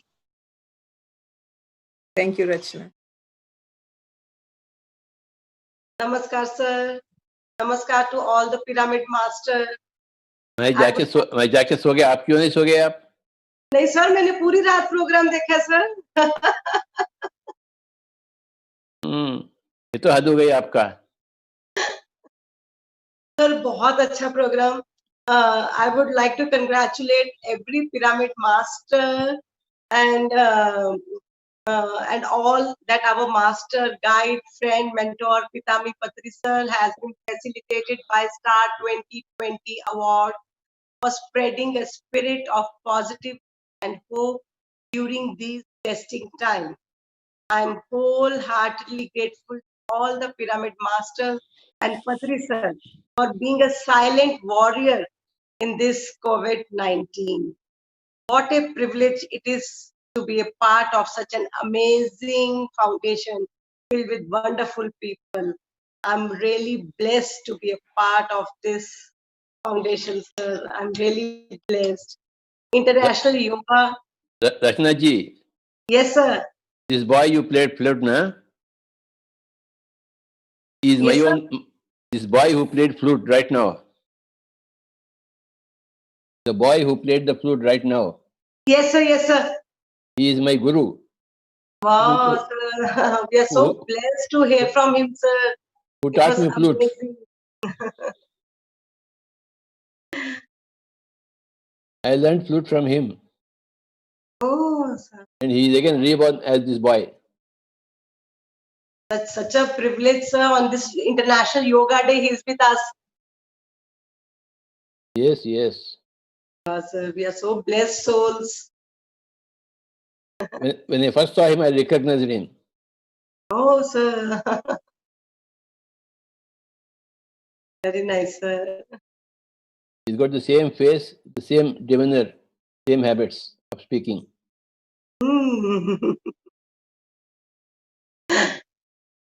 Sir, we are so lucky, sir. हम सब कितने भाग्यशाली हैं, sir, कि हम सब आपके साथ हैं और हमें जो अवार्ड मिला कल, सर, वो जब अवार्ड की डिक्लेरेशन भी ब्रह्म कुमारीज के मुखारबिंद से हुई, sir, I was really in tears मेरे को तो रोना आ रहा था सर, और प्राउड भी फील हो रहा था कि हमें ये अवार्ड मिला है सर, क्योंकि इस टाइम पे हमारे सब पिरामिड मास्टर्स ने बहुत वर्क हार्ड किया है सर, घर घर तक ध्यान पहुंचाने के लिए। डिजिटल इंडिया सर, जो आपका एक सपना था डिजिटल इंडिया, वो आज ये इंटरनेशनल योगा फेस्टिवल के थ्रू सर आपका पूरा हो गया सपना सर। इतना सक्सेसफुल इवेंट सर, मेरे 15 साल के ध्यान अनुभव में ये सबसे अमेजिंग इवेंट था सर, जो हम अपने घर के कंफर्ट में बैठकर और पूरा प्रोग्राम देखा सर। एक एक मास्टर को, ओवरसीज मास्टर्स को सुना, अपने पिरामिड मास्टर्स को सुना, सबके एक्सपीरियंसेस सुने सर। इतना आई ओपनिंग था। और ये सर 3 महीने जो सबके लोगों के लिए बहुत टफ टाइम था, जब सब लोग डर में थे, एक अलग इनसिक्योरिटीज में थे, पर हम पिरामिड मास्टर्स ने इतना टायरलेसली इस टाइम पे वर्क किया है। और सर मैं आपको देखती थी, आप सुबह से लेकर रात तक उस सोफा पे बैठ के और बहुत पेशेंटली सबको सुनते थे सर। और जूम पे, वेबिनार्स पे, यूट्यूब पे सर आप सुबह से लेकर रात तक आपने अपना पूरा टाइम दिया, और हम लोगों के लिए बहुत मोटिवेशनल था सर। और जो ये DDY ध्यान, डिजिटल ध्यान यज्ञम शुरू हुआ है, जो सर एक ये नई लहर हम लोगों ने, एक पिरामिड सोसाइटी की तरफ से एक नई लहर आ गई है पूरे विश्व में, कि हम घर बैठे भी ना डिजिटल के माध्यम से अपना मैसेज वर्ल्ड तक पहुंचा सकते हैं। ध्यान का, शाकाहार का, पिरामिड ऊर्जा का, स्वाध्याय का, सजग सांगत्य का। और इसके लिए मैं सर यूथ, जो हमारा PSSM का यूथ है, उन्होंने इतना मीडिया और चैनल्स पे इतना काम किया, टायरलेसली काम किया। Amazing sir. आपके वर्ड्स में ब्लेसिंग वर्ड कुछ नहीं होता सर, पर पता नहीं क्यों ये इंटरनेशनल योगा फेस्टिवल देखकर मेरे अंदर से दिल कर रहा है कि मैं सब हर एक यूथ को, हर एक पिरामिड मास्टर को ब्लेसिंग्स दूं, थैंक यू करूं कि इस टाइम में भी हमने इतना इकट्ठे बैठकर एक फैमिली की तरह इतना क्लोज नेटली, तो हम एक दूसरे से मिल नहीं पाते थे, पर ये डिजिटल इंडिया ने हमें कितना एक दूसरे पास कर दिया, करीब कर दिया। एक जॉइंट फैमिली की तरह हम सब ने काम किया है sir. I am very proud to be a part of pyramid society sir, and thank you so much for tirelessly, आपने भी पूरी डेडिकेशन के साथ हमारा साथ दिया, हमें सुना, और इस टाइम पे सबने इकट्ठे एक फैमिली की तरह इस से हम निकल गए और लोगों तक, घर घर तक ध्यान पहुंचाया। ये इस टाइम पे बहुत ही अच्छा काम करा गया। तो मैं कहती हूँ, हम सब पिरामिड मास्टर्स की जय हो, ध्यान जगत की जय हो, पिरामिड ऊर्जा की जय हो, हर एक ध्यानी की जय हो, पत्रिसर आपकी जय हो, मदर अर्थ की जय हो। आई एम वेरी प्राउड कि मैंने भारत निवासियों और मातृभाषा हिंदी की बहुत आभारी हूँ। मैं आप सबकी बहुत आभारी हूँ। Thank you, thank you, thank you sir. और मैं चाहूंगी सर, आप ये जो हमारा इंटरनेशनल योगा डे है, इसके बारे में अब आप कुछ शब्दों में जरूर के बारे में बोले सर। मैं जब एको बॉडी को सुना, मैं तो I came out of my body. जो बोल रही थी ना, वो सोल बाहर आ गया, बल्कि मैं भी बाहर आके देख रहा था सब कुछ। इंटरनेशनल योगा डे, तो हर एक ने इतना अच्छा कंट्रीब्यूट की। I want to see all the young masters who have done it. Shastri साहब है क्या उधर? Yes sir. So now I will hand over to Shastri sir. Now he'll take over it. And thank you so much sir. Thank you, thank you, thank you, thank you all the pyramid masters and all the PMC channels. Thank you, thank you. Yes Swami ji. Sir, namaste sir. भैया बाबोई। हाँ, We started yesterday with a pleasant day in Delhi with a wonderful weather, and today we are ending the 24-hour marathon again with a pleasant weather, sir. What a great nature is supporting us. That itself proves that what we are doing, the true sense, the nature is also happy, showing their happiness. So before I formally do the vote of thanks to all the entire event, I need your feedback and your message for all the masters. Whole world is watching us, sir, at the back end of the event. So we need your message from. Then I'll formally close the vote of thanks. Swamiji, I know that we can all do it. That's why I proposed this. I proposed this and I knew that it will happen. Wonderful. And it happened, did happen. Why it cannot happen? Nothing is impossible for us. So everything is possible. Whatever you want, you can achieve it. And all the music was wonderful. And all the introductions by our spiritual masters were wonderful. And all the guest speakers, they were too good. They all kept up their timing, their messaging, their participation was wonderful. And I can't see all the back-end people, but I wish I could see them with my third eye, but I don't have the third eye. But because of them, all this has happened. And I don't know how many people around the world did meditation yesterday between 11 and 12 o'clock. I don't know. It was very good. Swamiji. Thank you, sir. Thank you. Only we missed Bhikkhu Sangsena, that's all. Yeah, we tried because yesterday totally internet down, sir. We tried to connect also on the audio call, but I'll extend the message and we will put it in our recorded messages when we are uploading it. And his support in this event is unimaginable, sir. The success of DAYD is definitely Bhikkhu Sangasena ji and MIMC has great contributor for making this event also a mega marathon event a grand success. We all PSSM, we bow to Bhikkhu Sangasena ji on this occasion and thank him profusely.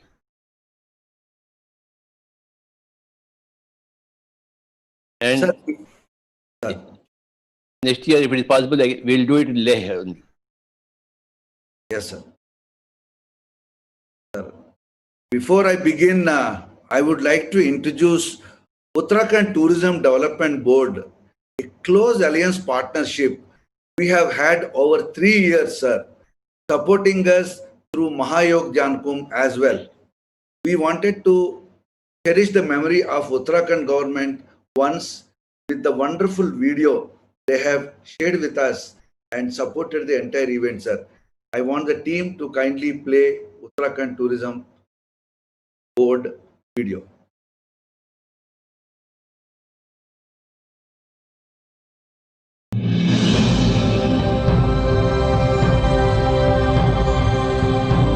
It is not without reason that this land is called Devabhumi, the land of gods. Snow-covered peaks, verdant valleys, dense forests, varied wildlife, yoga, Ayurveda, and adventure.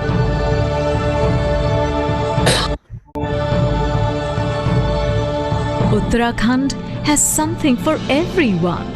Let's savor a taste of what Uttarakhand has to offer.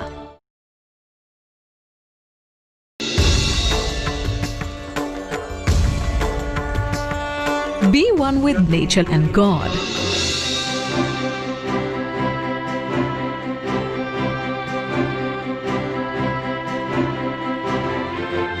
As you embark upon a journey to the holiest of holy shrines, from the rush of the Ganges to the calm of the Himalayas, feel divinity fill your senses and cleanse your soul.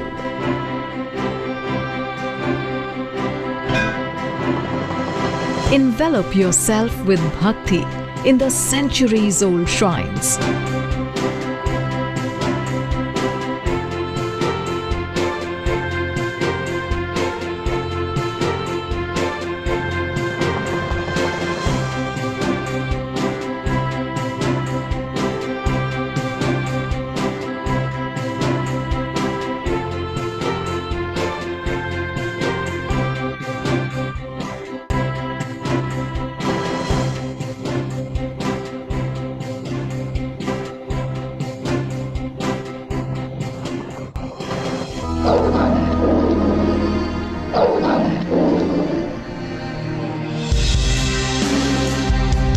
Ease your way in the dense forests and discover yourself.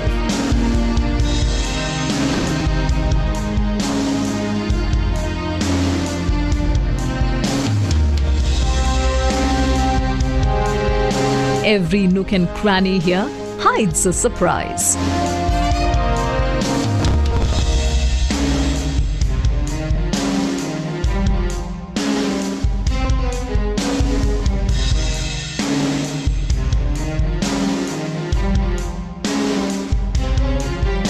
As you go deep in the jungle, you never know what the next turn will bring you face to face with.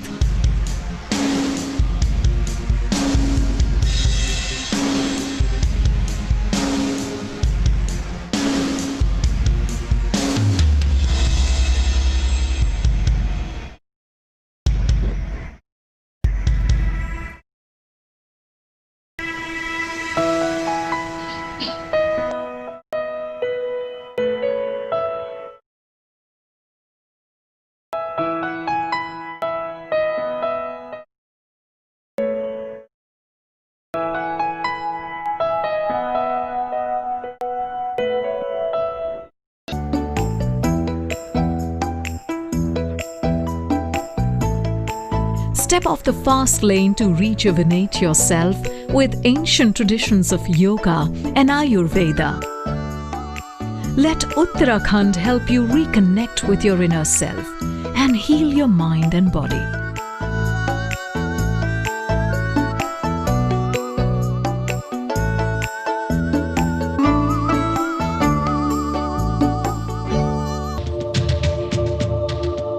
Tourism, adventure, wildlife, spirituality, wellness, and a rich culture. It all comes together in Uttarakhand, the land of gods beckons. Come, explore the unexplored.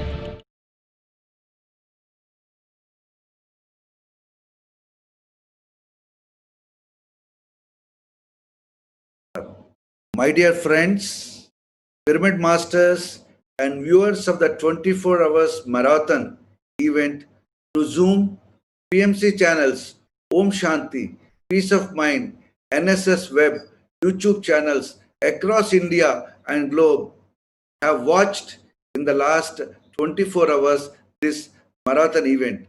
It's truly a great wave of change that we are witnessing on earth right now, and this digital International Yoga Day proof of that. On behalf of PMC Delhi, a unit of PSSM, we express our sincere gratitude to Mahabodhi International Meditation Center's entire team at Leh Ladakh, Union Territory, New Delhi, especially to Venerable Bhikkhu Sangasena ji and Anil Jain ji for their stupendous support, for liaison with the Ministry of Ayush and PMO's office for getting necessary permissions, and Beta University, New Jersey, for their timely support in getting sponsorship. Ministry of Tourism, Government of India, Incredible India, Atulya Bharat, Ministry of Ayush, Government of India, Ministry of Tourism, Uttarakhand Government, Uttarakhand Tourism Development Board, Dehradun, and staff of Prime Minister's Office, Government of India. Especially, I would like to mention Chandra sir, Sai Krupa sir, Paripatri, Madhu Gajala, A.V. Sai Kumar Reddy for introducing Anudia Judith, Lama Suryadas, and speakers like Victoria Webby and Christiana Eltrion. Thank you, Shreyans, for your constant support in making this DIYD a grand success. For all the musicians, Ajay Prasanna ji, Arvind Bhargav ji, UV Nagalakshmi ji, Anushka Mazumdar, Siddharth Banerjee, Roshan Prasanna, Ali Akde, Peter Popsil, Ashwin and Anjani, and Achyut Atreya ji. To our esteemed panelists covering all ranges of spiritual science, humble greetings. To our enthusiastic, motivated, and cooperative moderators pyramid masters from across the world who joined contribute this event in their own unique way. Media and IT team of Brahmakumari's Mount Abu for quickly converting the promotion material, for spreading it and ensuring the outreach of Peace of Mind, Om Shanti channel and YouTube channels. Our special thanks to them. Narayan Seva Samsthan, Udaipur for their relay on the Facebook and YouTube channels. Thrive Heart and Soul, Mumbai for their support in the PSSM Global, Breath Meditation Foundation, PMC UK, USA, Pyramid Valley International, Bengaluru, and Quantum Life University, Hyderabad.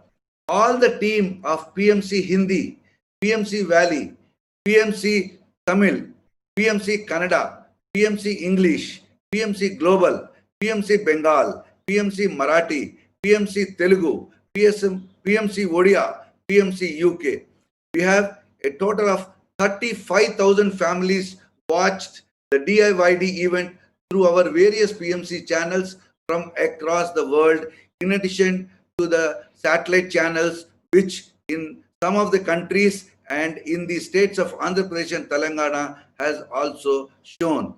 For the first time, PSSM has used social media for the purpose of broadcasting the message of one truth: we are gods, through Twitter. Our engagement since the past 24 hours has been a spike with 12,431 organic engagements. The grand celebrations has been ushering a new era of Earth. The process has begun, and in coming days, Pyramid Masters will continue on with our work to ensure that the new wave of energies continue to spread with our efforts. Lastly, and most importantly, thank you, Patri sir, for your infinite dedication, guidance, motivation, dynamism, spontaneity, inspiration, and wisdom. That with all the unseen forces that have been at work, I can say that this event has been a great, and grand success. And I especially thank the back-end team. Very shortly, we would like to present to you, sir. And big thank you, thank you, thank you, thank you, thank you, thank you, sir. Thank you, Baba. Thank you. We'll take a minute. We'll just show you the back-end team for your glimpse in a second, sir. Yes.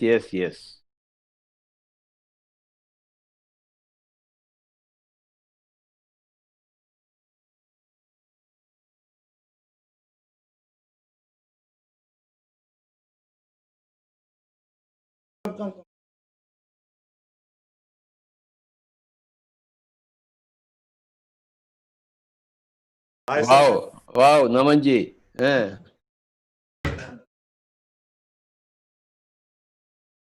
कोई भी सोए नहीं? अरे वाह उस्ताद, मैं तो बीच में सो गया बाबा. हम लोग भी ऐसी. अయ్యా నువ్వు అక్కడే ఉన్నావా? Yes sir. ఓయబ్బో. Small team which we have managed 24 hours marathon, sir. Entire back end, starting from your conceptualizing the idea, now the execution. Entire team is sitting here, sir.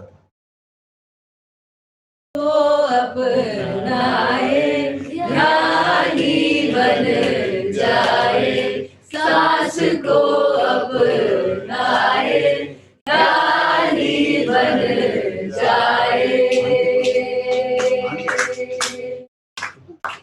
Thank you. कैसे बदलेगी हमसे ये दुनिया, कैसे बदलेगी हमसे हम खुद को कैसे बदलेंगे ध्यान से, विज्ञान से, आत्मज्ञान से. खुद को जानो तुम क्या हो, पहचानो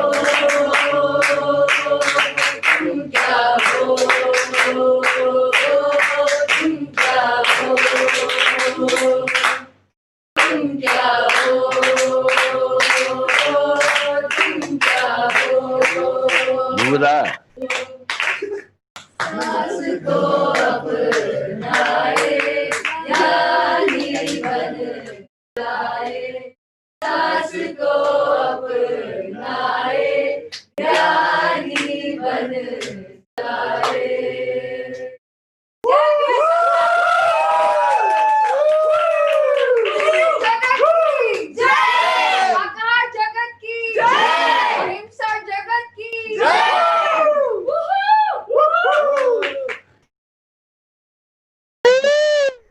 Thank you for giving.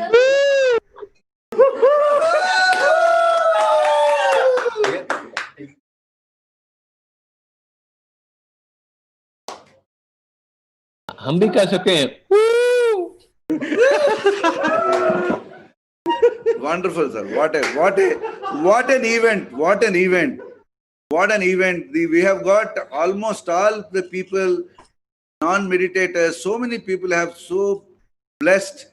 They say that especially 11 to 12 meditation. Sir, I can tell you my own experience. It has happened. I did not even know. My astral body has come out. My soul has come out, and I have seen the earth ascension happening, and I was the one of the instrument in witnessing the entire thing is happening. The new energy flow I could able to feel. I was absolutely has become a light body at that point of time. Humongous amount of ascended masters were there. Entire building, entire pyramid. So it was so light. It was just floating. That's the kind of feeling, and we have really entered into the new era and new earth, and we will do so many wonders from now on. We have come 24 hours afterwards. Now we have a new earth, new ideas, new thoughts, new plans, and new implementations. Thank you, sir. Thank you, Pari madam. Thank you very much for your wonderful support and making Patri sir every technical glitches, everything you are taking care. And Choti Pari is there in US, and our team continuously in constant touch with you. And thank you. Yesterday night, Patri madam also spoke to me and say that Patri sir told me that he also advised me to see from morning 7 to 7. I will see. And subsequently, she also sat in the meditation.